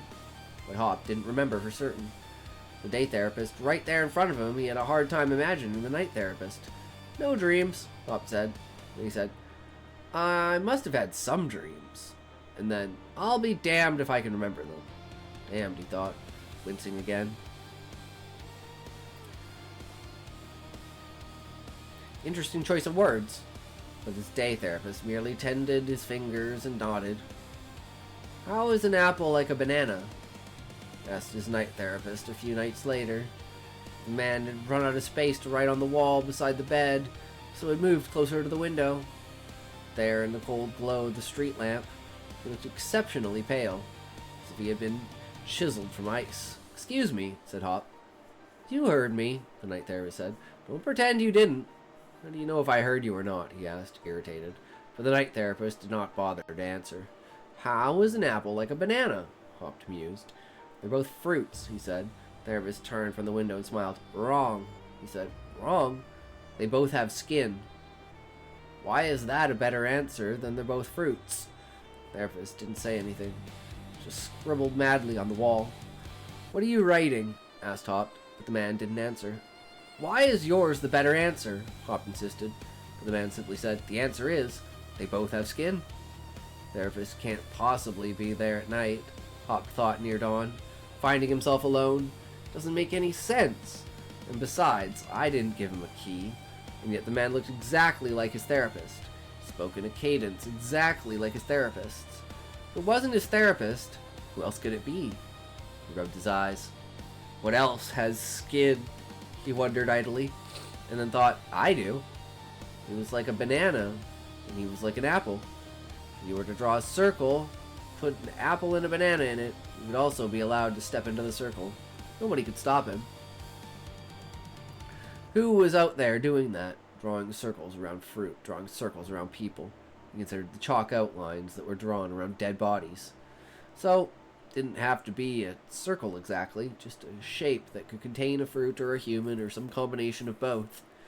During a lull in conversation, he asked his day therapist what it was like to know you'd been born a twin, but would never meet your twin. Excuse me, said the day therapist. You don't have to talk about it if you don't want to, said Hop, using a phrase he'd often heard his day therapist use. Usually at moments when Hop suspected the man least meant it. How would I know what it's like to have a twin? Asked the day therapist. But, said Hop, and stopped. Weren't you? Didn't your twin brother? Wasn't he stillborn? But the day therapist was shaking his head. What twin brother? I was an only child. And the day therapist told him he'd had a twin brother born stillborn. Hop remembered the conversation nearly perfectly. There had been no possibility of misunderstanding his words. Why was this day therapist lying to him now? He bought an apple. He ate it slowly, puncturing the skin with his teeth and chewing the skin up along the rest of the apple, except for the seeds and the pit. An apple wasn't like a banana, he thought. His night therapist was wrong. They both had skin, but with an apple you could eat the skin, and with a banana you couldn't. You could, but you just don't, because it's not, You could peel a banana easily with your fingers. An apple you couldn't. Peel an apple of its skin, you needed a knife. A person was more like an apple than a banana. You couldn't peel a person easily with your fingers. With a person, you needed a knife. With a person, like an apple, you could eat the skin. He told this to his night therapist. I love that, how that immediately goes to the next train of thought. He told this to his night therapist. But the man just stood at the window, motionless, not even writing. Haupt couldn't tell if the man was paying attention, finished speaking, and then waited. But the night therapist didn't turn his pale face away from the window. "What's out there?" asked Haupt. "What's out there?" echoed the night therapist, turning abruptly to look at him. "The whole world is out there." "But what," wondered Haupt, "was the whole world? What did that even mean? If you were to draw a circle that contained the world, what else would belong within that circle?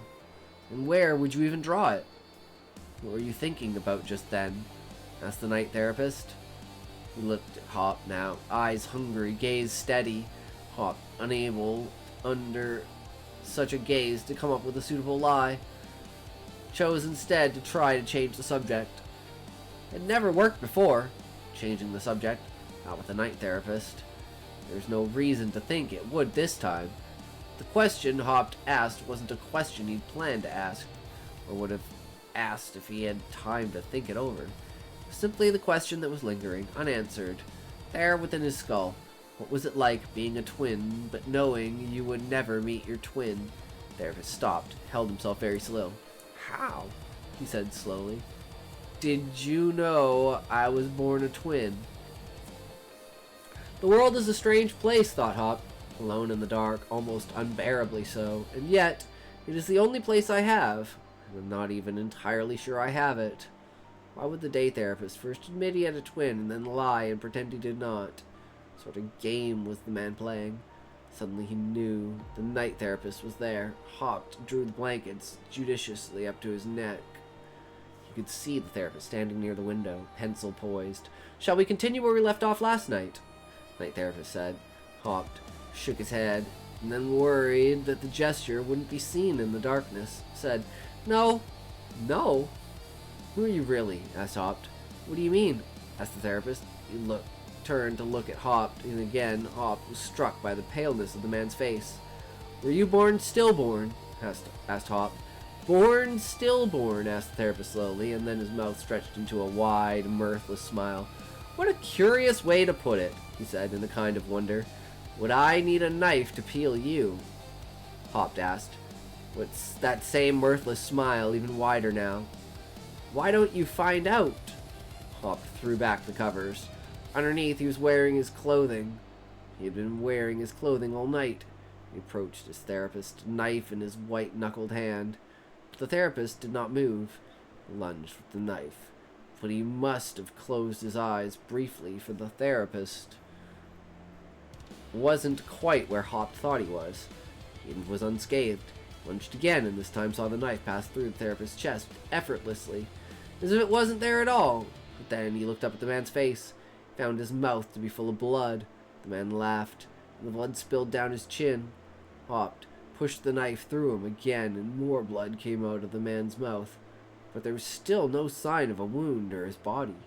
Still no feel of resistance as the knife went in. "What's wrong with you?" asked Haupt, alarmed. "What's wrong with me?" said the therapist. "How can I answer that? Don't you know by now that our time is supposed to be about you?" Haupt, "What's wrong with you?" Time passed. At some point, Haupt dropped the knife and made for the door. But there was the night therapist, just in front of him, no matter which way he turned. Haupt, more and more confused, had felt parts of his mind growing numb, shutting down. What sort of treatment is this? One of the remaining parts of his mind wondered. Isn't this sort of thing frowned upon by the therapeutic community? But when he asked the therapist, the man simply laughed and came closer. Shouldn't I have been given a safe word? Another part of him wondered. Safe word, said the therapist, though Haupt was certain that he hadn't vocalized the thought.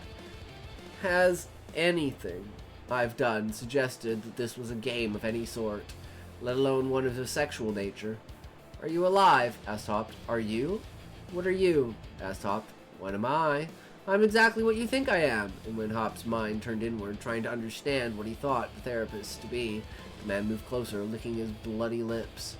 He woke up in the morning on the floor, sore. There were shallow cuts on his hand, and his lips, though uncut, were black with blood.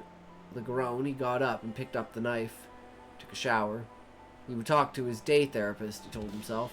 He would confront the man. He would ask why he was coming at night. And if he wasn't coming at night, if all of it was his imagination or something much worse, well, then at least he would know. He ate an apple, then ate a banana.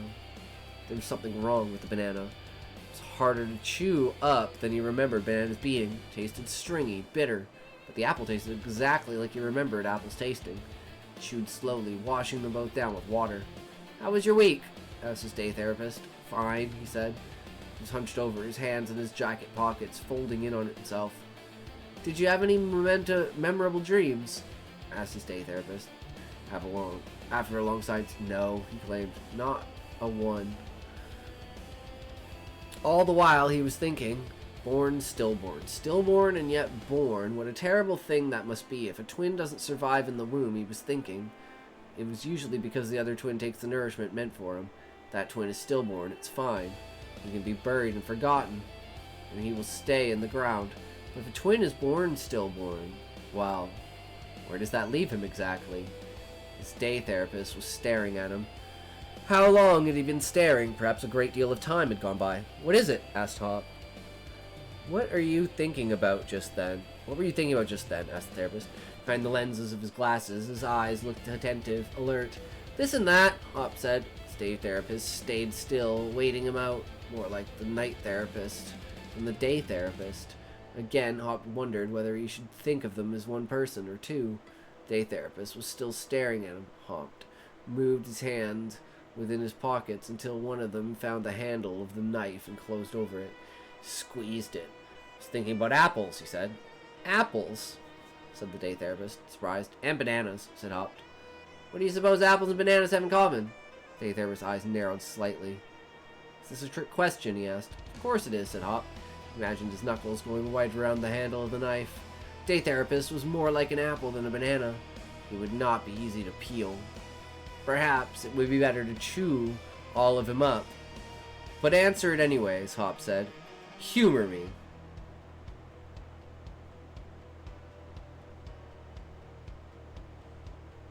I mean, yeah. I like the first story more, though. First story was really good. That was some potent shit.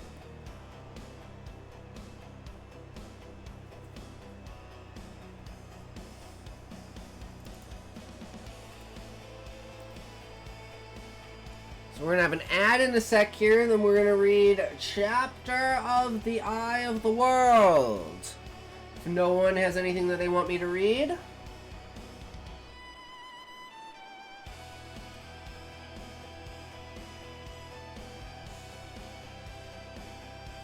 I'm freezing my ass off over here, though, for some reason. So I'm just putting my jacket back on. I gotta take a piss. I'll be right back.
fucking ad's gonna come up in here.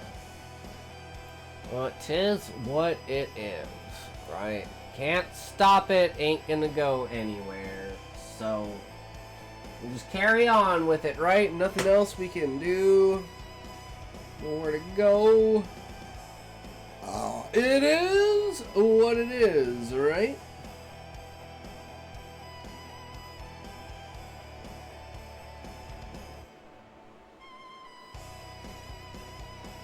We believe in the power of words.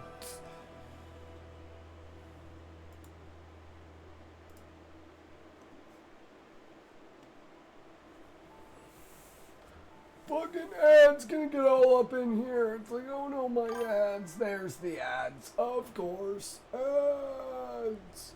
The almighty ads cometh forward with ads for ads. They do not ads with ads. When you add ads, I add ads for ads when we add. Do you add? We do add. It is an ad. I know to add. I will add. Add it is. Add it is. Add you go. Add up. Add. Oh, it's an ad. Let's go. You know what that means. Get your tokes ready. Here we go.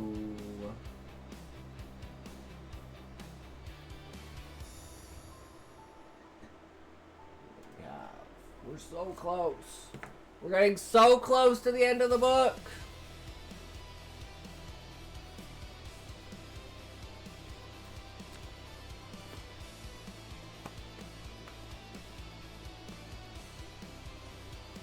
All right, 3, 2, 1, toke.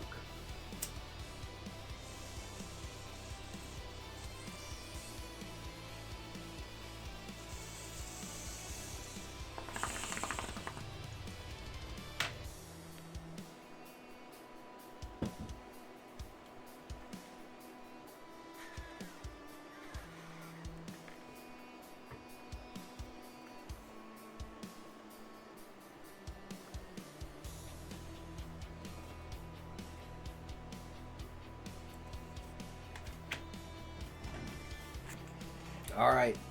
Eye of the World, Chapter 40. The Web Titans. Seemed to Rand that he was sitting at table with Logain and Moiraine. The Aes Sedai and the False Dragon sat watching him silently, as if neither knew the other was there. Abruptly, he realized the walls of the room were becoming indistinct, fading and off into gray. A sense of urgency built in him. Everything was going, blurring away. When he looked back to the table, Moiraine and Logain had vanished, and Baalzamon sat there instead. Rand's whole body vibrated with urgency. It hummed inside his head, louder and louder. The hum became the pounding of blood in his ears. With a jerk, he sat up and immediately groaned and clutched his head, swaying. His whole skull hurt. His left hand found sticky dampness in his hair. He was sitting on the ground, on green grass. That troubled him, vaguely, but his head spun and everything he looked at lurched. And all he could think of was lying down until it stopped. The wall. The girl's voice.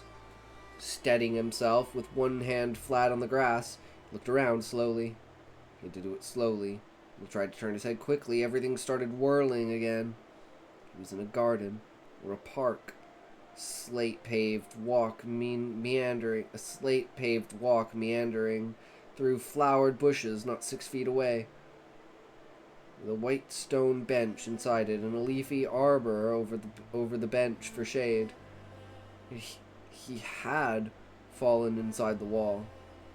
And the girl? He found the tree close behind his back and found her, too, climbing down out of it. She reached the ground and turned to face him, and he blinked and groaned again. Deep blue velvet cloak lined with pale fur rested on her shoulders, its hood hanging down behind to her waist. with a cluster of silver bells at its peak. They jingled when she moved. Silver filigree circlet held her long red gold curls, and delicate silver rings hung in her ears, while a necklace of heavy silver links and dark green stones he thought were emeralds lay around her throat. The pale blue dress was smudged with bark stains from her tree climbing. It was still silk, and embroidered with painstakingly intricate designs. The skirt slashed with inserts the color of rich cream. A wide belt of woven silver encircled her waist, and velvet slippers peeked from under the hem of her dress. He had only ever seen two women dressed in this fashion, Moiraine and the Dark Friend who had tried to kill him and Matt. He could not begin to imagine who would choose to climb trees in clothes like that, but he was sure she had to be someone important. The way she was looking at him redoubled the impression. She did not seem in the least troubled at having a stranger tumble into her garden. There was a self-possession about her that made him think of Nynaeve or Moiraine. Oh no, is this Ada? He was so enmeshed in worrying whether or not he had gotten himself into trouble, whether or not she was someone who could and would call the Queen's guards, even on a day when they had other things to occupy them. But it took him a few moments to see past the elaborate clothes and lofty attitude of the girl herself.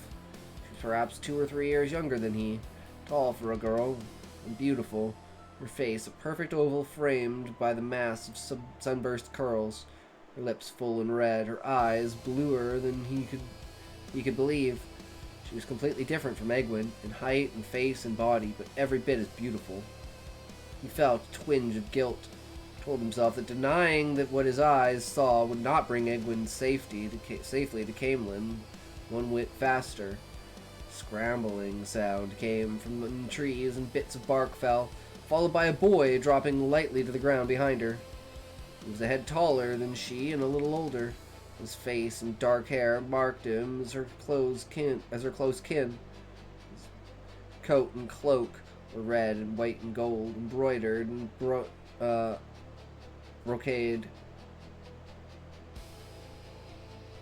brocaded, and for a male even more ornate than hers.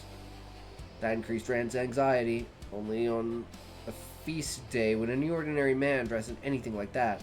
It never was that much grandeur. This was no public park. Perhaps the guards were too busy to bother with trespassers. The boy studied Rand over the girl's shoulder, fingering the dagger at his waist. It seemed more a nervous habit than any thought that he might use it. Not completely, though. The boy had the same self-possession as the girl. And they both looked at him as if he were a puzzle to be solved. He had the odd feeling that the girl, at least, was cataloging everything about him, from the condition of his boots to the state of his cloak. We will never hear the end of this, Elaine. Mother finds out, the boy said suddenly. She told us to stay in our rooms. But you just had to get a look at Logain, didn't you? Now look what it has got us. Be quiet.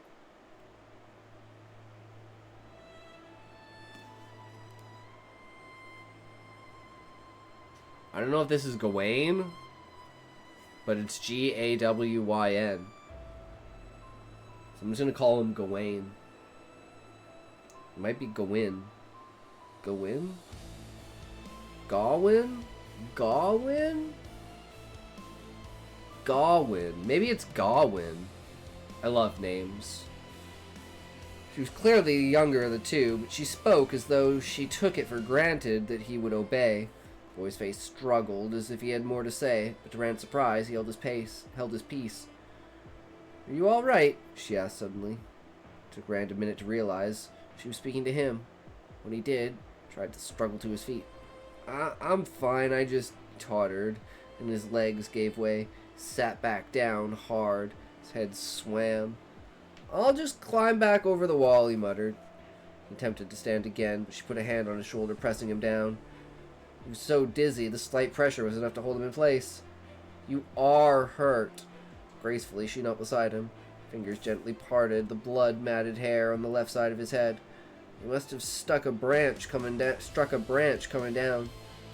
You'll be lucky if you didn't break anything more than your scalp. I don't think I ever saw anyone as skillful at climbing as you. But you don't do so well falling. You get blood on your hands, he said, drawing back. Firmly, she pulled his head back to where she could get a hold of it. Hold still. She did not speak sharply, but again there was that note in her voice, so she expected to be obeyed. It does not look too bad. Thank the light. From pockets on the inside of her cloak, she began taking out an array of tiny vials and twisted packets of paper, finishing with a handful of wadded bandage. He stared at the collection in amazement. It was the sort of thing he would have expected a wisdom to carry, not someone dressed as she was. She had gotten blood on her fingers, he saw, but it did not seem to bother her. Give me your water flask, Gawain, she said. I need to wash this. The boy she called Gawain unfastened a leather bottle from his belt and handed it to her, then squatted easily at Rand's feet with his arms folded on his knees. Elaine went about what she was doing on a very workmanlike manner. He did not flinch at the sting of cold water when she washed the cut in the scalp, but she held the top of his head with one hand as if she expected him to try to pull away again, and would have none of it. The ointment she smoothed on after from one of her small vials soothed almost as much as one of Nynaeve's preparations would have. Gawain smiled at him as she worked, a calming smile, as if he too expected Rand to jerk away and maybe even run. She's always finding stray cats and birds with broken wings.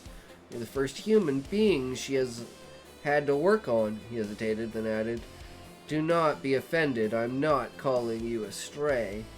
It was not an apology, just a statement of fact. No offense taken, Rand said, stiffly. The pair were acting as if he were a skittish horse.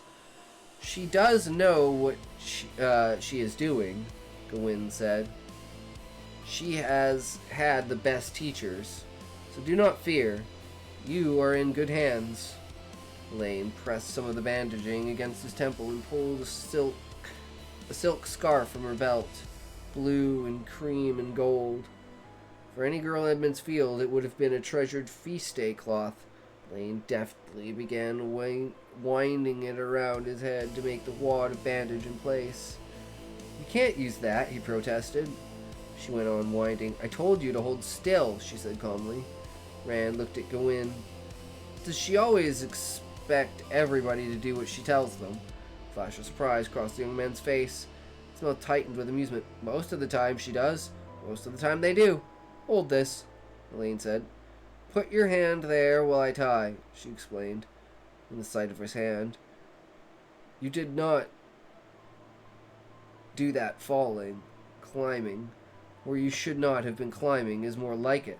Quickly finishing her knot, she turned his hands palm upward in front of him, muttering to herself about how little water was left.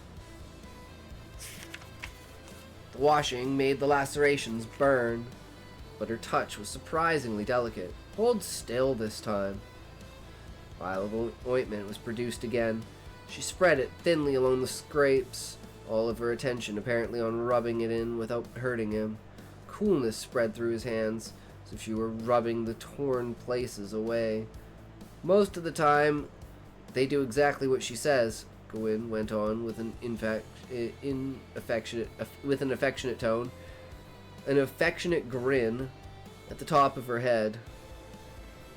Most people, not Mother, of course, or Eleda, and not Linny. Linny was her nurse. Can't give orders to someone who switched you for stealing figs when you were little. Ah! YMA5. Hey, what's up? How's it going? How are you? Welcome, welcome. What are you up to today? We are reading Eye of the World by Robert Jordan, Book 1 of the Wheel of Time. We're currently on page 632. Name is Manal. Manal, good to meet you, good sir. Are you a writer? Are you a reader from KSA? What's KSA? Is that a group? Like BTS? I'm not hip like that.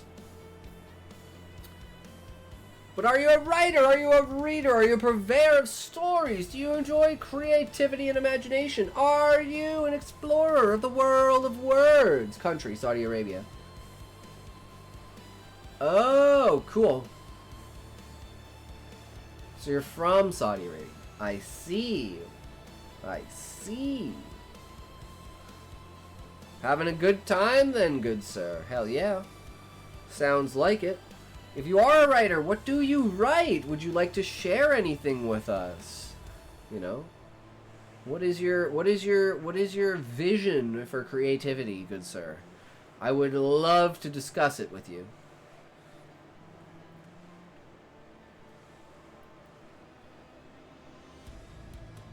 Can't give orders to someone who switches you for stealing figs when you were little. And even not so little. Elaine raised her head, long enough to give him a dangerous look. True.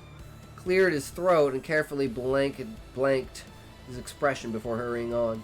And Gareth, of course. No one gives orders to Gareth.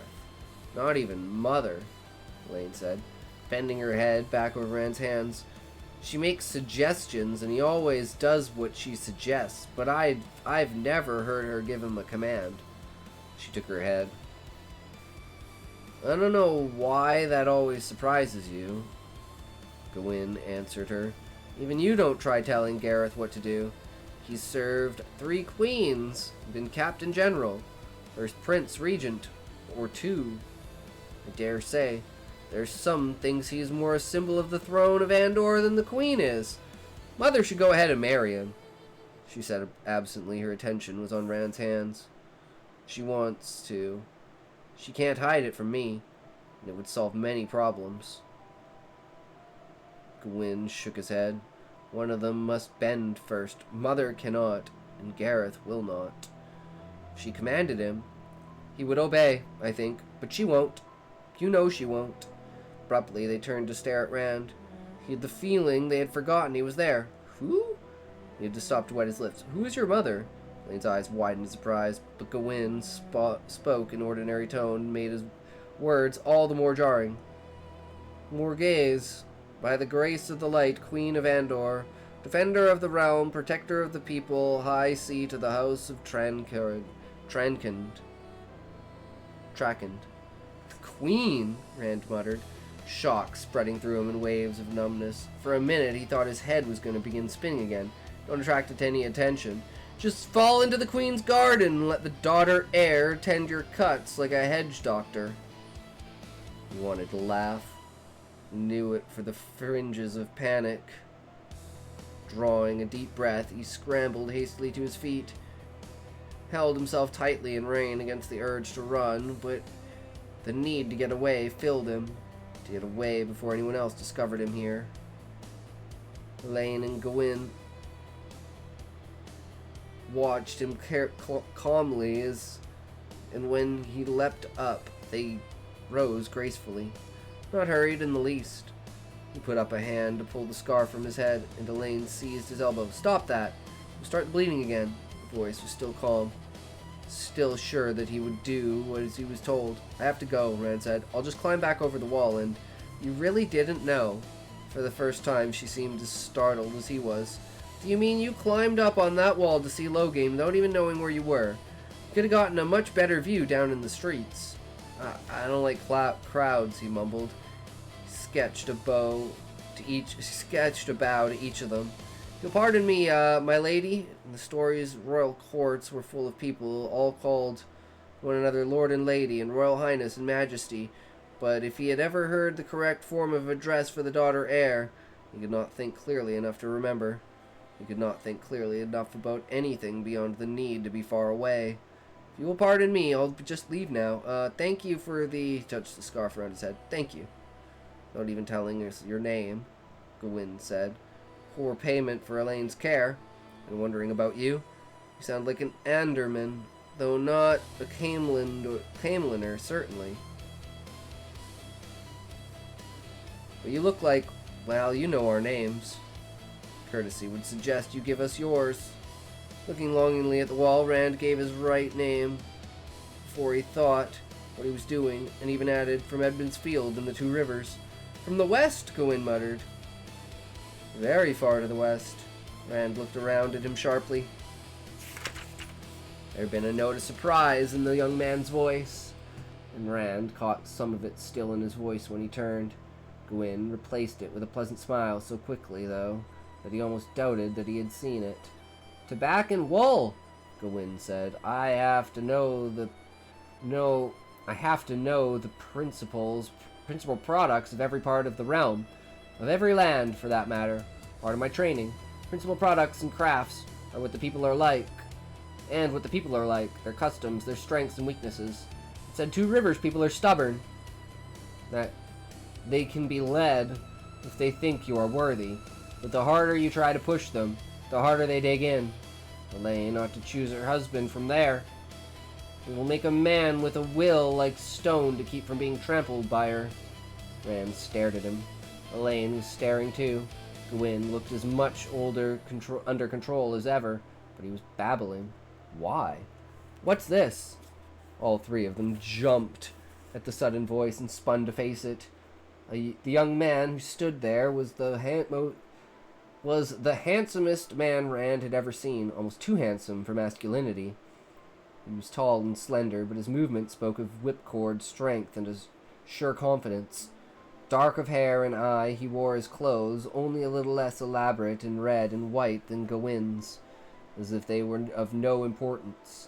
One hand rested on his sword hilt, and his eyes were steady on Rand. Stand away from him, Elaine, Rand said. You too, Gawain. Elaine stepped in front of Rand, between him and the newcomer, head high and as confident as ever. He is a loyal subject of our mother and a good queensman, and he is under my protection, Galad.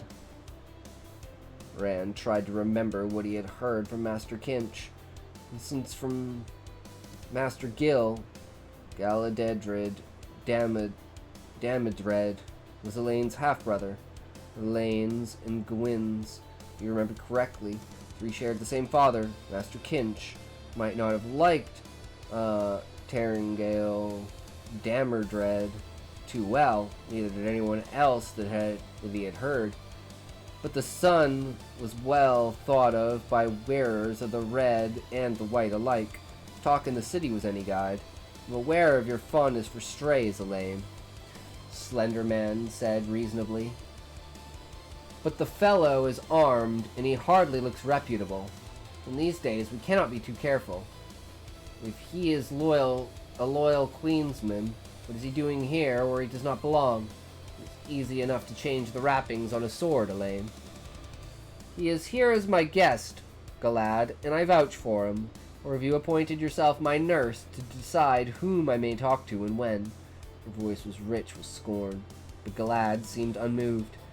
You know I make no claims for control over your actions, Elaine, but this guest of yours is not proper, and you know that as well as I. Gawain, help me convince her. Our mother would. Enough! Elaine snapped. You are right that you have no say over my actions, nor have you any right to judge them. You may leave me now. Galad gave Gawain a rueful look at one and the same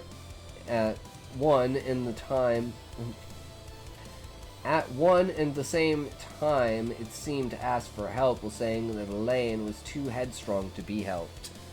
Elaine's face darkened, but just as she opened her mouth again, he bowed in all formality, yet with the grace of a cat, took a step back, then turned and strode down the paved path, with long legs carrying him quickly out of sight beyond the arbor. I hate him, Elaine breathed. He is vile and full of envy. There you go too far, Elaine, Gawain said. Galad does not know the meaning of envy.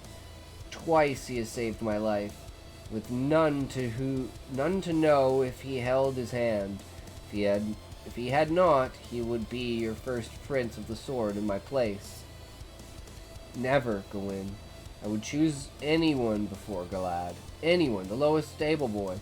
So she smiled and gave her brother a mock stern look. You say I am fond of giving orders. Well, I command you to let nothing happen to you.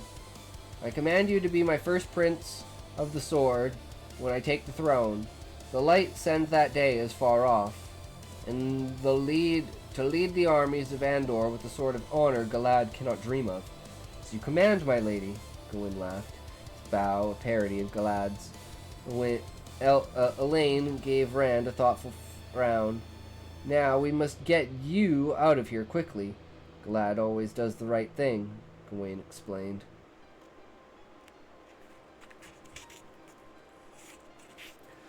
Even when he should not. In this case, finding a stranger in the gardens, the right thing to do is notify the palace guards. Which I suspect he is on his way to do right this minute. Then it's time I was back over the wall, Rand said. A fine day for going unnoticed. I might as well carry a sign. Turned to the wall, but Elaine caught his arm. Not after the trouble I went to with your hands. You'll only make fresh scrapes and then let some back alley crone put the light knows what onto them. There's a small gate on the other side of the garden. It's overgrown, and no one but me even remembers it's there. Suddenly Rand heard boots pounding toward them over the slate paving stones. Too late, Gawain muttered. He must have started running as soon as he was out of eyeshot.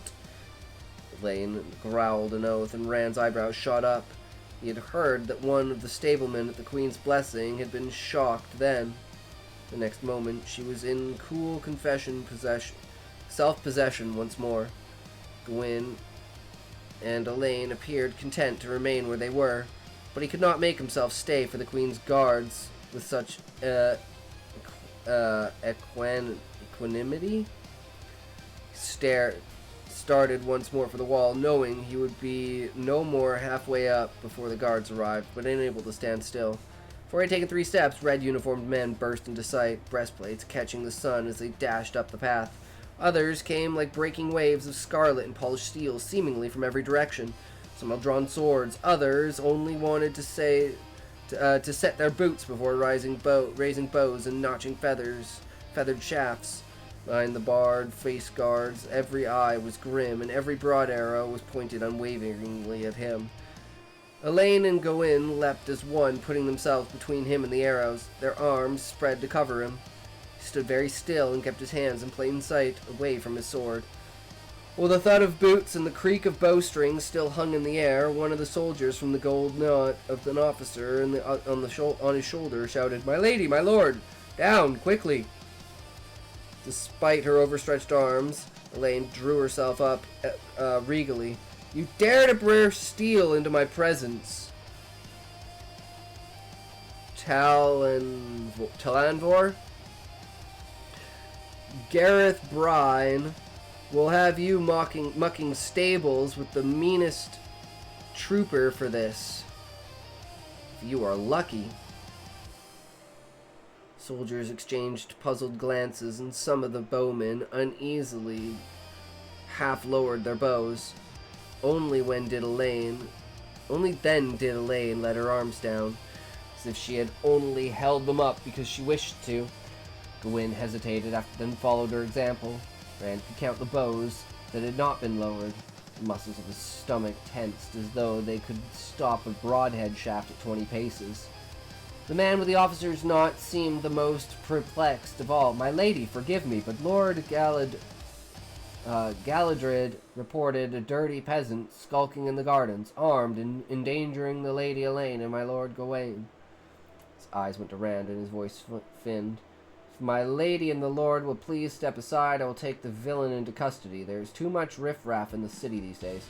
"I doubt very much if Galad reported anything of the kind," Elaine said. "Galad does not lie."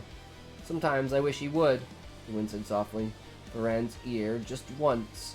It might make living with him easier. "This man is my guest," Elaine continued, "and here under my protection. You may withdraw, Talavanor."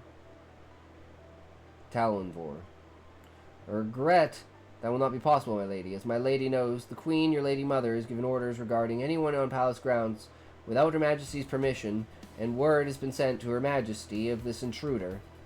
There was more than a hint of satisfaction as Talonvor's voice. Rand suspected the officer had to accept other commands from Elaine that he did not think proper. This time the man was not about to, not when he had a perfect excuse. Elaine stared back at Talonvor. For once she seemed at a loss. Rand looked a question at Gawain, and Gawain understood. Prison, he murmured. Rand's face went white. The young man added quickly, only for a few days, and you will not be harmed. You'll be questioned by Gareth Bryan, Captain General, personally, but you will be set free once it's clear you meant no harm. Paused, hidden thoughts in his eyes. I hope you were telling the truth, Rand al'Thor, from the Two Rivers. You will conduct all three of us to my mother, Elaine announced suddenly, and a grin bloomed on Gawain's face.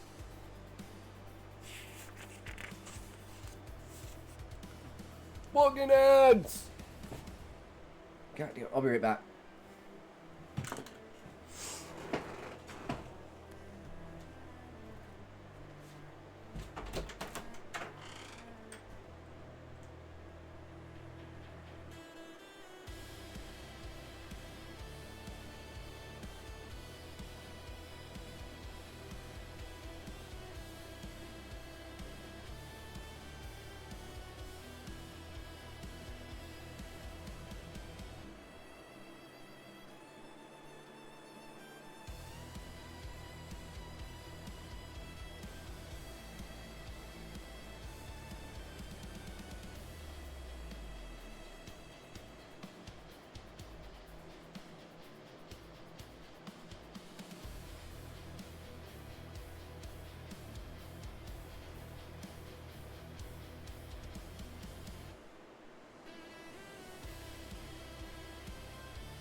Boy.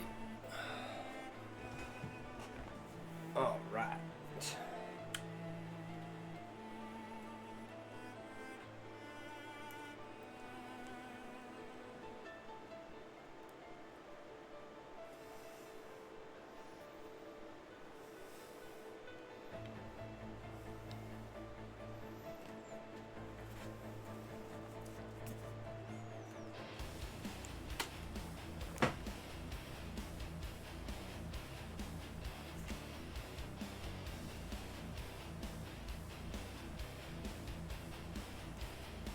We just turned the page. Hold on, what happened here?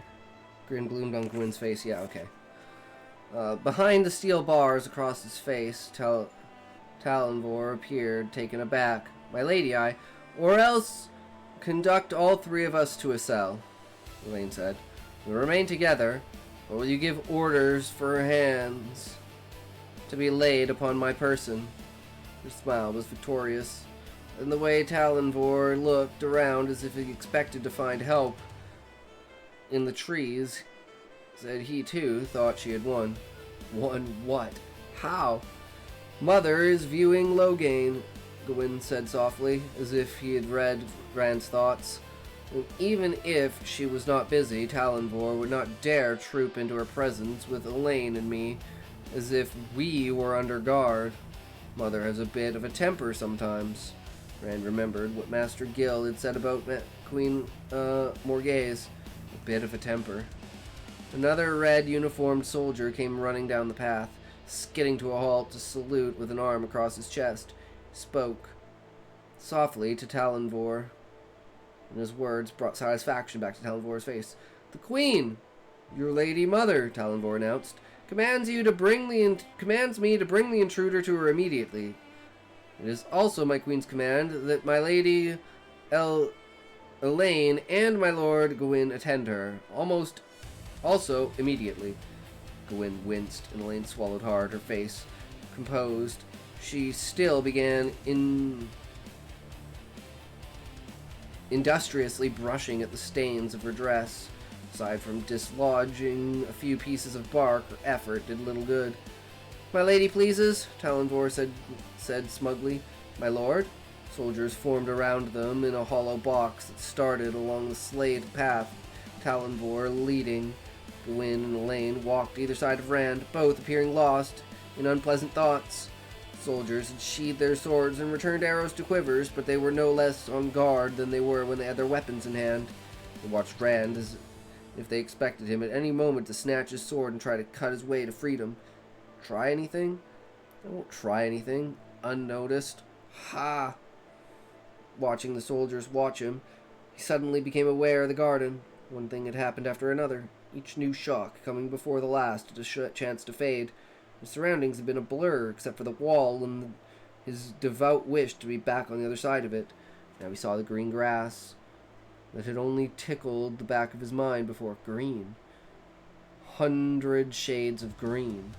Trees and bushes, green and thriving, thick with leaves and fruit, lush vines covering arbors over the path, flowers everywhere. So many flowers spraying the garden with color. So many new. Bright golden sunburst and tiny pink tallowind, crimson star blaze, purple Edmund's glory roses in every color, from the purest white to deep red. But others were strange, so fanciful in shape and hue he wondered if they could be real. "It's green," he whispered. "Green?" Soldiers muttered to themselves. Talonvor gave them a sharp look over his shoulder, and they fell silent. "Eleda's work," Gawain said absently. "It is not right," Elaine said. "She asks if I wanted to pick out the one farm she could do the same for, while all around it the crops still failed. But it still isn't right for us to have flowers, when there are people who do not have enough to eat."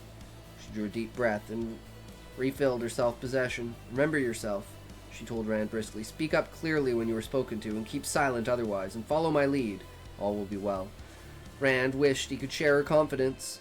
It would have helped if Gawain had seemed to have had it as well. As Talonvor led them into the palace, he looked back at the garden, at all the green streaked with blossoms, colors wrought for a queen by an Aes Sedai's hand. He was in deep water, and there was no bark in sight. Palace servants filled the halls, in red liveries, with collars and cuffs of white, the white lion on the left breast of their tunics, scurrying about, intent on tasks that were not readily apparent. When the soldiers trooped by with Elaine and Gawain, and Rand in their midst, they stopped dead in their tracks to stare open-mouthed.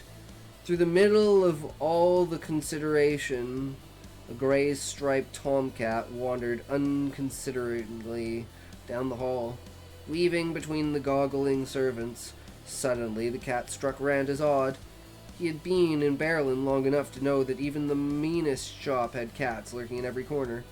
Since entering the palace, the Tom was the only cat he had seen. "You don't have rats," he said in disbelief. Every place had rats. "Leda doesn't like rats," Gawain muttered vaguely.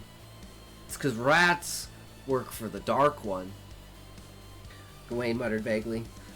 He was frowning worriedly down the hall, apparently already seeing the coming meeting with the Queen. We never have rats. Both of you be quiet. Elaine's voice was sharp, but as absent as her brother's. I'm trying to think. Rand watched the cat over his shoulder until the guards took him to round a corner, hiding the Tom from sight. A lot of cats would have made him feel better. It would have been nice if there was one thing normal about the palace, even if it was rats. Path Talonvor took turned so many times that Rand lost his sense of direction. Finally, the young officer stopped before tall double doors of dark wood in a rich glow, not so grand as some they had passed, but still carved all over with rows of lions, finely wrought in detail. A liveried servant stood on to either side. At least it isn't the Grand Hall, Gawain laughed unsteadily. Never heard that Mother commanded anyone's head cut off from here. Sounded as if he thought she might set a precedent. Talonvor reached for Rand's sword, but Elaine moved to cut him off. He is my guest, and by custom and law, guests of the royal family may go armed even in Mother's presence. Will you deny my word that he is my guest? Talonvor hesitated, locking eyes with her, and nodded. Very well, my lady. She smiled at Rand as Talonvor stepped back, but it lasted only a moment. First rank to accompany me, Talonvor commanded. Announce the Lady Elaine and the Lord Gawain to Her Majesty. He told the doorkeepers. Also, Guardsman Lieutenant Talonvor, at Her Majesty's command, with the intruder under guard.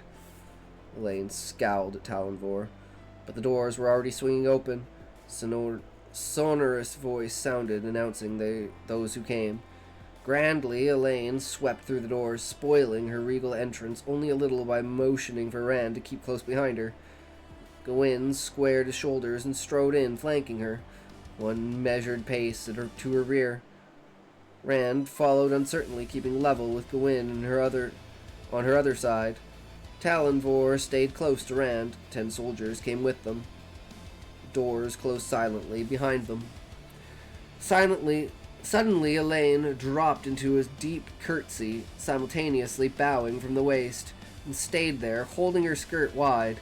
Rand gave a start, then hastily emulated Gawain and the other men, shifting awkwardly until he had it right, down to his right knee, head bowed, bending forward to press his knuckles of his right hand against his marble tiles, his left hand resting on the end of his sword hilt. Gawain, without a sword, put his hand on his dagger the same way. Rand was just congratulating himself on getting it right when he noticed Talonvor, his head still bent, glaring sideways at him from behind his face guard. Was I supposed to do something else?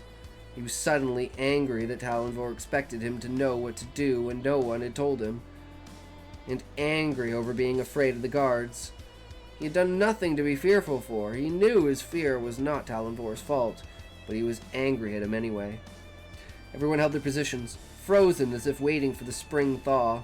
He did not know what they were waiting for, but he took the opportunity to study the place to which he had been brought. Kept his head down, just turned it enough to see. Talonvor's scowl deepened, but he ignored it. The square chamber was about the size of the common room in the Queen's blessing, its walls presenting hunting scenes carved in relief in stone in the purest white. Tapestries between the carvings were gentle images of bright flowers and brilliantly plumaged hummingbirds, except for the 2 at the far end of the room, where the white lion of Andor stood taller than a man on scarlet fields. Those 2 hangings flanked a dais, and on the dais a carved and guided throne where sat the Queen. A bluff, blocky man stood bareheaded by the Queen's right hand in the red of the Queen's guards, with 4 golden knots on the shoulder of his cloak and wide golden bands breaking the white of his cuffs. His temples were heavy with gray, but he looked as strong and immovable as a rock. That had been the Captain General, Gareth Brine. Behind the throne and to the other side of the woman in deep green silk sat on a low stool, knitting something out of dark, almost black wool. First the knitting made Rand think she was old, but at second glance, He would not put an age to her at all. Young, old, he did not know. Her attention seemed to be entirely on her needles and yarn, just as if there were not a queen within arm's reach of her. She was a handsome woman, outwardly placid, yet there was something terrible in her concentration. There was no sound in the room except for the click of her needles. He tried to look at everything, yet his eyes kept going back to the woman with the gleaming wreath of finely wrought roses on her brow. Rose crown of Andor. A long red stole, the lion of Andor marching alongside its length, hung over her silken dress of red and white pleats, and when she touched the Captain General's arm with her left hand, a ring in the shape of the great serpent eating its own tail glittered. Yet it was not the grandeur of clothes or jewelry or even crown that drew Rand's eyes again and again. It was the woman who wore them. More gaze had her daughter's beauty, matured and ripened. Her face and figure, her presence filled the room like a light that dimmed the other two with her. If she had been a widow in Edmund's Field, she would have had a line of suitors outside her door, even if she was the worst cook and most slovenly housekeeper in the Two Rivers. He saw her studying him and ducking his head, afraid she might be able to tell his thoughts from his face, like thinking about the queen, like she was a village woman. "You fool! You may rise," Morghese said in a rich, warm voice that held Elaine's assurance of obedience 100 times over. Rand stood with the rest. "Mother," Elaine began, but Morghese cut her off. "You have been climbing trees, it seems, daughter." Elaine plucked a stray fragment of bark from her dress and, finding there was no place to put it, held it clenched in her hand. "In fact," Morghese went on calmly, "it would seem that despite my orders to the contrary, you have contrived to take your look at this Loghain, Gawain. I have thought better of you. You must learn not only to obey your sister, but at the same time to be counterweight for her against disaster."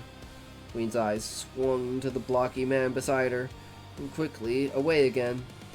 Brine remained impassive, as if he had not noticed. But Rand thought those eyes noticed everything. That Gawain is as much the duty of the first prince as is leading the armies of Andor. Perhaps if your training is intensified, you will find less time for letting your sister lead you into trouble. I will ask Captain General to see that you do not lack for things to do on the journey north. Gawain shifted his feet as if about to protest, then bowed his head instead. "As you command, Mother." Elaine grimaced. "Mother, Gawain cannot keep me out of trouble if he is not with me. It was for that reason alone he left his rooms, Mother. Surely there could be no harm in just looking at Loghain. Almost everyone in the city was closer to him than we. Everyone in the city is not the daughter heir." Sharpness underlay the Queen's voice. "I've seen this fellow Loghain from close, and he is dangerous, child. Caged, with Aes Sedai to guard him every minute, he is still as dangerous as a wolf. I wish he had never been brought near Caemlyn. He will be dealt with in Tar Valon." The woman on the stool did not take her eyes from her knitting as she spoke. "What is important is that the people see that the light has once again vanquished the dark, and that they see you as part of that victory, Morghese." Morghese waved a dismissive hand. "I would still rather he had never come near Caemlyn." "Elaine, I know your mind." "Mother," Elaine protested, "I do mean to obey you. Truly, I do." "You do?" Morghese asked in mock surprise, then chuckled. "Yes, you do try to be a dutiful daughter, but you constantly test how far you may go. Well, I did the same with my mother. That spirit will stand you in good stead when you ascend the throne, but you are not queen yet, child. You have disobeyed me, and you had your look at Loghain. Be satisfied with that.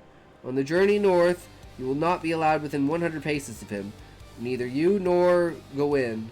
If I did not know just how hard your lessons will be in Tar Valon, I would send Lini along to see that you obey. She, at least, seems able to make you do as you must." Elaine bowed, her head sullenly. The woman behind the throne seemed occupied.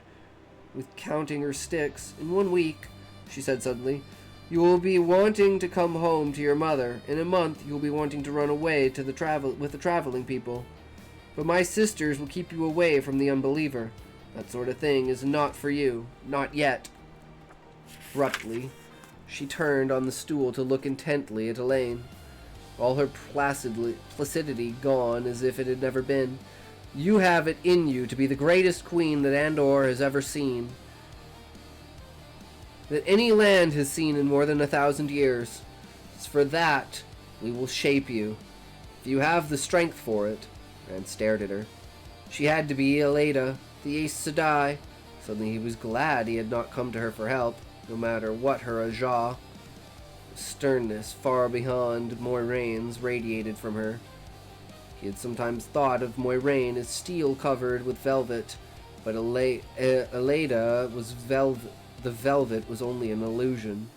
Enough, Eleda, Moiraine said, frowning uneasily. She has heard that more than enough. The wheel weaves as the wheel wills. For a moment she was silent, looking at her daughter. Now, there is a problem of this young man. She gestured to Rand without taking her eyes off Elaine's face. And how and why he came here, and why you claimed guest right for him to your brother. May I speak, mother? And Moiraine nodded her assent. Elaine told of events simply. From the time she first saw Rand climbing up the slope of the wall, she expected her to finish by proclaiming the innocence of what he had done, but instead she said, Mother, often you tell me we must know our people, from the highest to the lowest, but whenever I meet any of them, it is with a dozen attendants. How can I come to know anything real or true under such circumstances? In speaking with this young man, I have already learned more about the people of the Two Rivers, what kind of people they are, than I ever could from books. It says something that he has come so far and put on the red, when so many incomers wear the white from fear. Mother, I beg you not to misuse a loyal subject, and one who has taught me much about the people you rule. A loyal subject from the Two Rivers, Morgaze sighed. My child, you should pay more heed to those books. Two Rivers has not seen a tax collector in 6 generations, nor the Queen's guards in 7. I dare say they seldom even think to remember they are part of the realm. Rand shrugged uncomfortably, recalling his surprise when he was told the Two Rivers was part of the realm of Andor. Queen saw him and smiled ruefully at her daughter. You see, child? Leda had put down her knitting, Rand realized, and was studying him. She rose from her stool and slowly came down from the dais to stand on him. From the Two Rivers, she said. She reached a hand toward his head. He pulled away from her touch, and she let her hand drop. With that red in his hair and gray eyes, Two Rivers people are dark of hair and eye, and they seldom have such height. Her hand darted out to push back his coat sleeve, exposing lighter skin the sun had not reached so often. Or such skin. It was an effort not to clench his fist. I was born in Edmund's Field, he said stiffly. My mother was an outlander. That's where my eyes come from. My father is Tam Althor, shepherd and farmer, as I am. Eleda nodded slowly, never taking her eyes from his face. He met her gaze with the levelness that belied the sour feeling in his stomach. He saw her note and steadiness of his look.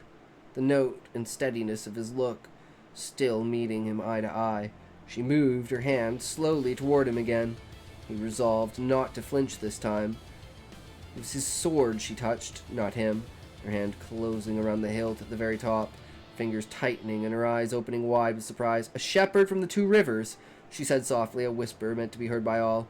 With a heron-marked sword. Those last few words acted on the chamber as if she had announced the Dark One. Leather and metal creaked behind Rand, boots scuffling on the marble tiles.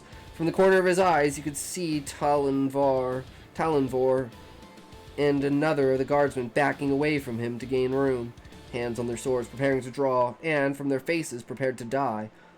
In 2 quick strides, Gareth Brine was at the front of the dais between Rand and the Queen, and Gawain put himself in front of Elaine. A worried look on his face and a hand on his dagger.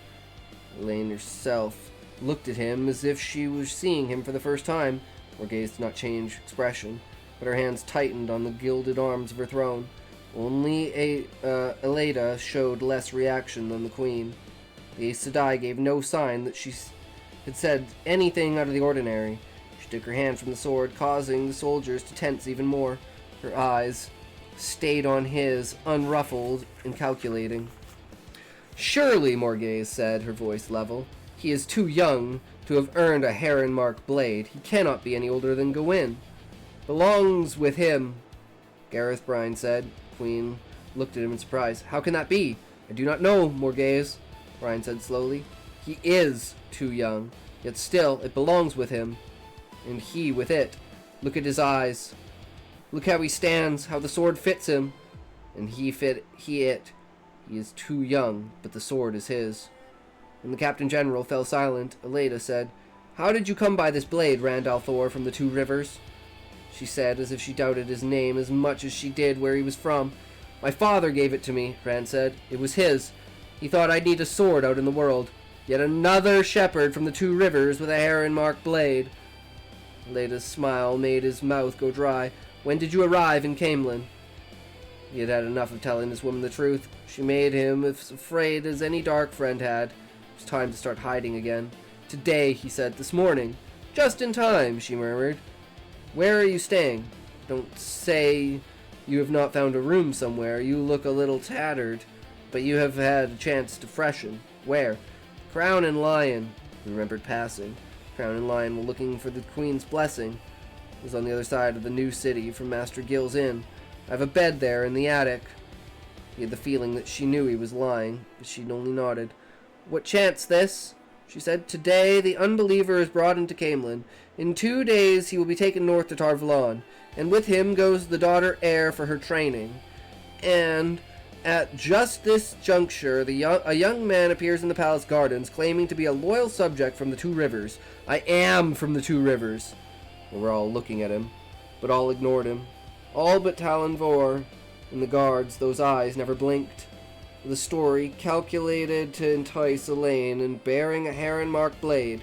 He does not wear an armband or a cockade to proclaim his allegiance, but wrappings that carefully conceal the heron from inquisitive eyes.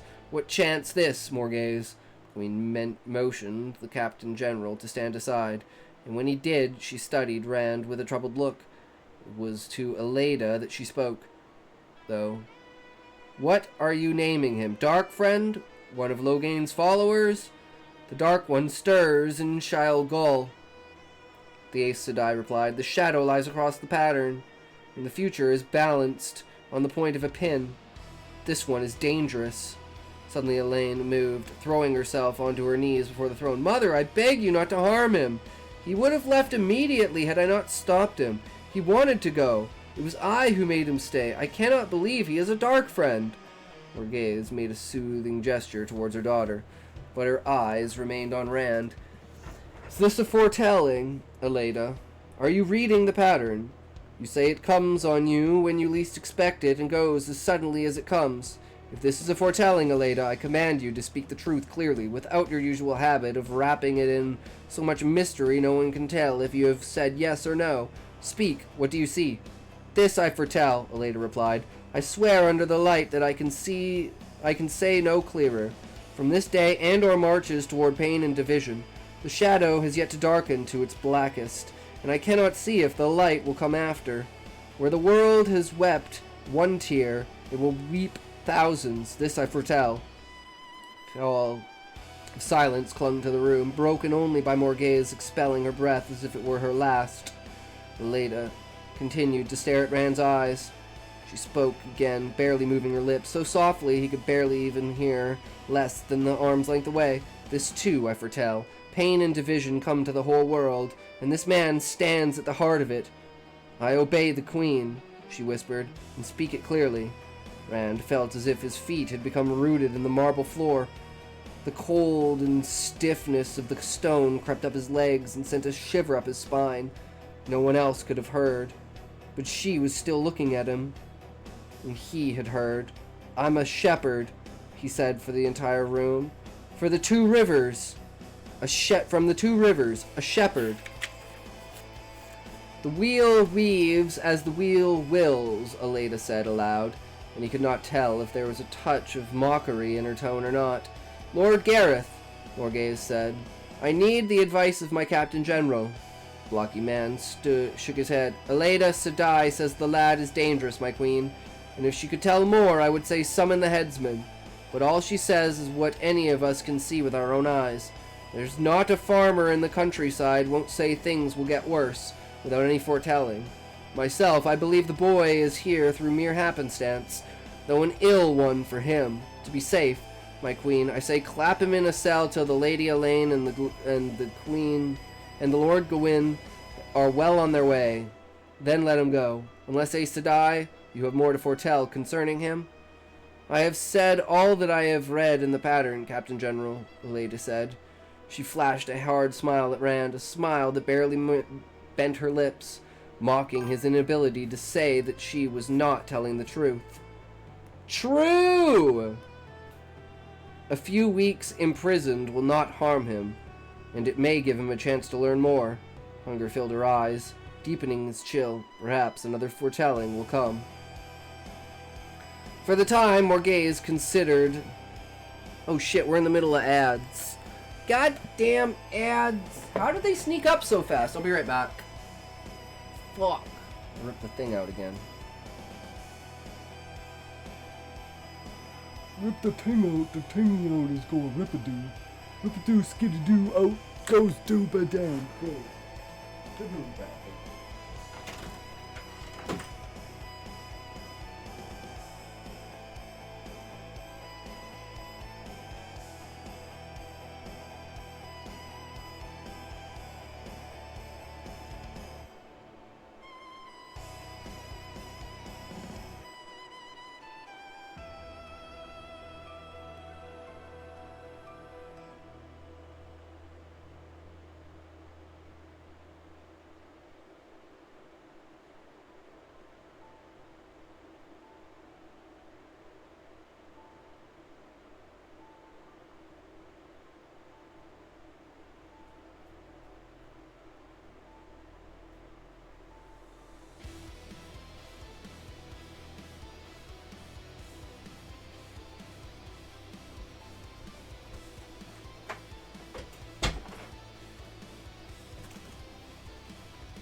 Alright, we back.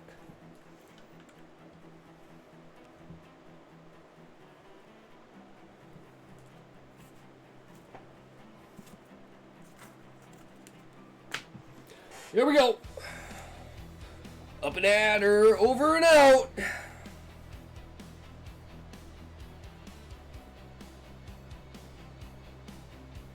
Said all that I can in the pattern, Captain General, Aleda said. She flashed a hard smile at Rand, a smile that barely bent her lips, mocking his inability to say that she was not telling the truth. A few weeks imprisoned will not harm him, and it may give him a chance to learn more. Hunger filled her eyes, deepened his chill. Perhaps another foretelling will come. For a time, Morghese considered, chin on her fist and elbow on the arm of her throne. Rand would have shifted under her frowning gaze if he could have moved at all, but Aleda's eyes froze him solid. Finally the Queen spoke. Suspicion is smothering Camelin, perhaps all of Andor. Fear and black suspicion. Women denounce their neighbors, and for dark friends, men scrawl the dragon's fang on the doors of people they have known for years. I will not become part of it. Morghese, Elena began, but the Queen cut her off. I will not become part of it. When I took the throne, I swore to uphold justice for the high and the low, and I will uphold it, even if I am the last in Andor to remember justice. Rand al'Thor, do you swear under the light that your father, a shepherd of the Two Rivers, gave you this heron-marked blade? Rand worked his mouth to get enough moisture to speak. I do. Abruptly remembering to whom he was speaking, hastily added, My Queen. Lord Gareth raised an eyebrow, but Morghese did not seem to mind. And you climbed the garden wall simply to gain a look at the false dragon? Yes, my Queen. Do you mean harm to the throne of Andor, or to my daughter or my son? The tone said the last two would gain him even shorter shrift than the first. I mean no harm to anyone, my Queen. To you and yours least of all. I will give you justice then, Rand al'Thor, she said. First, Because I have the advantage of Aleda and Gareth in having heard Two Rivers' speech when I was young, you have not the look. But if a dim memory can serve me, you have the Two Rivers on your tongue. Second, no one with your hair and eyes would claim that he is a Two Rivers shepherd unless it was true. And that your father gave you a heron-marked blade is too preposterous to be a lie. And third, the voice that whispers to me that the best lie is often one too ridiculous to be taken for a lie. That voice is not proof. I will uphold the laws I have made. I give you your freedom, Rand al'Thor, but I suggest you take a care where you trespass in the future. If you are found in the palace grounds again, I will not go so easily with you. Thank you, my queen, he said hoarsely. He could feel Aleda's displeasure like a heat on his face. Talonvor, Morgase says, escort my daughter's guest from the palace and show him every courtesy. The rest of you as well. Go as well. No, Aleda, you stay. And if you will too, please, Lord Gareth, must decide what to do about the White Cloaks in the city. Talonvor and the guardsmen sheathed their swords, reluctantly ready to draw again in an instant. Still, Rand was glad to let the soldiers form a hollow box around him and follow Talonvor. Aleda was only half attending when the queen was saying. He could feel her eyes on his back. What would have happened if Morgase had not kept the Aes Sedai with her? The thought made him wish the soldiers would walk faster. To his surprise, Elaine and Gawain exchanged a few words outside the door, then fell in beside him. Talonvor was surprised too. The young officer looked from them to the doors closing now. My mother, Elaine said, ordered him to be escorted from the palace. Talonvor, with every courtesy. What are you waiting for? Talonvor scowled at the doors, behind which the queen was conferring with her advisors. Nothing, my lady, he said sourly, and needlessly ordered the escort forward. The wonders of the palace slid by Rand unseen. He was befuddled, snatches of thought spinning by too fast to grasp. You have not the look. This man stands at the heart of it. His escort stopped. He blinked, startled to find himself in the great court at the front of the palace, standing at the tall gilded gates gleaming in the sun. These gates would not be opened for a single man, certainly not for a trespasser, even for the daughter heir had claimed guest right for him. Wordlessly, Talonvor unbarred a sally port, a small door set within the one gate. It is the custom, Elaine said, to escort guests as far as the gates, but not to watch them go. It is the pleasure of a guest's company that should be remembered, not the sadness of parting. Thank you, my lady, Rand said. He touched the scarf bandaging his head. For everything. Custom in the Two Rivers is for a guest to bring a small gift. I'm afraid I have nothing, although, he added dryly, apparently I did teach you something from the Two Rivers folk. If I had told Mother I think you are handsome, she certainly would have had you locked in a cell. Elaine favored him with a dazzling smile. Fare you well, Rand al'Thor. Gaping, he watched her go, a younger version of Morgase's beauty and majesty. Do not try to bandy words with her, Gawain laughed. She will win every time. Rand nodded absently. Handsome. Light. The daughter heir of the throne of Andor. He gave himself a shake to clear his head. Gawain seemed to be waiting for something. Rand looked at him for a moment. My lord, when I told you I was from the Two Rivers, you were surprised, and everybody else, your mother, Lord Gareth, Aleda, Sedai. Shiver ran down his back. None of them. He could not finish it. He was not even sure why he started. I am Tam al'Thor's son, even if I was not born in the Two Rivers. Gawain nodded as if it was for this he had been waiting. Still he hesitated. Rand opened his mouth to take back the unspoken question, and Gawain said, wrap a shofa around your head, Rand, and you would be the image of an Aelman. Odd, since Mother seems to think you sound like a Two Riversman, at least. I wish we could have come to know one another, Rand al'Thor. Fare you well. An Aelman? Rand stood watching Gawain's retreating back until an impatient cough from Talonvor reminded him where he was. Ducked through the sally port, barely clearing his heels before Talonvor slammed it behind him. The bars inside were jammed into place loudly. The oval plaza in front of the palace was empty now. All the soldiers gone, all the crowds, trumpets, and drums vanished in silence. Nothing left but the scattering of litter blowing across the pavement, and a few people hurrying about their business now that the excitement was done. He could not make out if they showed the red or the white. Halemen. With a start, he realized he was standing right in front of the palace gates, right where Aleda could find him easily once she finished with the queen. Pulling his cloak close, he broke into a trot across the plaza and into the streets of the inner city. He looked back frequently to see if anyone was following him, but the sweeping curves kept him from seeing very far. He could remember Aleda's eyes all too well, though, and imagined them watching. By the time he reached the gates to the new city, he was running. End of chapter 40. Another one down. Oh. Alright, I'm gonna go grab my food and then we will watch Book Fox. And then I have some ideas for some art that we're gonna do.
Okay. Another Book Fox video. Here we go. Today is tricks to take your writing from robotic to pro. You haven't heard most of the writing tips in this video, but if you apply them to your fiction, they will revolutionize your writing. These 8 famous authors offer these tips not only to beginning writers, but these are also for, seasoned writers with a few books under their belt. Let's jump right into number 1. Improve your style with burnt tongue. So Gordon Lish was one of the most famous editors of the last 100 years. His most famous client was Raymond Carver, but he had this phrase that he told authors to do where he's like, write in burnt tongue. Now, what he meant by burnt tongue is that you want to deliberately warp your sentences. He says to make your prose sound raw or strange or off or wrong or weird. He wants you to screw up your syntax. But why does he tell you to do this? Well, I think messing up the way a character speaks or messing up your sentences in some way reflects the emotional or psychological state of your character. This really reflects how a character would think when they are under a lot of stress, or when they are experiencing really strong emotions, or maybe they're from a different part of the country, or maybe they don't know English that well. So how do you write burnt tongue well? Well, I'll give you 3 quick examples. You can reorder the words or the syntax in a sentence. You can do something simple like dropping all the articles, the thes, out of the sentence. Or you could just write a lot of fragments. And a good exercise for you to try is to write a paragraph where someone receives bad news. And first, write it in normal syntax, completely normal sentences. Next, try to screw up your syntax in some way. Try to use that burnt tongue. Use fragments, drop sentences off halfway, and see whether it better reflects their emotional state when they receive that news. Also, because you're watching this video, you have an invitation to join Book Fox Lab. Book Fox Lab is an intense mentoring relationship where you learn the Book Fox method for writing your novel. You get weekly feedback on your writing, and you also get one-on-one coaching. It's not just me, it's not a one-man John show. I've also brought on a couple of different coaches who are New York Times best-selling authors and who have won a lot of big literary prizes. They're gonna help me in this process of helping you. So take the step today to join before all the spots get filled. There is a link in the description, and it is calling your name. Hell now, yeah. this next piece of If only I was ready, but I'm not ready yet. 2, avoid weak blonde prose. And wait, I should also say, like, no offense to you blondes out there, this isn't my phrase. This is Nabokov's, okay? Blame him. Now, what is weak blonde prose? It is when you write your story in the voice of a child. And this was coined by Vladimir Nabokov. He always told authors, you don't want to constrain yourself by the vocabulary and the thoughts of a kid when you're writing a book. A 6-year-old narrator can't use sophisticated metaphors or analyze the world in any way. Now, I understand what Nabokov was saying. His strength was his ornate, sophisticated prose. So, of course, he didn't want to, like, jettison that and limit himself to the way a 7 or 8-year-old would talk. But I'd offer a little counterpoint that sometimes that form of limitation can actually be a strength in your writing. That when you limit yourself, that encourages creativity rather than squelching creativity. I think of a book like Room by Emma Donoghue. That has 5-year-old Jack narrating it. And it's the perfect narrator because honestly, we probably couldn't bear it if the mother was narrating this story about being trapped in a room. The kid's childlike wonder makes the story endurable. Or look at a book like Flowers for Algernon by Daniel Keyes. This is a book where he's really dumb in the beginning. He can't even spell things properly. Then he takes the drugs, he gets super intelligent, and then goes back to being dumb again. This is a book where the pleasure comes from a character who can't narrate the story very well, and then we get to see his transformation. Or look at The Curious Incident of the Dog in the Nighttime by Mark Haddon. Christopher is autistic, but we actually enjoy his different way of viewing the world. He ends up being a very charming narrator. But I do think I agree with Nabokov that you need to go in with wide eyes when you choose to limit yourself to a character who can't express themselves very well. You need to make that decision with full knowledge of everything you're not going to be able to do in the book. Like the small thing with that is like the Beastmen in my book, right? Because they're cognitively children. So, like, you know, like an 11-year-old. It's like you can kind of understand some things, but it's like you just don't have the mental capacity to fully understand everything, right? Especially like with language and everything like that, all the nuances and everything. So even older Beastmen, you know, the way they talk, the way they engage with the world is completely different than the rest of the species in the book. I want that to be extremely obvious through how they act. Exercise, try a vocabulary restriction exercise. Write a whole page filled with words that only a 5-year-old could use. If you do that and it's really easy, then hey, go for it. Write a whole novel that way. If you find it very, very difficult, that's probably not the right voice for you. Let's move on to the next tip, which is a brilliant one. It is number 3, avoid abject naturalism at all costs. This tip comes from an author named Frank Conroy. He's absolutely incredible. You should absolutely read his writing if you haven't already. And what abject naturalism is, as Conroy describes it, is just a listing of sort of the minutiae of details of everyday life. Washing dishes, or setting a table, or picking weeds out of a garden. And what he says is, don't get caught up in the weeds of those details. If you slow down too much and you have a whole paragraph describing the suds and the drips of water in the sink, then the reader's gonna get bored with that very quickly. So what do you do in a situation like this? Well, you have 3 options. 1, you can skip it entirely. You really don't have to detail the dishwashing or the minutiae of everyday life. 2, you can slot it in as a dependent clause. After washing the dishes, he did what? And then just go on to what the real action is in the story. Or 3, you could just summarize it. He washed the dishes, and then great. You got it out of the way really, really quickly, and now you can move on to whatever the next step of the story is. But I also have to say that you could also get abject naturalism with stuff which is really exciting. It doesn't have to be boring like dishwashing. Peter F. Hamilton has a sci-fi novel called Pandora's Star. And in that book, he has like a 30-page section where a woman goes paragliding over a volcano. Sounds exciting, right? Sounds like, yeah, I'm down for it. But after 30 pages, you're like, the details are overwhelming. There's way too much of them. I could have used, say, I don't know, a page or 2 of paragliding. Now, are there exceptions 40 to pages this is rule? pretty bad. I mean, yes, of course. I think of some high literary authors like Marcel Proust in Search of Lost Time, and the Norwegian memoirist Karl Ove Knausgård. He wrote My Struggle. And their shtick if I can call it a shtick. Their shtick is to write an overwhelming abundance of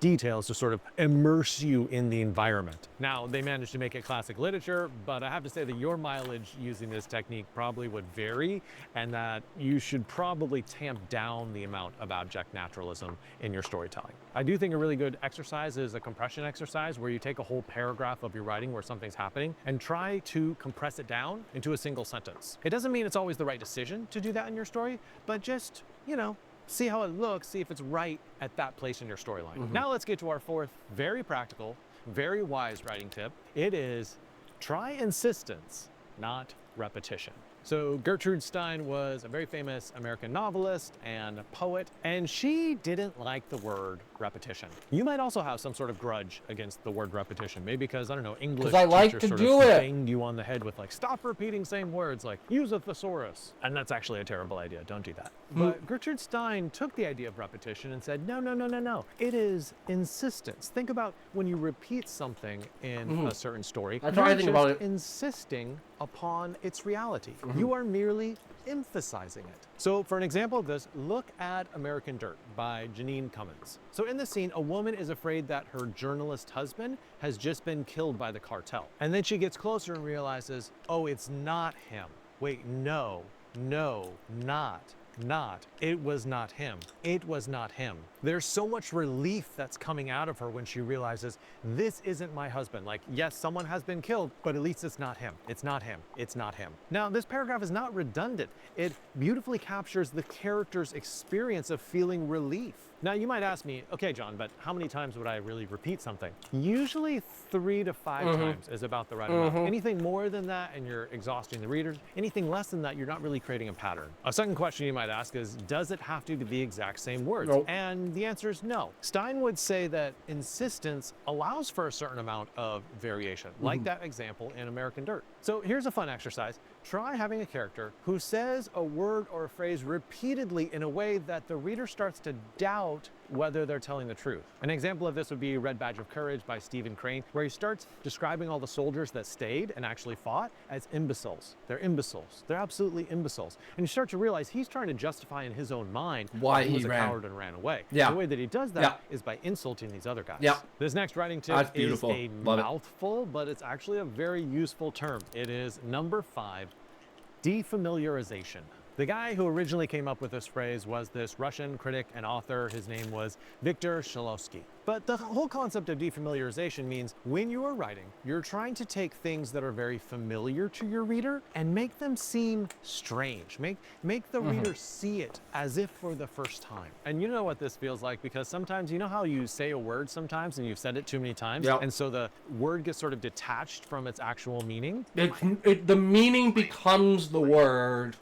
Good old Ted Lasso. Who doesn't like Ted Lasso? And here's another example from Kurt Vonnegut. He called New York City the National Skyscraper Park. I love that little reframe where when you look at the whole city as a skyscraper park, it just makes you see New York City in a new light. Now, why do you want to do this? Is because Anais Nin said that when we're familiar with something, we stop truly seeing it. What you're trying to do to your reader You is become say, numb hey, to it. wake up. Like, even in this world that you're familiar with, you should be amazed by it. You should be surprised by it. Now, you can also do this writing technique in the opposite way, where you're trying to make the things that are very, very strange feel familiar. And honestly, you see this a lot in fantasy and sci-fi, because then the role of the author is to take these crazy worlds and try to make it so the reader can understand what's happening. That's a hard task. Quick sci-fi example, you take a story like Dune, and we're set on this arid world with people harvesting spice and people harvesting all of their internal liquids to make sure that they can survive in the dryness. And that strange environment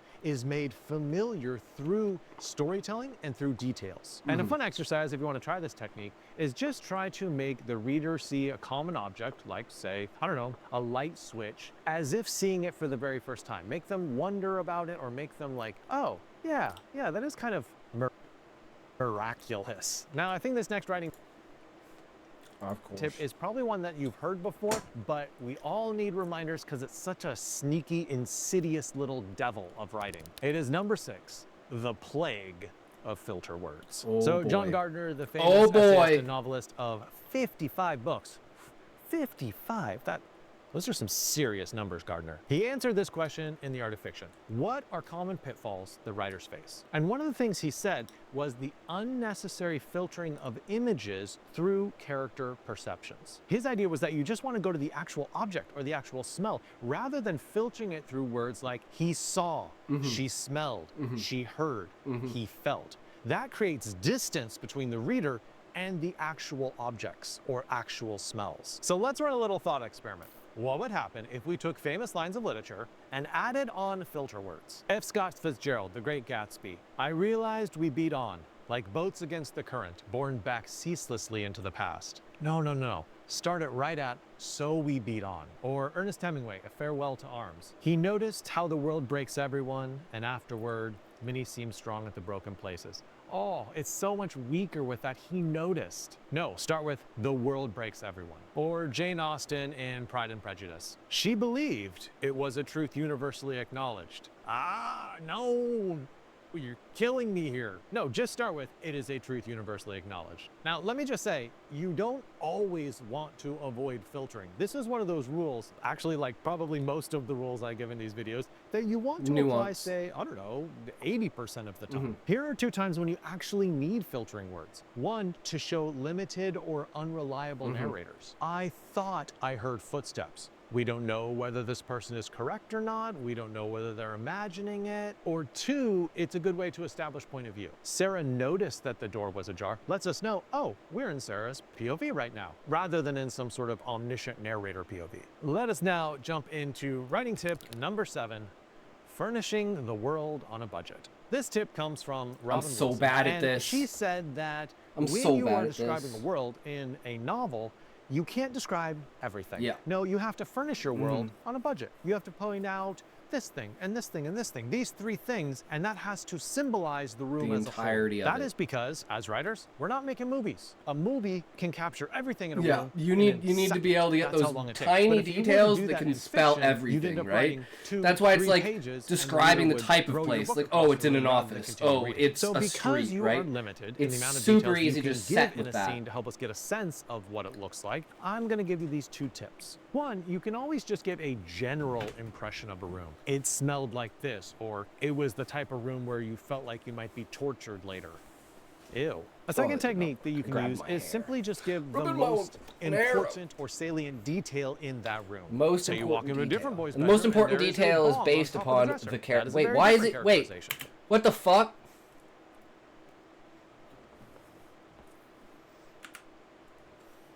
Hey guys, I mean, they're doing it. We got to do it too, right? Is a smoking So a you bowl? walk into a different boy's bedroom, Is a and there is a is bong a smoking on top of the is a smoking a bowl? Let's go! I wonder if he filmed this himself.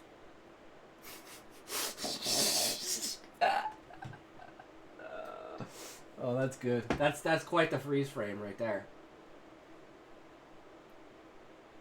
All right, pack it up. Let's go. Let's go. All right. 3, 2, 1, go.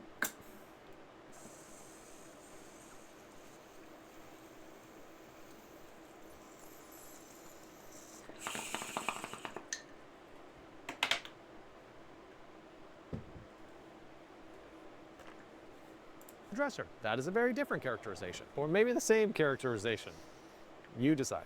And the last and final writing tip of this video is number 8, killing your purple prose. So bad, purple prose. We think it's a modern term. It's actually not. No. We can go back to its original source, which is Horace in 19 AD. Yeah, around the time of Christ, where he talked about flowery, ornamental prose that doesn't really serve the purpose of the storyline. He said overly ornate patches stand out just as much from your story as if on your clothing you had sewn a big purple patch. Now, purple prose doesn't mean you can't write beautiful language. It's just, it has to be relevant it's to the that story. When you write beautiful language, you have to ask yourself, does this serve the story? Does this serve the reader? The problem is not elegance. The problem really is the writer is being self-indulgent. So let's look at some wonderfully hideous examples of purple prose so you can groan along with me. The scintillating, crystalline tears of ethereal sorrow cascaded melodiously down her alabaster cheeks like liquid diamonds. Or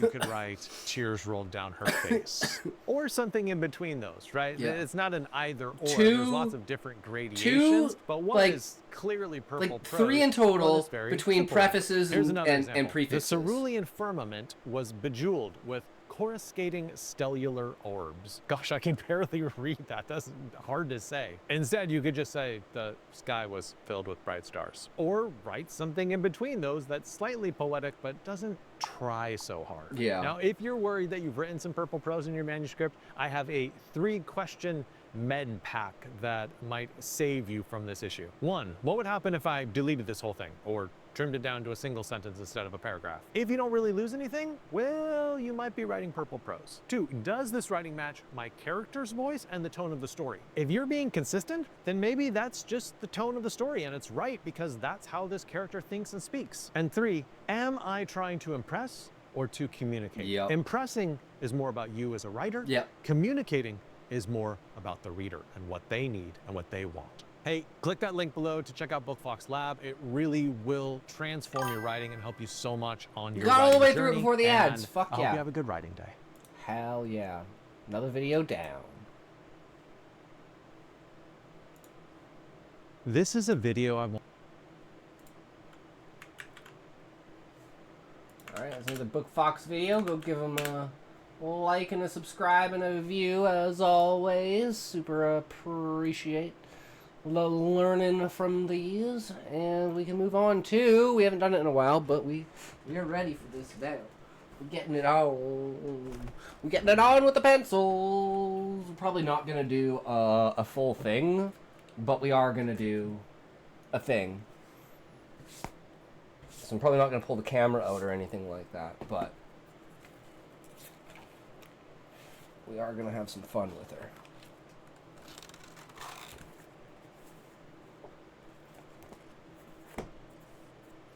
Alright, how to draw basic techniques. Let's do it. And this video is part. I guess let's wait until the ad break is over.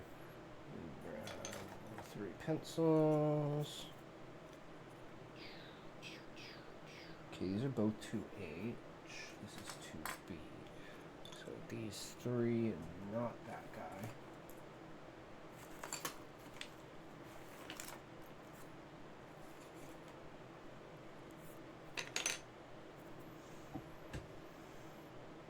Okay, we're back.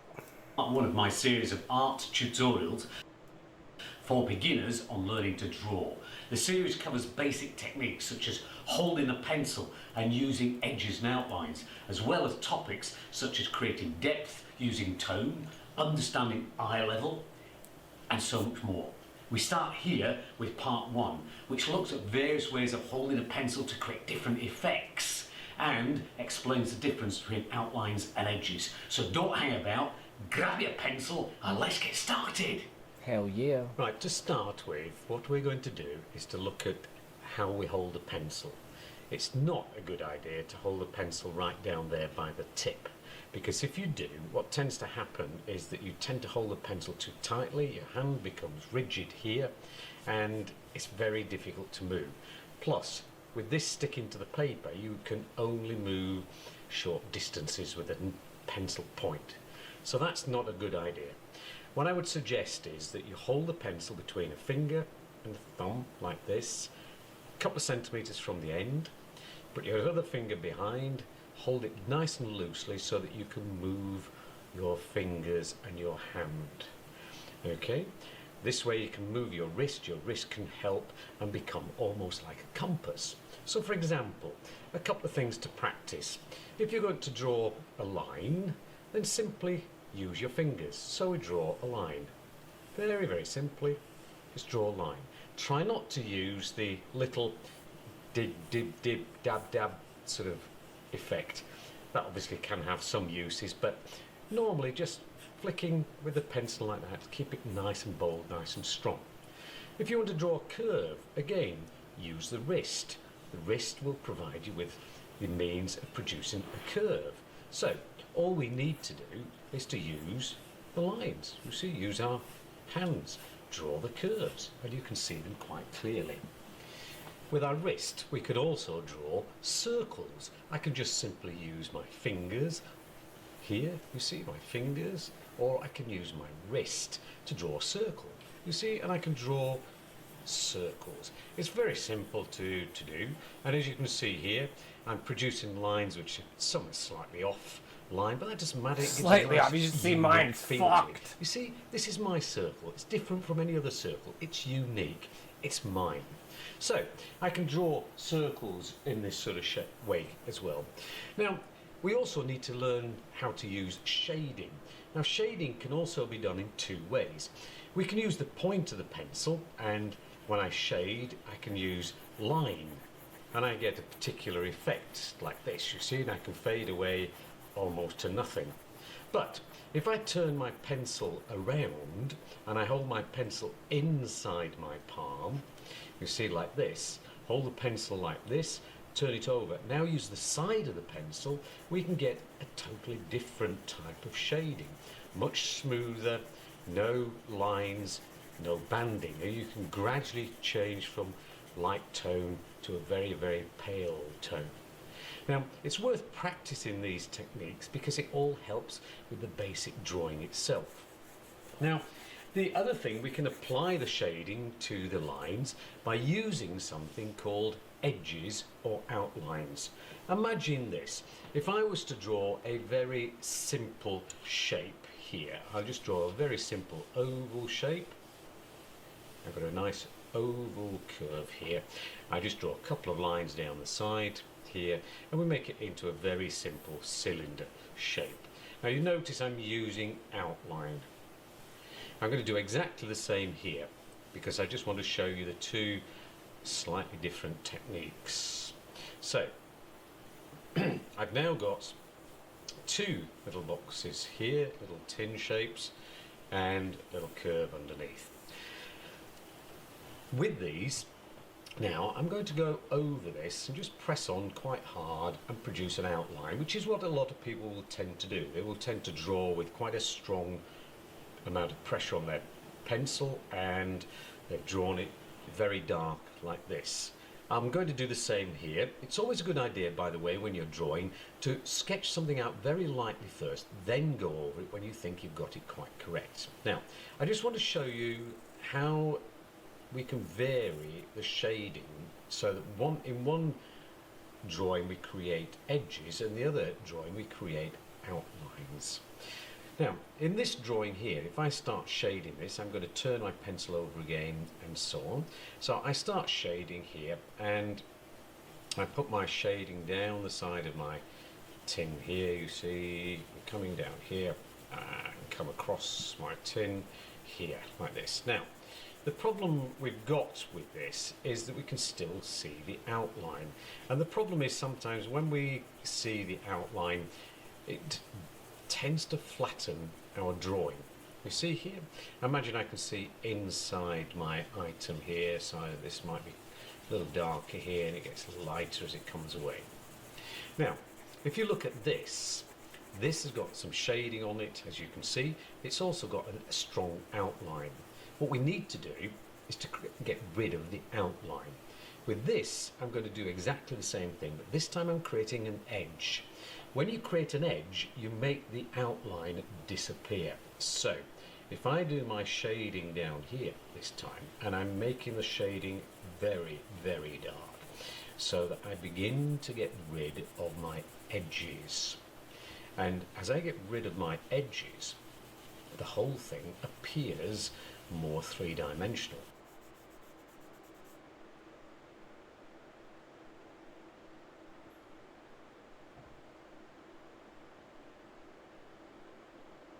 I'm going to do exactly the same in here. I'm going to make very dark shading so the outline disappears. Now, I'm only partly finished, but what I'm going to do now is just shade down the side here, the outside of the line. And when I shade down the outside of the line, I create another edge here, you see?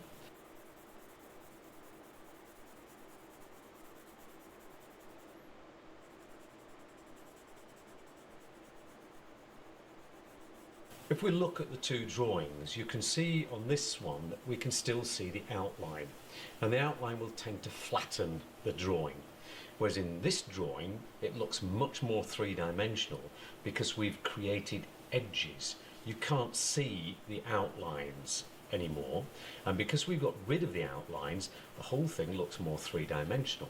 You'll notice I've shaded behind here in the background and shaded over here as well, so I can get rid of the outline on this side too. So we can create a much more interesting effect. Now this is the first of a number of videos I'm going to be doing on basic techniques. I would suggest if you can practice using your hand, moving it around, creating different tones and textures, working on top of textures using line, and create, you see the different texture here, whereas here I'm using the side of my pencil and it's very, very soft and smooth.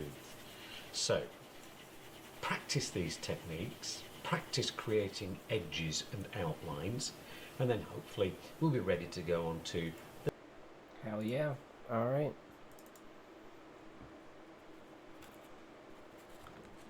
So the image today, we were thinking, if we're doing the bacon thing, right, we should do like a plate of food or something, right? Like a massive, like literally a massive stack of bacon. Just a fucking stack of bacon. Yeah. Something like this.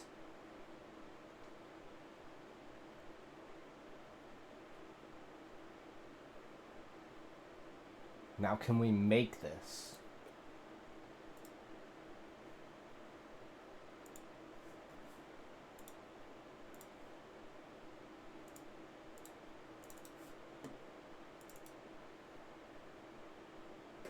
Where are our darks? Where are our lights? Right? Where's our thing? Bacon. Yep. Bacon. So we're gonna try this.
Yes, I'm drawing the bacon. Whether it turns out to look like bacon or not is a completely different story. But we'll see. This is the final layer of shading.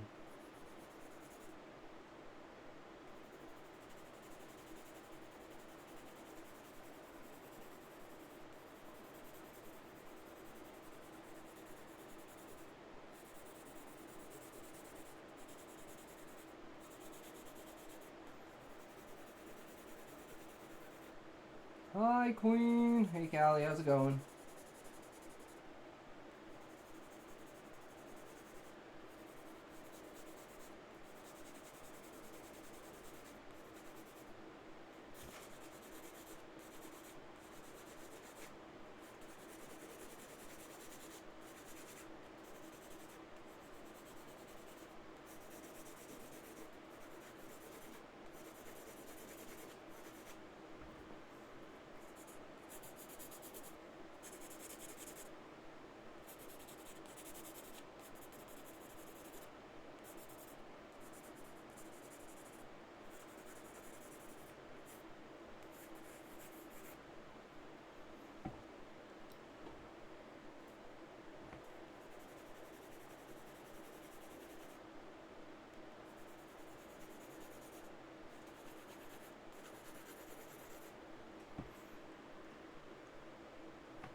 Alright, moment of truth.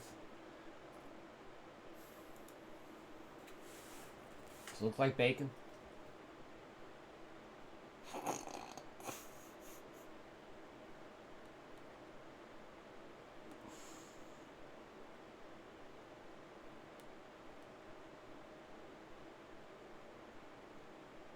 Ain't no way, right?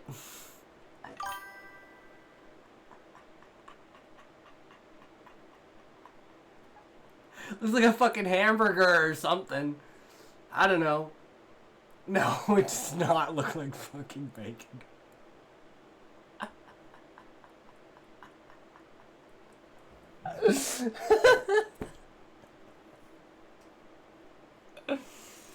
Oh, God.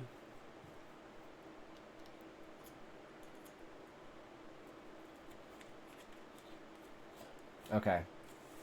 Now let's try it with an outline and see where it goes. 'Cause we have like a basic idea, right? But we get more on here. So you guys sharpen this shit up. Oh, I was gonna turn this on. Didn't even realize that.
I don't know if this is going to be any better, but hey, maybe it might be slightly better.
Yeah, this did not work, but that's okay, right? We're just practicing, right?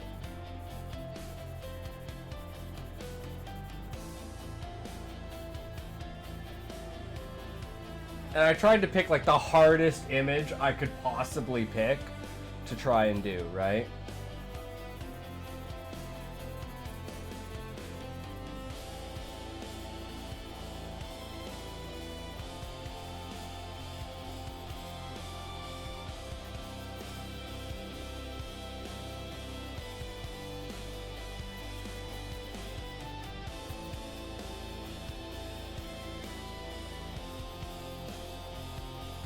Like a pile of something, but it ain't no pile of bacon. I don't know how to do the split. Like depth and stuff like that. Like it's just, yeah, this is like a class 12 and I'm not even 2 yet. I think the other one was better.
Are you ready for the masterpiece?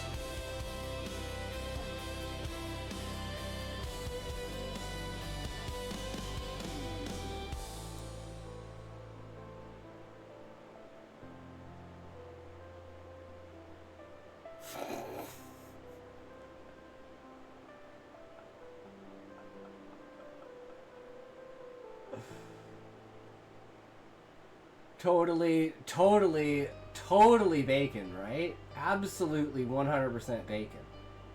I mean, I see bacon. I don't know what you guys see, but I definitely see bacon. 100% I see bacon.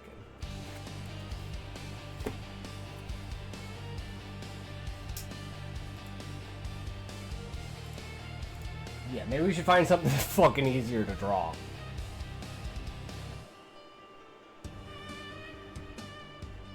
I was like, could I do the layers and stuff like that, right? Like, that was kind of the, like...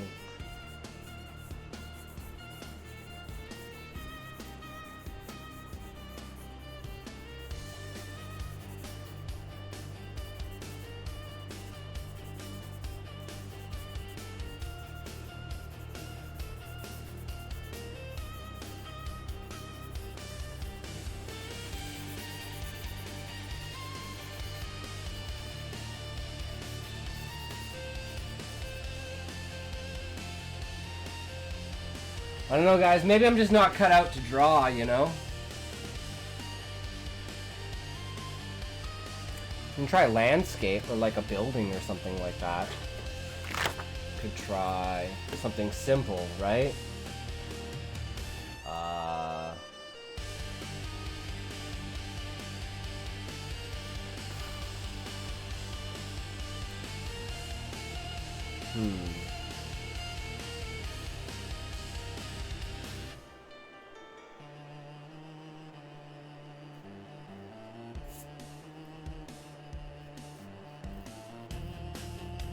Maybe just a kitchen? Just a picture of a kitchen?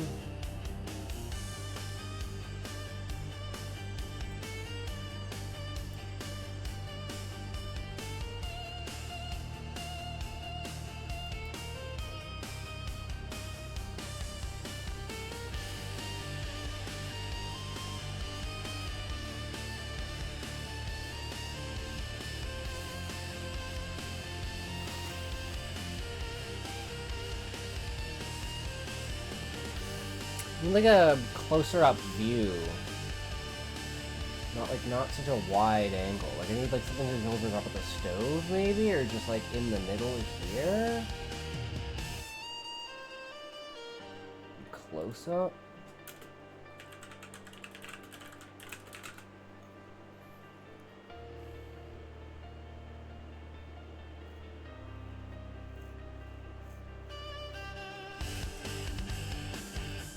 Start with something simple. I don't feel like that's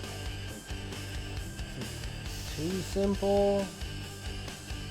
I mean, it's not. It doesn't seem too simple.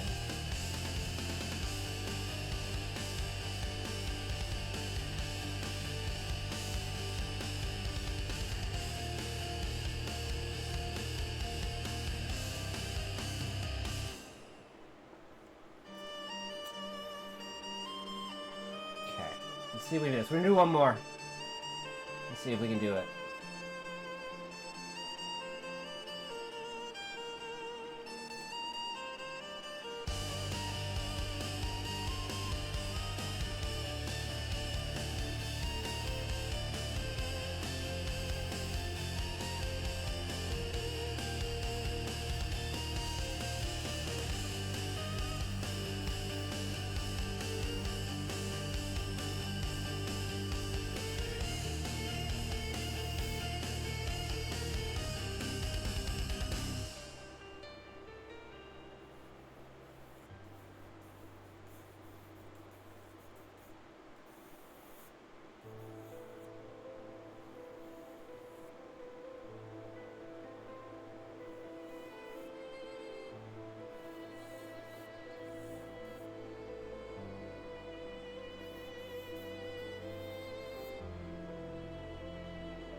Alright, you ready for this masterpiece?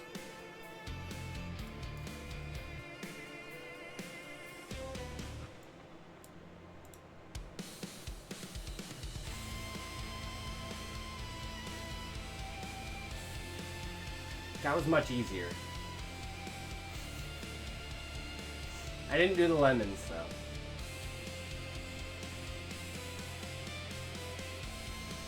Just the question is this, and this all different angles to you, right? Like, this should be facing down to the floor, right? This should be coming across, like, on the top of a tabletop, and then this is the back of the wall, and then this is, like, cupboards with, like, shelves.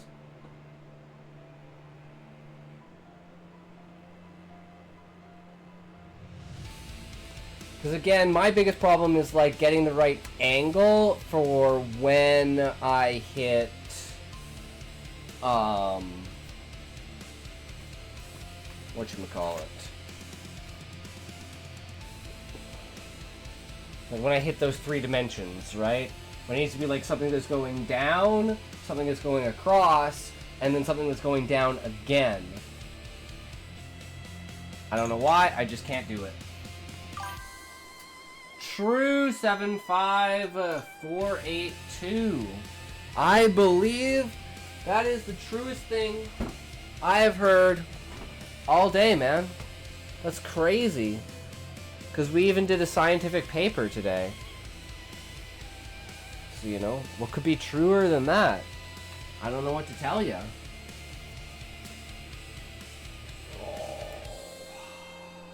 But we're probably going to call it here now. Oh, it's the day. Well, I said the truth.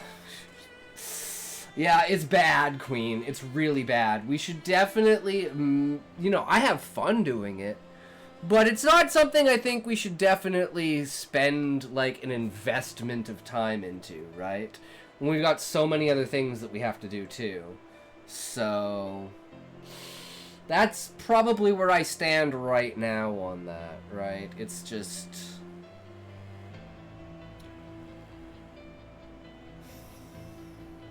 we have other priorities, right? And if we can't make something of it that's useful, then I think we might just have to drop it for now. Because I don't think it's ever going to be useful in a practical way. It's just going to be something to have fun with. No matter how much I want it to be, you know, but if I can only spend like an hour a week working on it, it's one of those things where is it really even worth it? Because I'm not gonna gain any progress. So thinking of it as something that's like, okay, maybe I can turn these into my thumbnails. No. Nope. Maybe in a year and a half, but by then we'll already have like the formula of what we're gonna do for it. So it's like, maybe it's just not a worthy time investment at this point. But we can still have fun drawing. We just don't do it for the purposes of creating thumbnails out of it. You know, at least not yet. But anyways, thanks for hanging around. Thanks for coming by, guys. You guys are fucking awesome. Remember, never stop being you. Always maintain that creative spirit because you never know whose life you can change with just a glance or a word or an idea. So remember, if you can't say fuck you to your friends, who can you say fuck you to? Fuck you! Alright, who we rated today? Let's find out. Dun, dun, dun. The raid. Bring on the raid.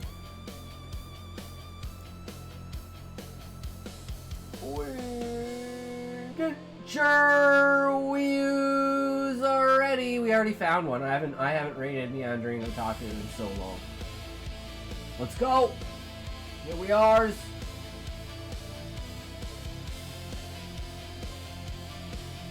See you guys on the other side.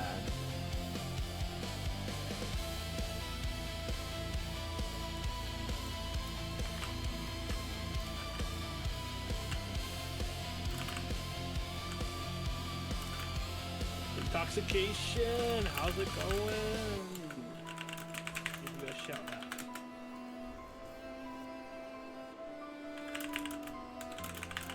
Yo, what's good?